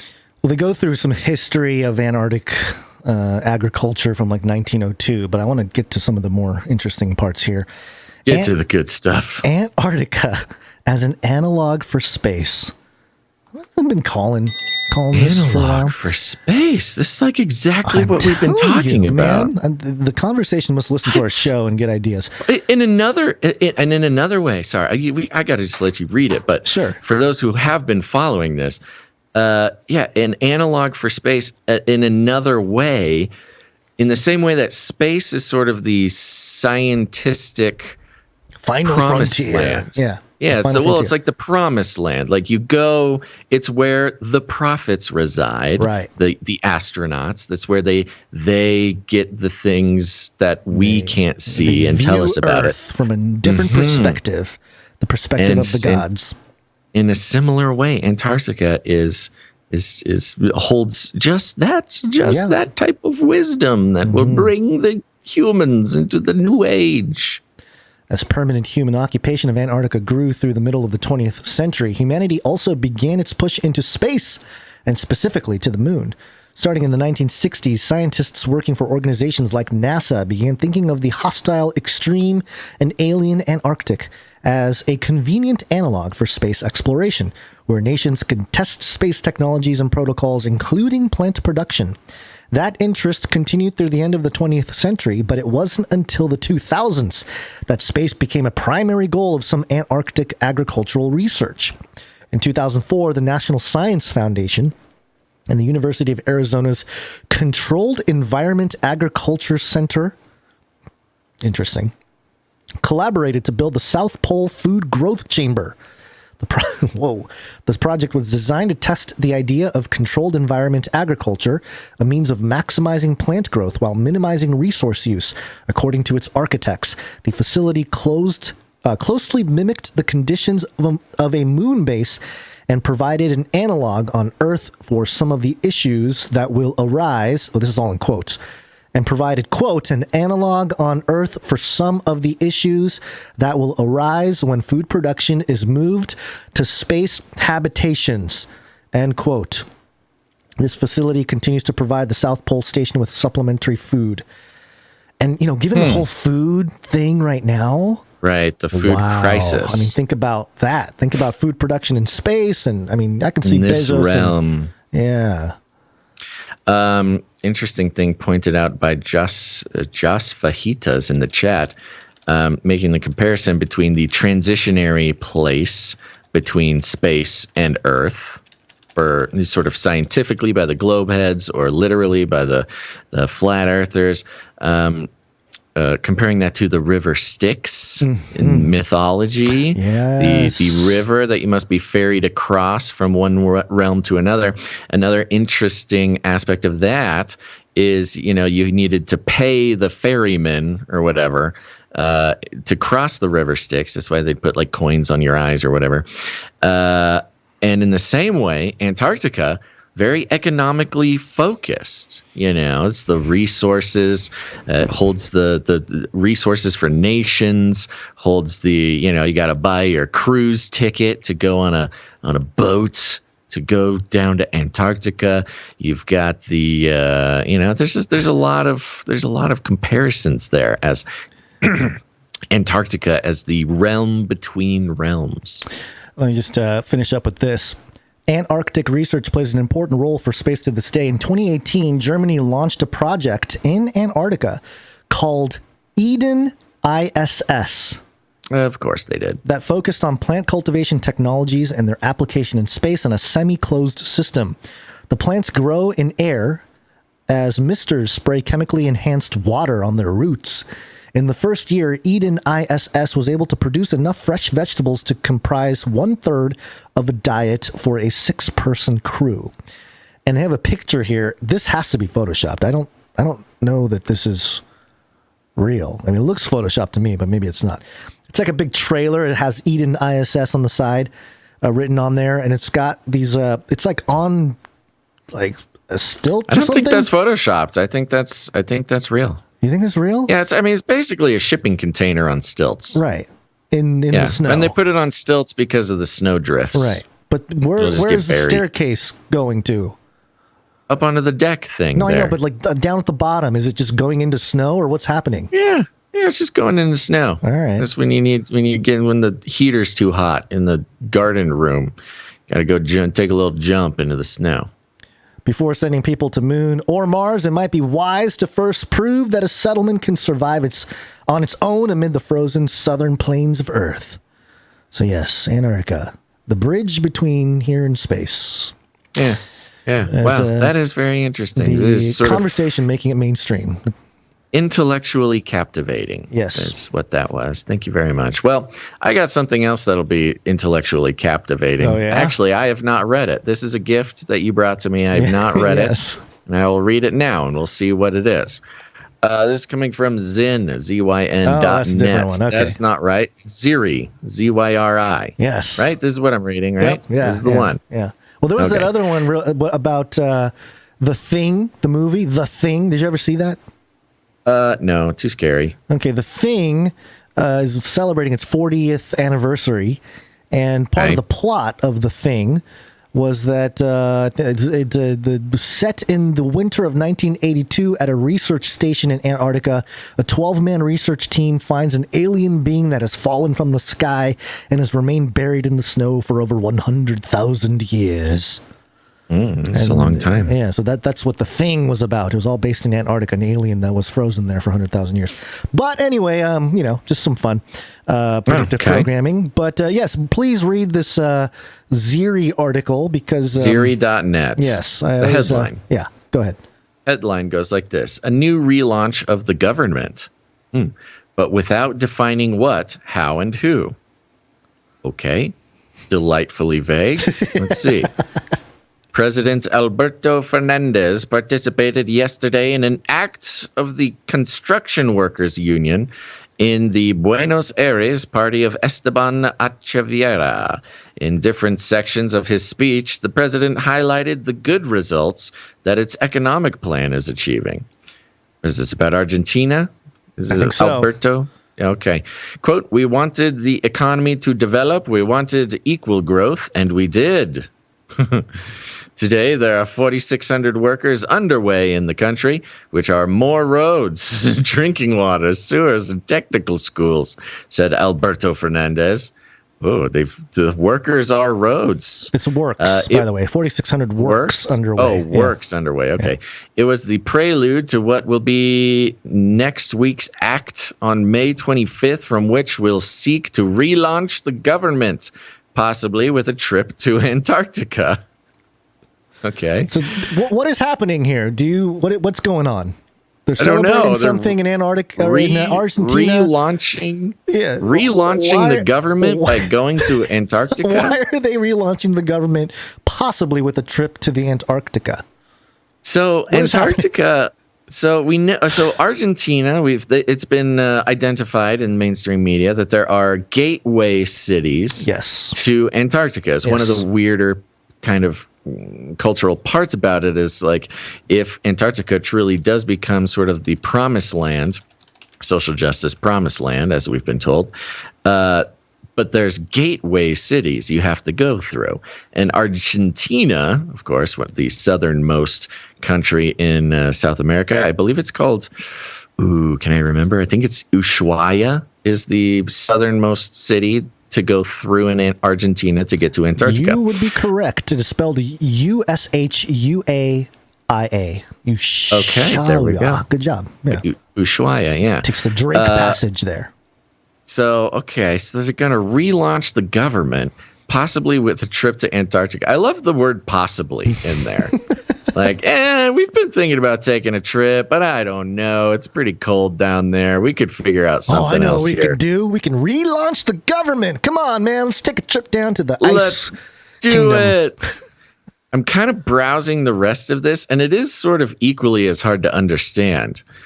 Organizations often need to modify the composition of their work team, redefine responsibilities and tasks, and realign the goals to which they are aiming. In politics in particular, there is a tendency to propose more ambitious goals when an election is on the horizon and the government is losing support in society. The drop in his popularity, his positive image, barely fluctuates between 20% and 25%, forces President Alberto Fernandez to reconsider what does your government do, how does it do it, and who does it? The stupid thing keeps messing up my reading. Sorry. And who does it? The risk is that there is a change of names. Those of Agustin Rossi and Florencio Randazzo sound more powerful, but that the policies or the way of implementing them are not modified. In a government, one must not only look at who is part of it, but what they do and how they do. They're going to Antarctica to have a retreat. They're going to do a team building exercise. They will emerge as... They're going to go have a transformative experience. The government, the president is going to take his people down to Antarctica, probably take some shrooms or something. Like a Gandalf thing where he comes back. Yeah, the light from the snow. Is kind of like, yeah, you're right. This is like we need to rethink how we do the government. We need to redo. We need to get our heads on our shoulders. We need to learn to trust each other. We'll do some trust falls. We'll take some psychedelics. We'll get a shaman to come down from the World Economic Forum, and we'll spend a week down there, and we'll come back and we'll redo the government. This is great. What is this? In addition, on Tuesday, the Minister of Economy, Martin Guzman, had said in an interview on the C5N channel, quote, export duties will not be increased. The decision, I skipped down a bit, is made by the president, and each official must respect his decisions. For twists and turns like these, for moments it looks like a schizophrenic government. Even those who are supposed to already agree cannot agree. They are literally going to Antarctica for team building exercises so the government can get on the same page. What is going on in Argentina? They're going to cure the Argentinian government's schizophrenia in Antarctica. Yeah, the promised land. Now, this is really fascinating because in the sort of cultural narrative that we've been tracking of Antarctica is that it is the answer to all of our woes as humans, in governance, in geopolitics, in finding ourselves as a species. Antarctica holds the secrets, and it's sort of a tabula rasa is how it's been billed. And upon that blank slate has been what we've been repeatedly mentioning, which is the ideological colonization. There's lots of wokeness, lots of progressivism, lots of things happening, as well as the introduction of a vast new frontier for resource collection, which has been described as like enough for everyone. We can, everybody can prosper with the wealth that's in Antarctica, but also a place in which human beings can redefine themselves as a society. And so for the Argentinian government, talking about, reworking their, what was the actual words here? Zoom. Relaunch the government, possibly with a trip to Antarctica. It's like they're going on a walkabout, like a journey together where they will learn. They'll find danger and excitement, and when they come home, they'll realize that the treasure they was looking for was the friendships they made along the way. And boom, Argentina, with the gateway city of Ushuaia, will be an example of just how Antarctica will save humanity. And no surprise that there's, of course, also aliens down there. So they're going to go take some shrooms, go talk to the aliens, come back up, and make a utopian society in Argentina. That sounds about right to me. There's a little, you can wrap it up with the last two paragraphs there at the end. Okay, mentions Antarctica again. Yeah, relaunching a government. Yeah, relaunching a government makes sense if there is a self-critical spirit. There we go. There's that self-growth thing. And President Fernandez and his collaborators really want to go all the way. Probably the alleged relaunch of May 25th is just another chapter within the internal, an event for show Christina Kirchner that the president has autonomy and an epic of his own. What? This is parenthetical. It is not by chance that you think of a trip to Antarctica, although the weather forecast could ruin the plans. Meanwhile, a large number of Argentines dreams of a genuine relaunch that produces concrete changes. It seems difficult. Okay, so there's a little bit of translation issues here. Christine Kirchner is the current vice president of Argentina, and she's a lawyer. Okay. Yeah. Okay. They really are doing this, aren't they? Yeah. This is the plan. Wow. Should we load up Biden and Kamala and Nancy Pelosi? I mean, well, look. Just ship him down to Antarctica. We can all agree to send them to Antarctica, but, it's either, hey, find yourselves, especially or don't since find your way home. Nancy Pelosi's didn't like an archbishop or something say that he's not going to give her communion anymore. Yeah, she has been banned from communion for in the Catholic Church because of her support of the abortion issue. That's funny. Yeah. So she'll be mad. I'll just go to Antarctica. I mean, this is big. This is the government, the governmental cabinet of a country, a full country, going down to Antarctica on like a spiritual journey to see how they should run their country. Huh. Yep. Yeah. Well, this about wraps up pretty much everything we've been building to. And you're not going to really hear, this is the kind of report that you're not going to really get from, Western media per se. So, yeah. Yeah, there you go. Okay. Well, now we know where we're going to hold the Canary CryCon. Oh, yeah. I really have to raise some cash. Not in Antarctica, in the Argentinian government building, because nobody will be there. All we need to do is get our hands on the Ernest Shackleton's hand-drawn, signed what is this? Flat Earth map? Yeah, the hand-drawn map of Antarctica created by Ernest Shackleton. It's for sale, isn't it? It's for sale, yeah. DailyMail.co.uk. Huge 5x3 foot map of Antarctica, hand-drawn and signed by Ernest Shackleton and not seen in public for 30 years. 30 years. Tipped to sell for £70,000 at auction when it goes under the hammer alongside raft and polar memorabilia. I smell a Nicolas Cage adventure coming. I think we can get our hands on this map and get ourselves some UV lights and special Benjamin Franklin monocles and find the secret map to the treasure. Wow, this map really does look like the current map of Antarctica. So yeah, he did a good job. He made a good map. Good job, Sir Shackleton. Is given to him by the knowledge that was seeping through the Evercube into the water supply of his camp. All right, that's it. We're done. We're out of here. We have to leave. Thanks, everybody. Thanks, everybody, for tuning in to this episode of Canary Cry News Talk. We're going to be back on Wednesday. That's the party day, okay? That's May 25th. So make sure to come on back now, you hear? And while you're at it, why don't you consider producing the show? Thank you to all the producers of this episode 488 of Canary Cry News Talk, starting with our executive producers, Darren S. and one lousy Petunia. Also, thanks, Darren S., for joining the supply drop there. You're going to love it. Thank you also to Progress Not Perfection, Morph, James M., Sir JC, Night of the Techno Squatch, Alex Protocol V2, Jonathan F., Sir Scott, Night of Truth, Sir Casey the Shield Knight, Gale, and Veronica D., Jackie U., Runk Smash, Sir James, Night of the Servant Line of Judah.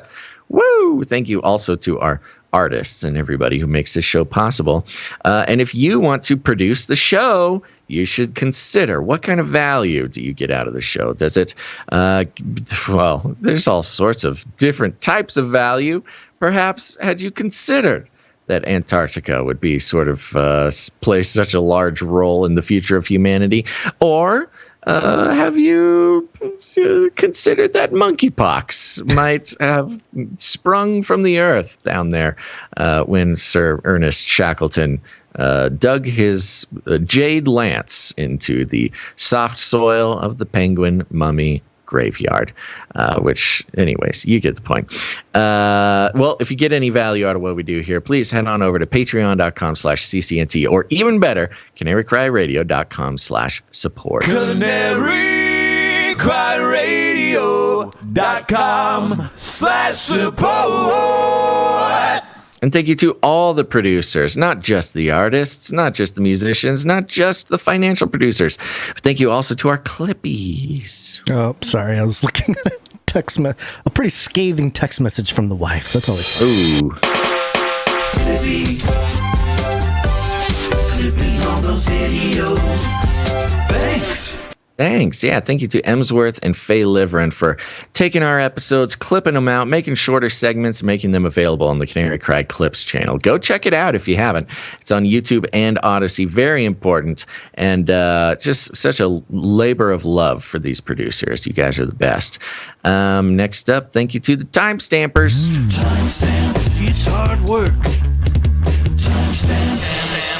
That's right, Timestampers, timestamping out all the shows. It just really integrates a lot of our back-end stuff. Very important. Thank you to the Timestamper from Friday, and that is Christine C. Thank you, Christine C. Appreciate it. Indeed. Go to CanaryCry.Meetups.com. Yeah, do that. Canary Cry Meetup. That's right. I'm keeping it short this time. Go to CanaryCry.Meetups.com. The Zoom meetup just happened on Saturday. There's also meetups going on all over the country. And if go check it out. See if there's one near you. And if there's not, put one on yourself. It's super important, super fun. Making friends, making spouses, making babies. There's lots of babies going to these meetups too. Oh, yeah.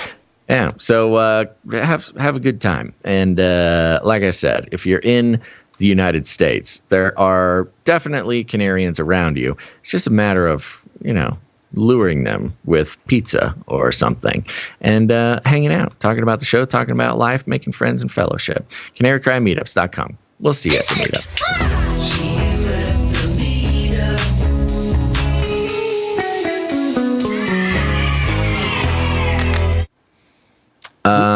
leave ratings. Yeah, leave some ratings and reviews. We already mentioned the mean uncle, so we should mention what you would do if we. No, I think I got a great suggestion from somebody who gives great suggestions.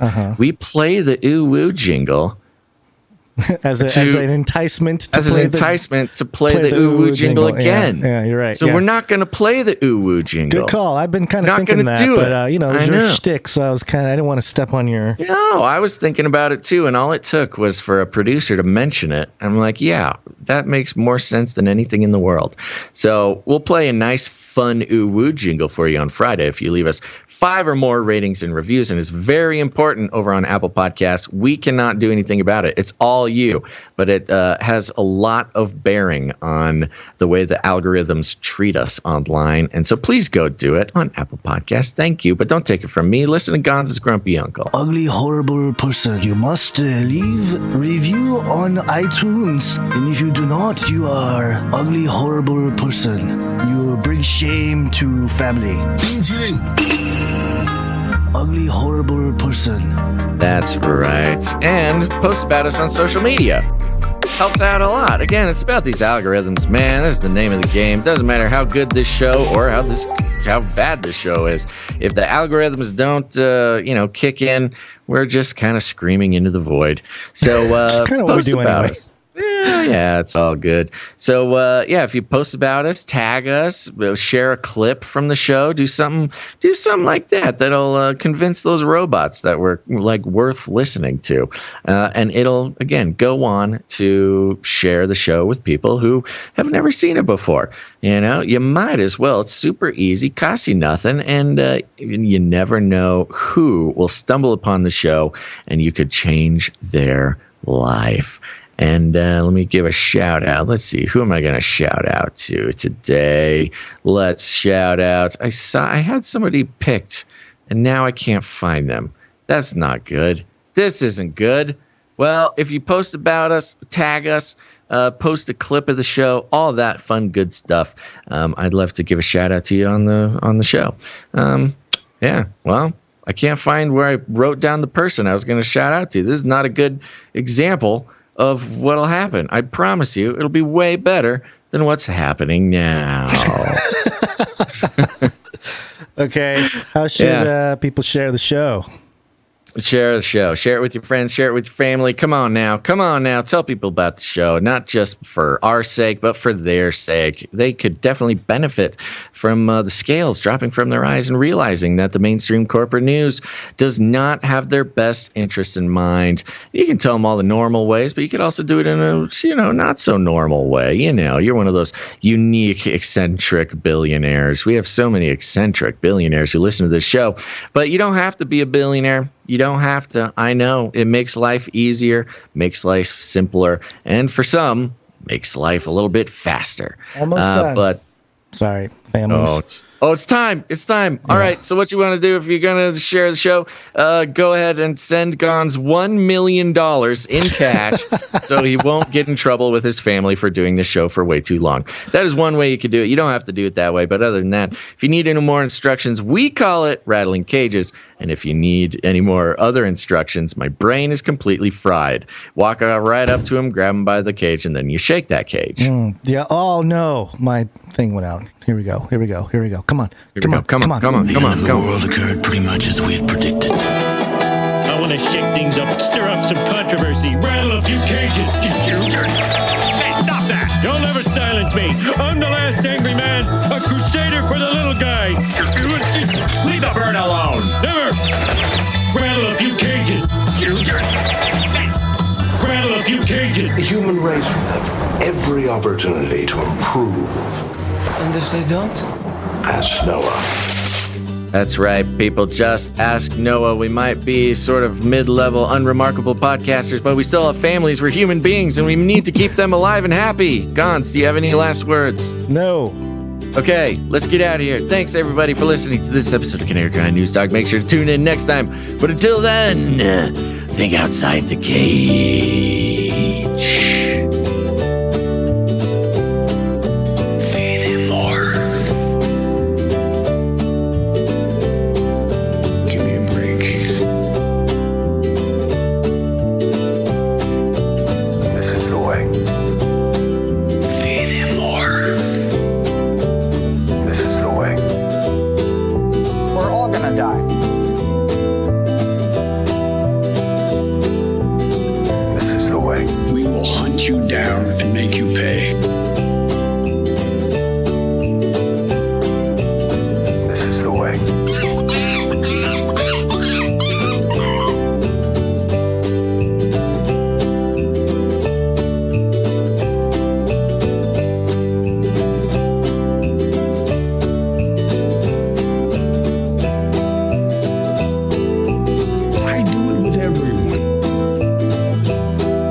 universe is a hologram. Buy gold. Buy! Propaganda rooster.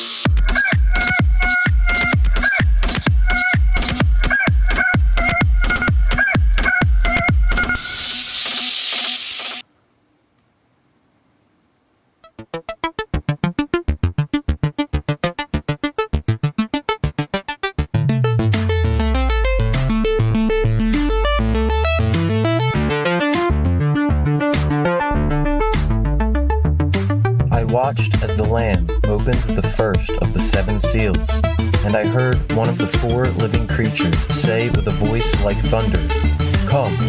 And behold, there was a white horse, and its rider held a bow, and a crown was given to him, and he came out to conquer. When the 2nd seal was opened, I heard the 2nd living creature say, "Come!" And there came a bright red horse. Its rider provoked war on the earth, so the people would rise against one another. When the 3rd seal was opened, I heard the 3rd living creature say, "Come!" And I looked, and behold, a black horse, and its rider held scales in his hand. Then I heard a voice saying, "A handful of grain for a day's wage, and protect the oil and the wine." When the Lamb opened the 4th seal, I heard the voice of the 4th living creature, and he said, "Come!" And behold, a pale horse, and its rider was Death, and Hades followed behind him.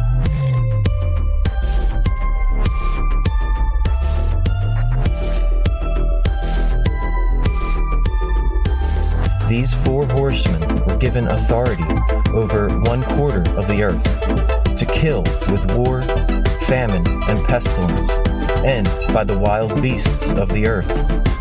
When the 5th seal was opened, I saw an altar with the souls of those who had been killed for the word of God and for their witness of him. They cried out with a loud voice, "O Lord, how long before you will avenge our blood?" They were each given a white robe and told to rest a little longer, until the number of their brothers was complete. When the Lamb opened the 6th seal, behold, there was a great earthquake. The sun became black, and the moon became like blood. The stars fell to the earth, and the sky vanished like a scroll being rolled up, and every mountain and island was removed from its place.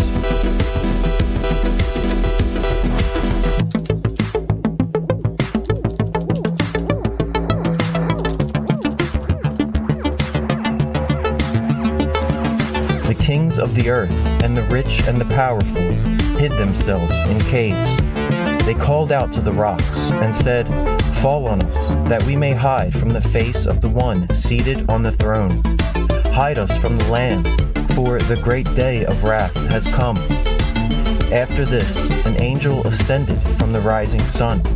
He held the seal of the living God, and he called out to the 4 who were given power to destroy. And he said, "Do not harm the earth or the sea until we have sealed the servants of God."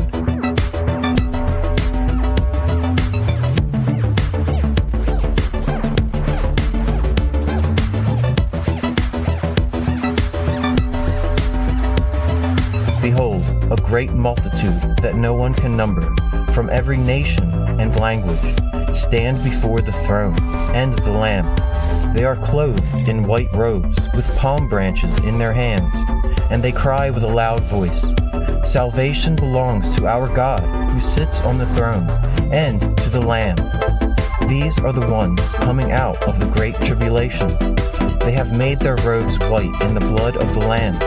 Therefore, they are at the throne of God, to serve him in his temple, and he who sits on the throne will cover them with his presence.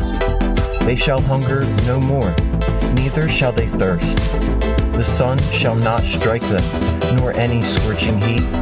For the Lamb in the midst of the throne will be their shepherd, and he will guide them to springs of living water, and God will wipe away every tear from their eyes. When the Lamb opened the 7th seal, there was a great silence in heaven, and I saw 7 angels standing before God, and 7 trumpets were given to them. Another angel came to the altar which held the prayers of the saints to offer them before the throne. And like smoke, the prayers rose before God from the hand of the angel. Then the angel took the fire from the altar and he threw it to the earth.